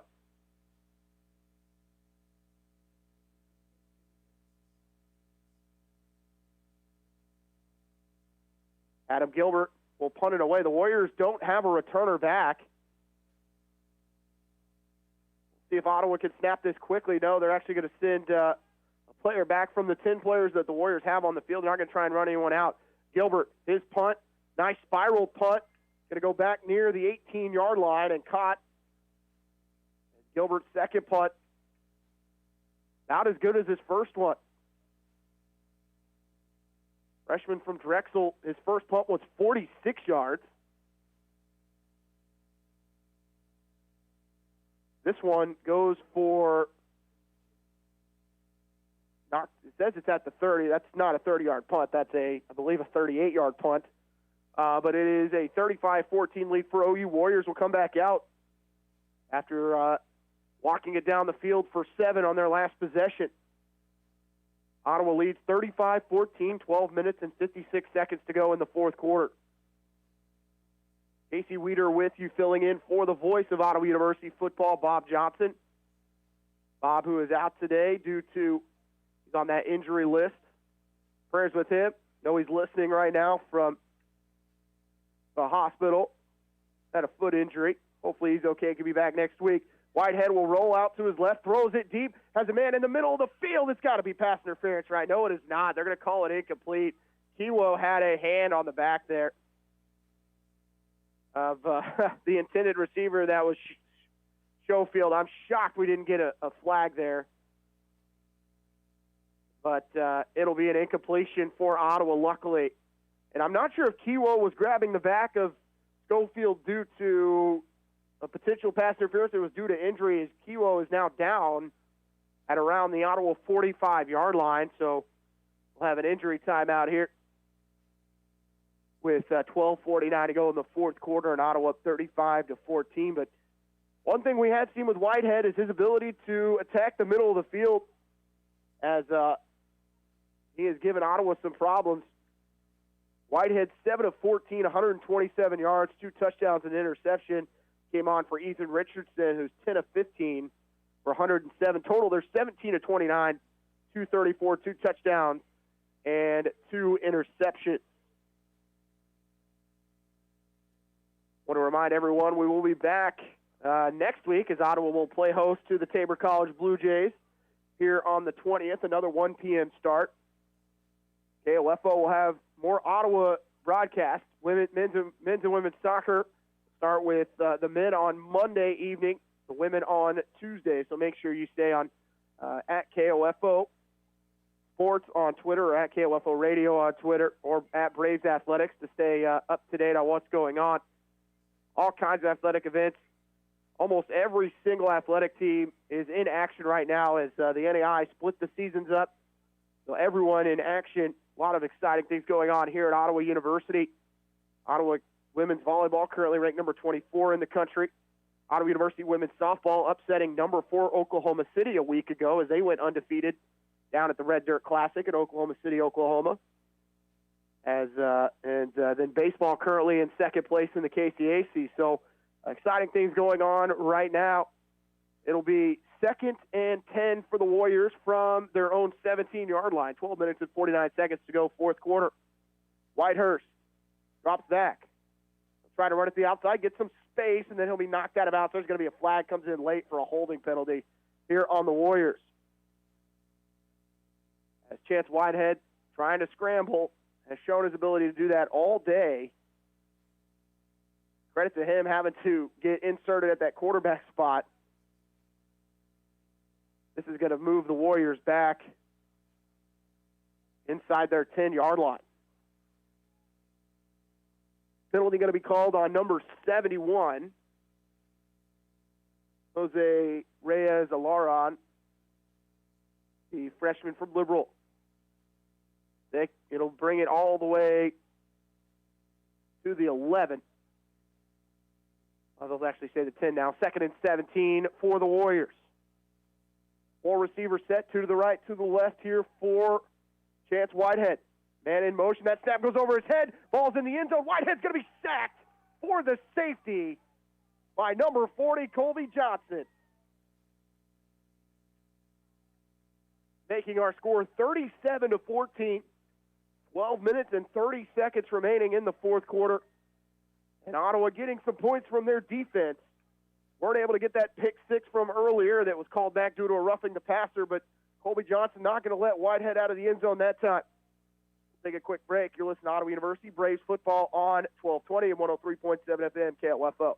Find barbecue favorites and new twists on your old favorites at Smoked Creations in Ottawa. Locally owned and operated and a proud supporter of Ottawa University Braves football. Smoked Creations, 222 East Logan in Ottawa. With spring around the corner, it's time to put the craftsmanship of Quality Structures to work for you on your next building project. Whatever it is you've got planned, garage, hobby shop, ag, or equestrian, the experts at QSI will see it through from design to done. And during our annual spring sales event, you can take 3% off your entire post frame building purchase. Don't miss out. You have until March 31st to save big on your next project. Visit us at qualitystructures.com for more details.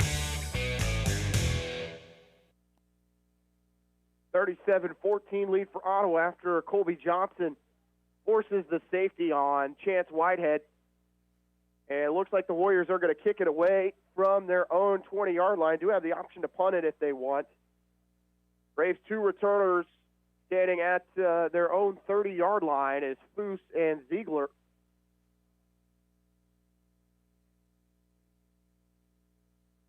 On the kick for the Warriors is Peter Fleisko, the 6'1 junior from Bratislava, Slovenia. His kick, a low-line drive, fielded at around the 25 by Ziegler. Ziegler angling to the near side, tries to go up the middle, near the 45, where he will be hit hard by number 46, Deontay Edwards, a 5'7 freshman from Ruston, Louisiana. 12 minutes and 24 seconds to go. Braves up 37-14.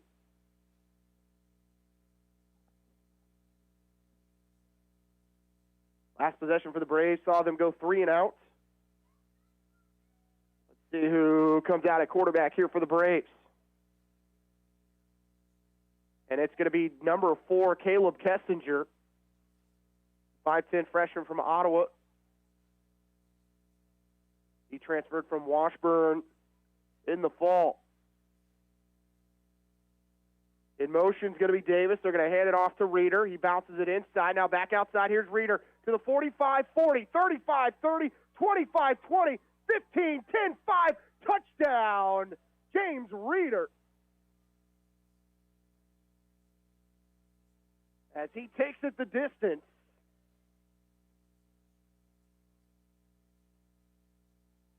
And James Reeder has to feel good for him. And that one felt like a year and a half of frustration for the all-KCAC tailback. And when he is healthy, he is one of the best in the conference. And Ottawa goes up 43-14 with 12 minutes and 12 seconds to go. One play and a touchdown for the Braves on that drive. Corrales, his extra point is up and down the middle as Ottawa goes up 44-14, 12 minutes and 12 seconds remaining. You're listening to Ottawa University Braves football on KOFO. Results matter now more than ever, and Local IQ provides uniquely engaging local audiences, industry-leading technology, intelligent creative design, and insights from nationwide businesses. Talk to Stephen Bradley, 785-242-4700, extension 108. Lock it in and never leave. 103.7 FM KOFO.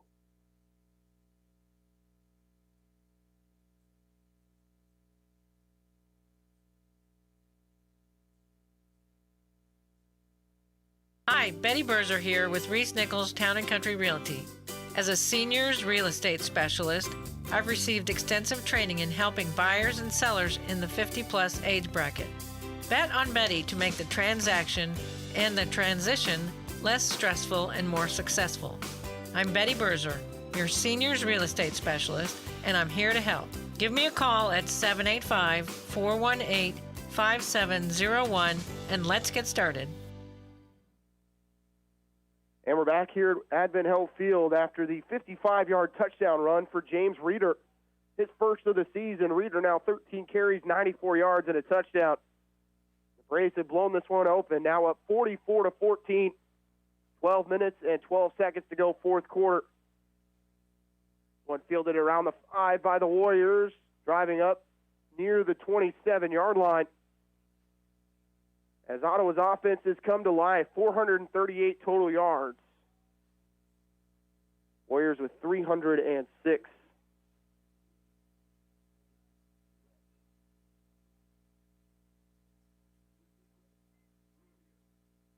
Last possession for the Warriors saw them give up a safety, a snap that went over the head of Chance Whitehead, and Colby Johnson able to bring him down in the back of the end zone.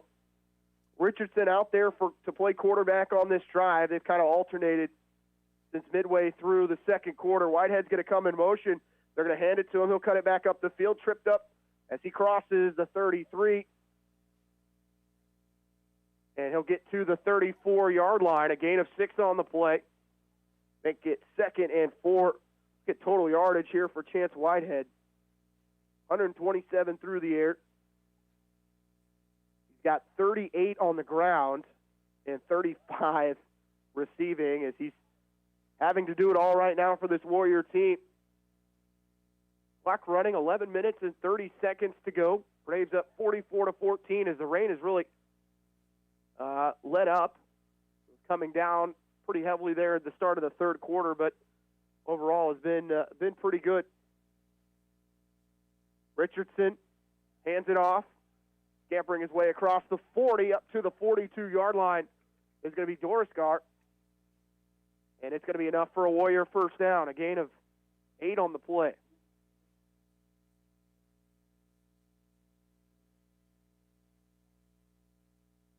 $11 minutes and 12 seconds to go. First down and 10 for the Warriors from their own 45-yard line.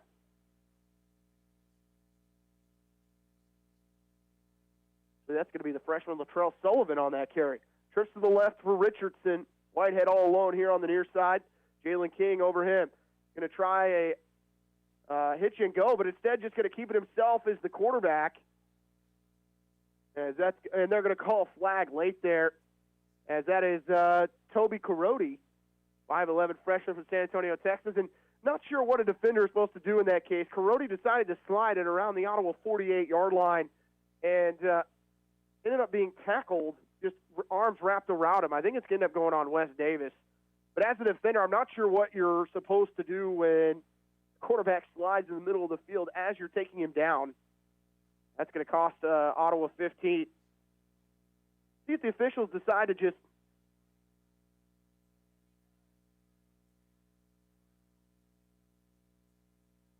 that's going to take the ball all the way into Ottawa territory, out to the Braves 35.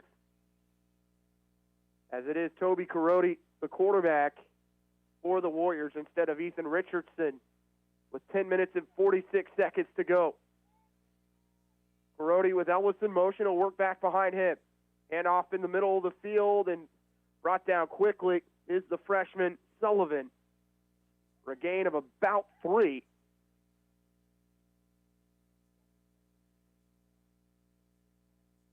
Second down and 8 from the Ottawa 33.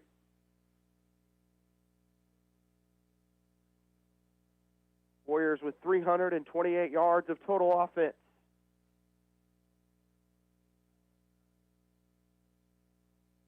Carodi keeps it himself, bounce outside, and lots of space, and then he's hit hard at around the 28-yard line, just short of the first down. And on that tackle on the far side for the Braves, Brandon McKinney.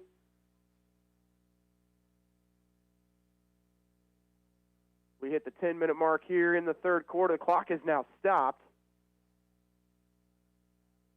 as there is a flag on the play on the far side. It's holding on the Warriors.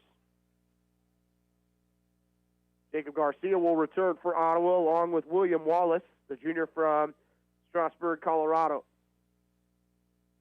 Wind starting to pick up. You can hear it on our crowd mic. Good crowd here at Advent Health Field. First game of the spring for the Braves as they came into the spring at 4-2. 2-1 in the KCAC.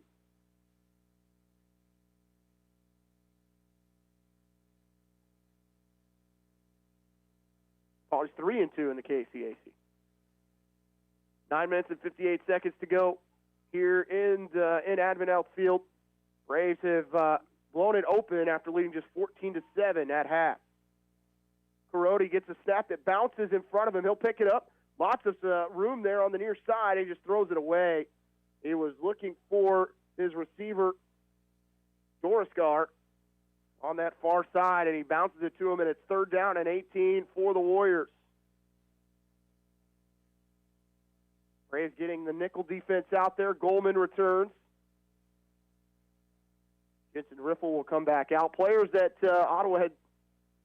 Ottawa players that dealt with some injuries towards the end of the fall season. Deion Williams out there now for OU. Good to see some of these guys getting some more reps.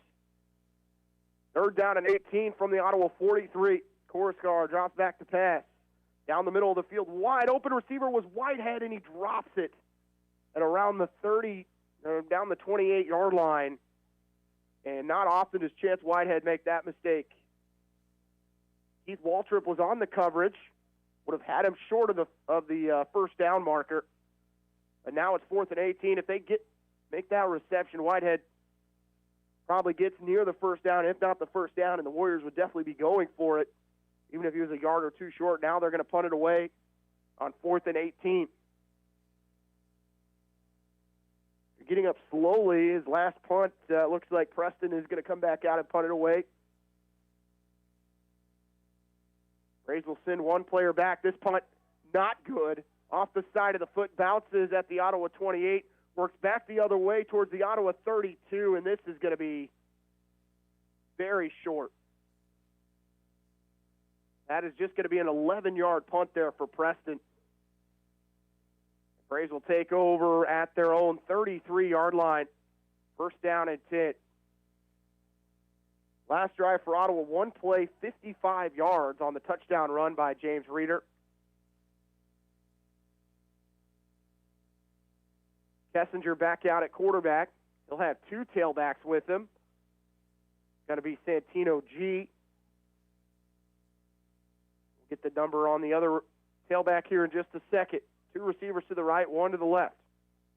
Snap to Kessinger. He'll hand it off to Santino G. G to the 35 and tripped up near the 36 on first down. The other tailback is Reese Jones, the 5'11 junior from Tulsa, Oklahoma.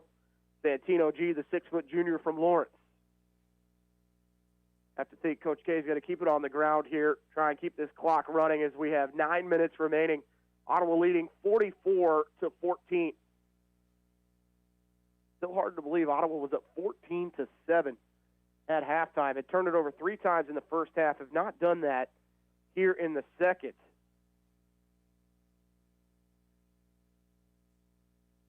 Two tailbacks again for the Braves. Snap to Kessinger. Hand off to G. He gets to around the 39. They're going to mark him down at the 38. We will get third down and 5 for the Braves. Lock on the tackle for Sterling.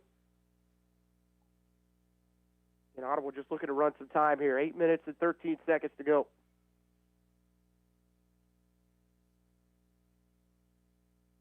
Two tailbacks, two receivers near side, one to the far side for Kessinger. Caleb drops back to pass. Still dropping, throws it in the middle field. Pass is caught at around the 50-yard line. And picking up the first down for the Braves is number 85, Desmond Doles. As Kessinger completes his first pass as an Ottawa Brave. As he gets all the way to the Sterling 45. Great protection that time for Kessinger. Steps up, makes a good throw. Braves will move the sticks. 7:44 remaining. Doles with his first reception. Doles, the junior, out of Lewisburg. Braves just going to stay in that two-back set out of shotgun. And off to G. He'll work around the corner to the 40, and he'll be tripped up there. On the hit for the Warriors, number 22, Devin Lopez, a 5'8 freshman from Needville, Texas. Gain of 6 for G. Make it 2nd and 4.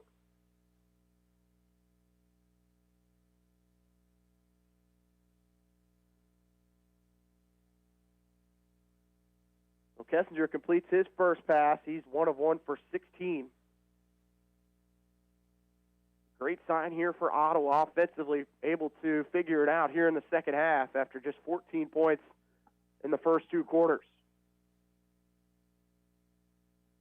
Kessinger in that pistol will have 2 backs behind him, 3 wide receivers. Hand off inside to Reese Jones. He's bottled up right at the 40. Hit hard, a loss of 1, maybe 2.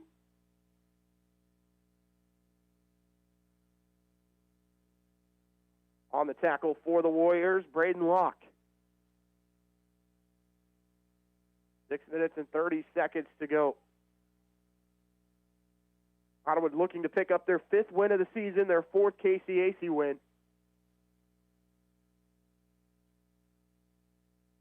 Continue to keep their hopes alive for a playoff spot. They will take on Tabor next week, and then the last 2 games of the season against ranked opponents in Avila and Southwestern. 3rd down and 5. Kessinger drops back to pass, looking near side in trouble.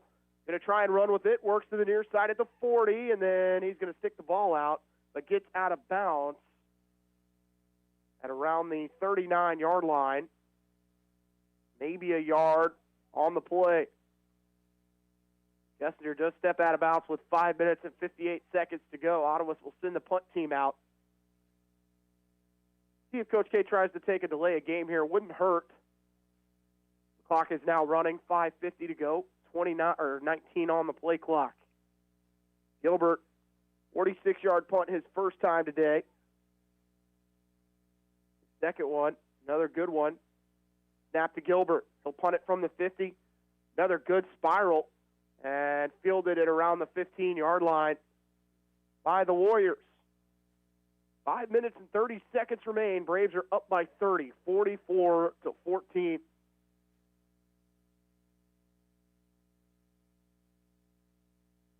As it will be Sterling football from their own 15-yard line. The Warriors look like they're going to fall to 0-6 on the year.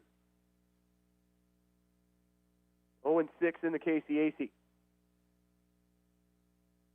44-14 Braves lead. 5 minutes and 30 seconds to go. A chance to get some subs in here for OU. See number 45, Junior Villa, the 6-foot freshman from Monette, Missouri, comes in at the linebacker spot. He's joined by Jensen Riffle, and that's a good thing for this Ottawa defense, trying to build some depth here with some younger players.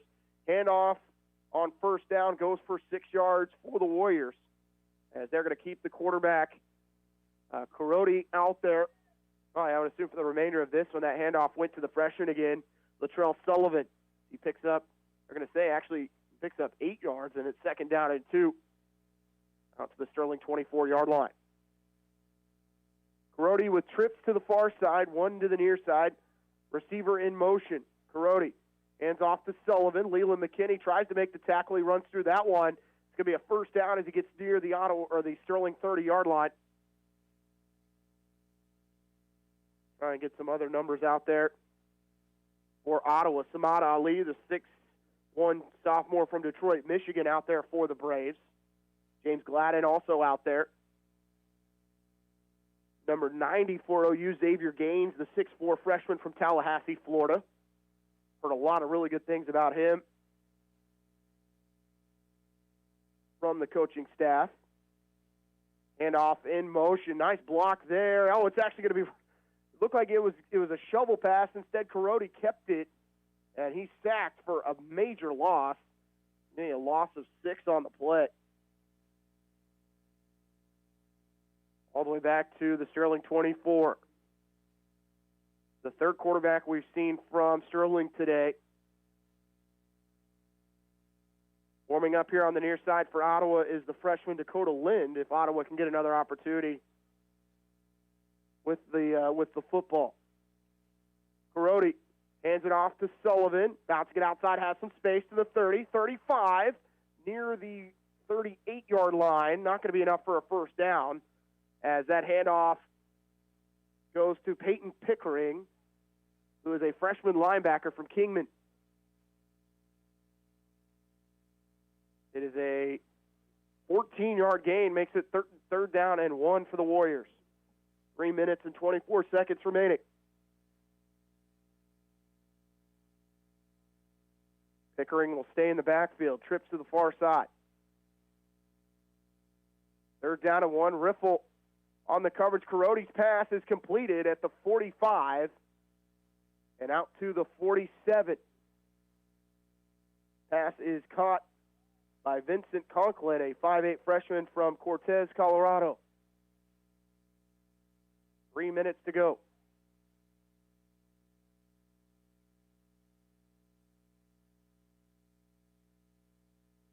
What a way for the Braves to come away with a win on Senior Day. Warriors just going to run this clock down. 2 minutes and 43 seconds to go. Both teams with lots of subs out there. 2:37 clock running. Carodi with 2 seconds. Not sure he's going to get this one off. They're just going to take a timeout. Now they're going to be called for a delay of game. And instead, the Warriors will elect to use their second timeout here in the second half. And with 2 minutes and 31 seconds to go, Braves up 44-14. We'll take a timeout. You're listening to Ottawa University Braves football on 1220 and 103.7 FM KOFO. It's never too late to become who you're supposed to be. However, sometimes you may need a little help. Ottawa University can get you there. Their faculty and staff are dedicated to preparing graduates for a lifetime of significance. With dozens of degree programs, including accounting, engineering, human services, and marketing, as well as graduate degrees in business administration and education, Ottawa University will prepare you for whatever or whoever you want to be. Don't wait. Get started today. Find out more by visiting online at ottawa.edu. Welcome back. Ottawa leads at 44-14. Sterling uses their second timeout here in the fourth quarter. It is a 30-point lead for the Braves. It's first down and 10 for the Warriors from their own 47. 4 wide receivers for Carodi. Tailback to the left of him as the Warriors are in shotgun. Sterling offensively up to 361 yards of total offense. Carodi's still waiting, trying to send someone in motion. No one there. They're going to just have to snap it. 1 on the play clock. He will get it off. They'll hand it off up the middle, barreling across the Ottawa, or into Ottawa territory again is the tailback, Pickering. And a good gain on first down as he'll pick up 7. Into the game for the Braves.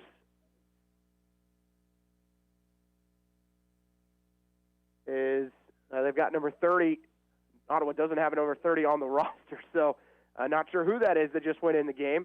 Ottawa trying to dial up a blitz. Good tackle here by Samad Ali. He'll drop the tailback right at the 45-yard line, a gain of just 2. And then it will be third down and 2 for the Warriors. Minute 45 to go.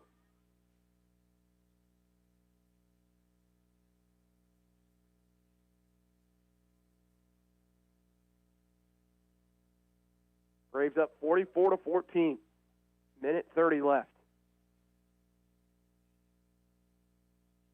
Carodi hands it off to Pickering. He'll drive forward. That's enough for a first down near the Ottawa 40-yard line. Jensen Riffle in on the tackle for Ottawa.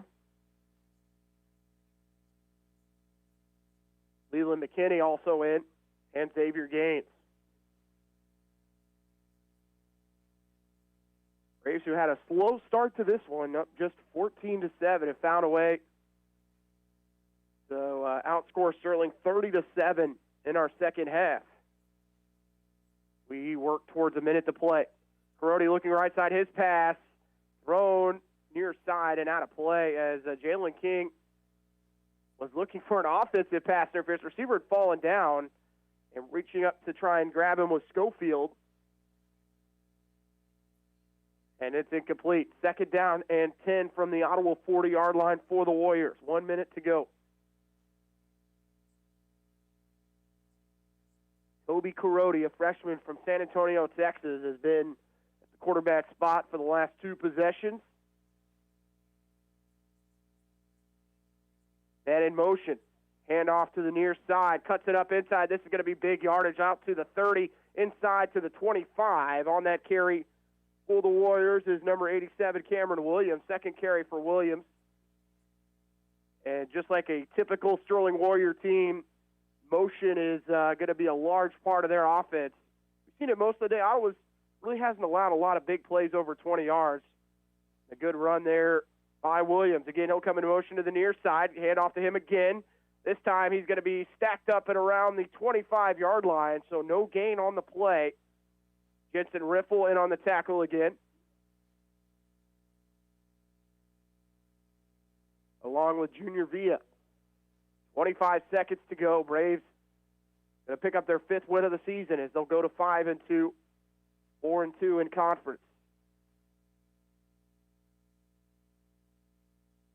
Second down and 10 from the Ottawa 25. That snap at the feet of Carodi. He'll pick it up. He's going to be sacked by Villa at the 30.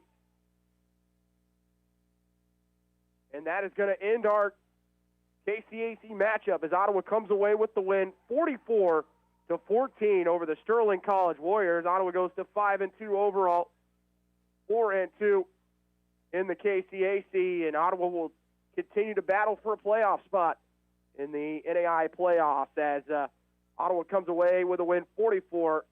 We'll take a break. You've been listening to Ottawa University football on KOFO 1220 and 103.7 FM. Hey, it's Tim from the Gun Guys. Don't wait to get your rifle ready for next season. Purchase a scope and a sling and we'll take 10% off your total. Plus our gunsmith will do the mountain bore sight for just $20. Have questions? Stop by and see us at the Gun Guys, 412 South Main in downtown Ottawa. Open 7 days a week. Hello, I'm Betty Berzer with Reese Nichols Town & Country Realty. After months of quarantine, lots of people are sick and tired of looking at the same walls and the same yard. If you've ever thought about putting your house up for sale, now's a great time. Put your house in my hands. Get an agent committed to selling your home when you bet on Betty. Call me at 785-418-5701 and let's get started. Hi, I'm Brian Marsh with Marsh Construction Services. Grew up south of Gardner on a small family farm, 190 acres, had cattle and hay. It's my grandpa's farm, and kind of got in this business being in the farming industry. Would help farmers build terraces and ponds and kind of stuck with that. Graduated from Gardner in 2005. I moved to Wellsville 7 years ago. Been down there. It's a great community. Love Franklin County. Met a lot of good people.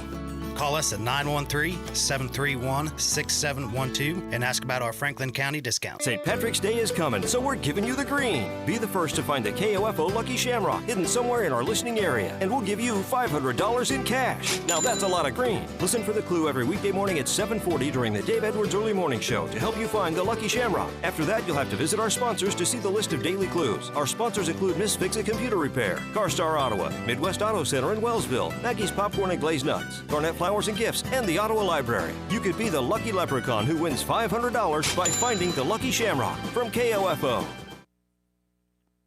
Welcome back to Advent Health Field. Final score here, Ottawa 44, Sterling College 14, as the Braves outscore Sterling 30-7 in the second half after Ottawa had a 14-7 lead at half. We'll go through our final score summary. Ottawa started the game with on their first offensive drive after forcing a Sterling 3-and-out. Go down the field and get a 16-yard touchdown pass at the 11:57 mark of the first quarter. Dylan Foose on a pass from Bailey Shire, and at the end of one, it was 7-0 Ottawa. Braves would extend that lead to 14-0 on a 14-yard touchdown pass. Shire again finding Foose with 10:25 to go in the second. Sterling, though, would bounce right back on their next possession, a 65-yard touchdown pass as Chance Whitehead came in to play quarterback. He is their leading wide receiver. And he found Ellis for a touchdown, a 65-yard, 7:54 mark of the second. And that's where we would stay until half. Warriors did have a chance late in the second quarter, but threw an interception with just over 10 seconds to go in the half. And Ottawa, on their next three possessions, come out of halftime, score 21 unanswered, starting with an 11-yard touchdown pass, Shire to Colton Davis, and then a 9-yard touchdown pass, Bailey Shire to Greg McMahon, and then Dalen Johnson, a 1-yard touchdown rush with 3:10 to go in the third to go up 35-7. Warriors would answer back there after a 2-yard touchdown pass, Whitehead to Ellis with 14:29 to go in the fourth. Warriors would force a 3-and-out, and that is when Colby Johnson would end up getting a safety, a sack on Whitehead in the end zone. Braves went up 37-14, and our final score, a 55-yard rushing touchdown for James Reeder with 12 minutes to go in the fourth quarter as it finishes 44-14 in favor of the Braves, who go to 5-2 overall, 4-2 in the KCAC. Braves will be back next week as they'll take on Tabor College here at Advent Health Field. We'll go ahead and take another break. You're listening to Ottawa University Braves football on KOFO. I am Paula Alarcon, a police officer in Ottawa. Our job as a police department is to protect the community. Do your part to protect others by using a face mask to stop the spread of COVID-19. Together, we will make our community better and stronger. Did you know Kansans with disabilities are nearly 3 times more likely to be victims of a crime? Are you a Kansan with a disability? Are you also a victim of crime? The Disability Crime Victims Unit may be able to provide you with free advocacy or civil legal services to respond to your disability rights needs as a crime victim. It doesn't matter how large or small the crime. It doesn't matter whether you reported this crime to anyone. If you are a person with a disability and a crime victim, contact the Disability Rights Center of Kansas to find out if their Disability Crime Victims Unit can help you. Call toll-free 877-776-1541 or go to drckansas.org. Content of this radio ad is sponsored by the Disability Rights Center of Kansas and this station. It is supported by subgrant number 18-VOCA-55, awarded through the Federal Office for Victims of Crime as administered by the Kansas Governor's Grants Program. It does not necessarily reflect the views of the Office of the Kansas Governor or the U.S. Department of Justice. Welcome back to Advent Health Field, as Ottawa wins it 44-14 over the Sterling College Warriors. Braves singing the fight song here to the right of us in the press box, as the Braves able to kind of blow out Sterling there in the second half. A close one early on, as it was 14-7 at the end of one half, and Ottawa committed 3 turnovers in that first half, all 3 coming within the Sterling 30-yard line, as you felt like Ottawa could have been up by 3 or 4 scores, but the Braves play almost a perfect third quarter, outscoring the Warriors 21-0 in the third, end up scoring 30 overall in the second half to win it by a final of 44-14. Bailey Shire, the starting quarterback for the Braves, 23 of 33, 264 yards, 4 touchdowns, and 2 interceptions. James Reeder, his first game in over a year and a half, as he gets 13 carries for 94 yards and a touchdown. Dylan Foose, 9 carries, 9 catches for 99 yards and 2 touchdowns to lead the way for Ottawa. Jermaine Ziegler, 7 catches for 91 yards. Braves rack up 465 yards of total offense, 243 through the air, and let's see, on the ground, Braves finished with 141 to improve to 5-2 overall. As we wait the arrival of head coach Kent Kessinger, we'll have him put the headset on, and we'll get it started here. And, Coach, big win tonight, 44-14. I know we've had some long quarantine breaks and whatnot, but have you had I'm sure there's no way to really prepare your team when you've had 4 months off. Yeah, it's a new thing, to be able to do that and try to get ready for a game. I mean, all week I just kept on saying to myself, we're playing a game? We're really playing a game in March? We're playing a game. All right, well, I woke up this morning and I was like, how many things am I forgetting that we would normally do in the fall? So if I'm forgetting things, you got to know that our players are probably doing it too. But, we started going like we normally do. We start off really good, get things rolling, and then all of a sudden we went into our, first quarter, second quarter lull of stuff, turned the ball over way too many times in that part. And then, but then decided that, at halftime that we were going to try to get back out and get going a little bit. And so it was really good to kind of see some of the things come to fruition from what we've been practicing on, and obviously both offensively and defensively to actually play against somebody different and, actually tackle. That is, tackle and block things that are moving as opposed to cans. It makes a big difference. Well, your team tonight racks up over 465 yards of total offense. A big part of that, Bailey Shire, 262 yards, 4 touchdowns. Had 2 interceptions in the first half, but how nice was it to kind of see him bounce back after a tough end of that first half? Yeah, realistically, I think he did a much better job in the second half. I mean, he still missed a couple throws that, I'm sure he's going to want back, and we're going to watch on film and see what mechanically maybe went wrong with some of those. But I think he sped up his reads a lot better in the second half, and I think that made a big difference. Because our receivers, I think, were doing a pretty good job of getting open on most of the route combinations that we had.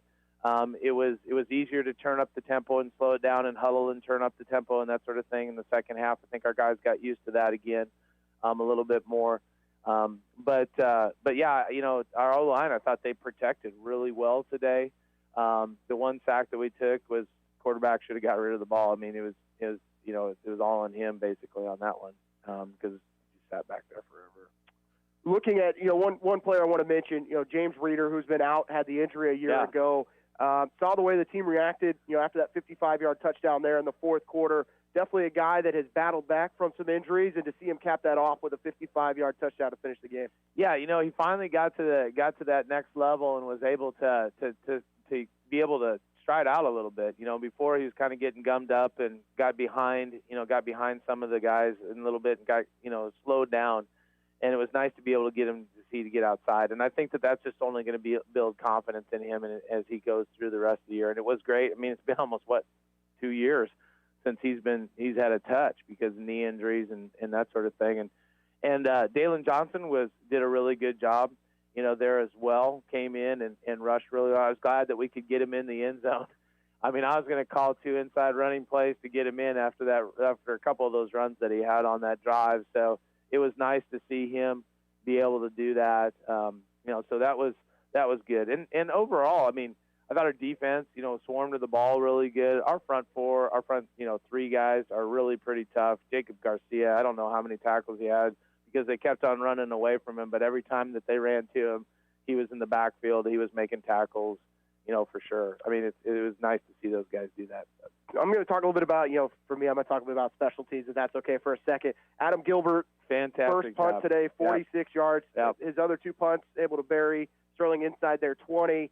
And then also the block punt by Sanchino, his 3rd of the season. But it felt like every time your special teams was out there, they did something special today, and it really forced Sterling to do a lot of different things. The one time the punter had to run was more out of a fear factor than more so, just a play. Yeah, he came over on our sideline, Sterling kid, and, I think he hit the ground pretty hard on that one, and he got back up, and I went over to him. I go, Daggum, are you tired already? I mean, isn't that the longest you've probably ever run? He goes, Coach, I haven't run that far in like 3 years. So they got some good kids over there on the other side, too. So, I mean, Chase Hansen does a really good job of bringing in good kids that work hard. But Adam, you know what? He has shown that to us in the fall, and he picked that back up on it here in the spring. We really need him to just focus on football, All right, I'm just putting it out there. I hopefully Steve isn't listening right now. I heard some good things about him for basketball in the fall. We would love to have him. Love to have him just focus on football because he'd be really good at it. But he's the thing is he's an athlete, and that's the nice thing about it. He's an athlete. He can play running back too. We're trying to spare him from some running back reps because he's so good in the punt game for us, and he can be a definite weapon. And Casey, from your time playing and just watching us over the years, if we can have those guys on special teams that can be weapons, we're going to be really, really pretty salty team. And that's what I told them 2 weeks ago when we were playing Bethany. When we were supposed to play them, by the way, is that I knew that we were probably spending more time than anybody else when it comes to special teams, and that is an area that we needed to win. And sure enough, the first time we get up there on punt return, we block the sucker. Those kids from Drexel, the 2 that I can remember that you've had have worked out pretty well. So you look back at Andy Otto, and then also, with Adam Gilbert. So Andy, I ran into him, and I should have said something. I mean, I finally got a good kid out of Drexel. That's right. That's right. I got to keep you guys humble. Well, your team goes to 5-2, 4-2 at the KCAC, and I know you've been in this position before. I think back to 2010 when you really had to win 7 straight to get into the playoffs.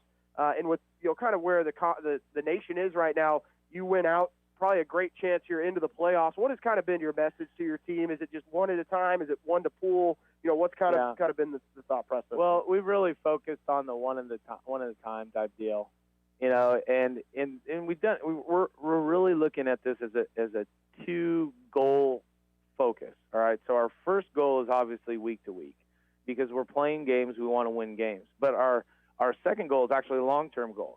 Every opportunity that we have here in the spring is only going to make us better in the fall as a team. And we've got some guys that aren't eligible for us right now, transfer, other reasons, and that sort of thing, but they're still getting reps in practice, right? They're still having an opportunity more than we would have ever had, coming in, to any spring. We get 15 practices in normal in spring, and we'll probably end up with 45 or 50 practices by the time things get said and done. So we're looking week to week. We have to have, the way that I've looked at it, and unfortunately the NAI has decided that the next poll is going to be in March 22nd. So our hopes are that we get to that point that they're looking at us and they say that we're a 2-loss team. One of our losses is to a ranked opponent. The other loss is to a team that was ranked.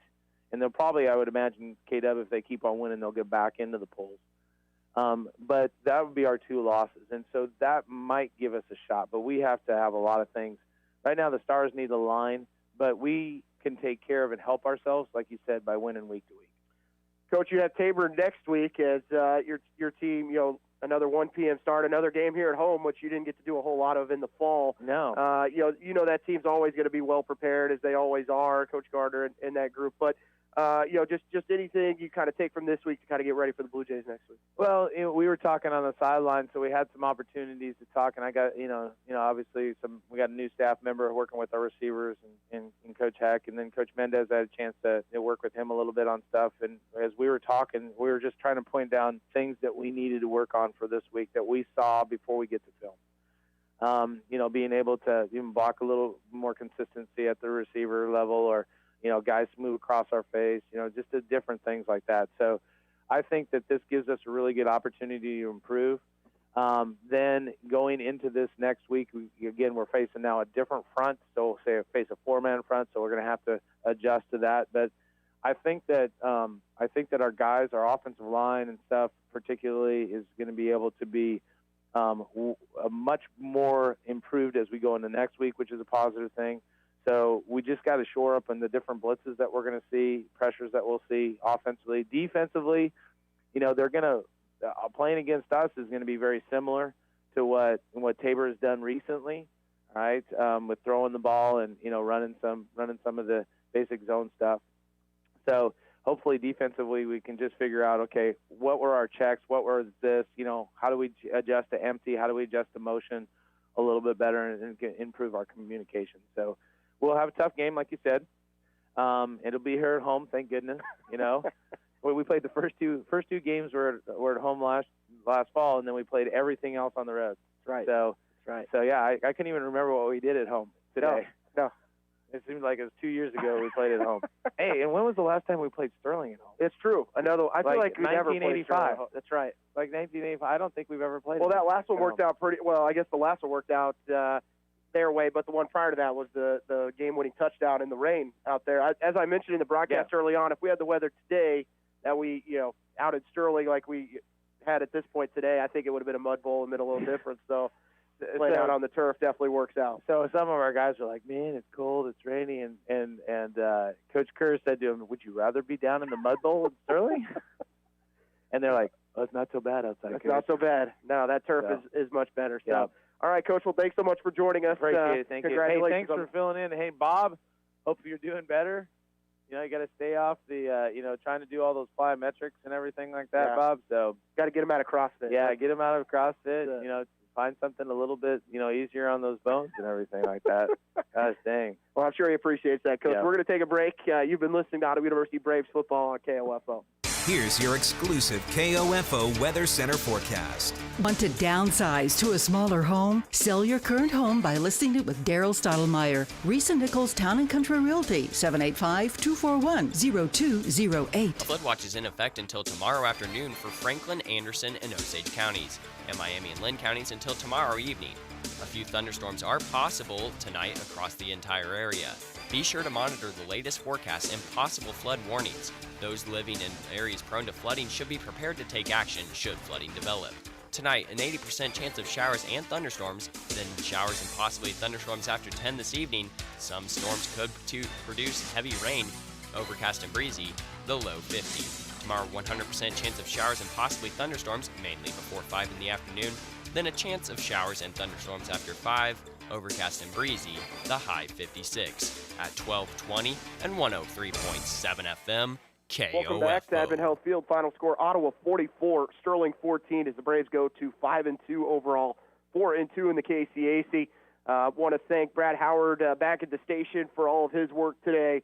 Again, we want to wish our best to Bob Johnson. Hopefully he is back in this chair next Saturday as the Braves will host Tabor at 1 o'clock from Advent Health Field as they continue to finish out their season. 3 games remain, a game at home against Tabor, on the road at Avila, and then we're back to Advent Health Field to finish the year against Southwestern. For Casey Weeder here, I want to thank all of you for listening. Braves win it 44-14. You've been listening to Ottawa University Braves football on 1220 and 103.7 FM KOFO.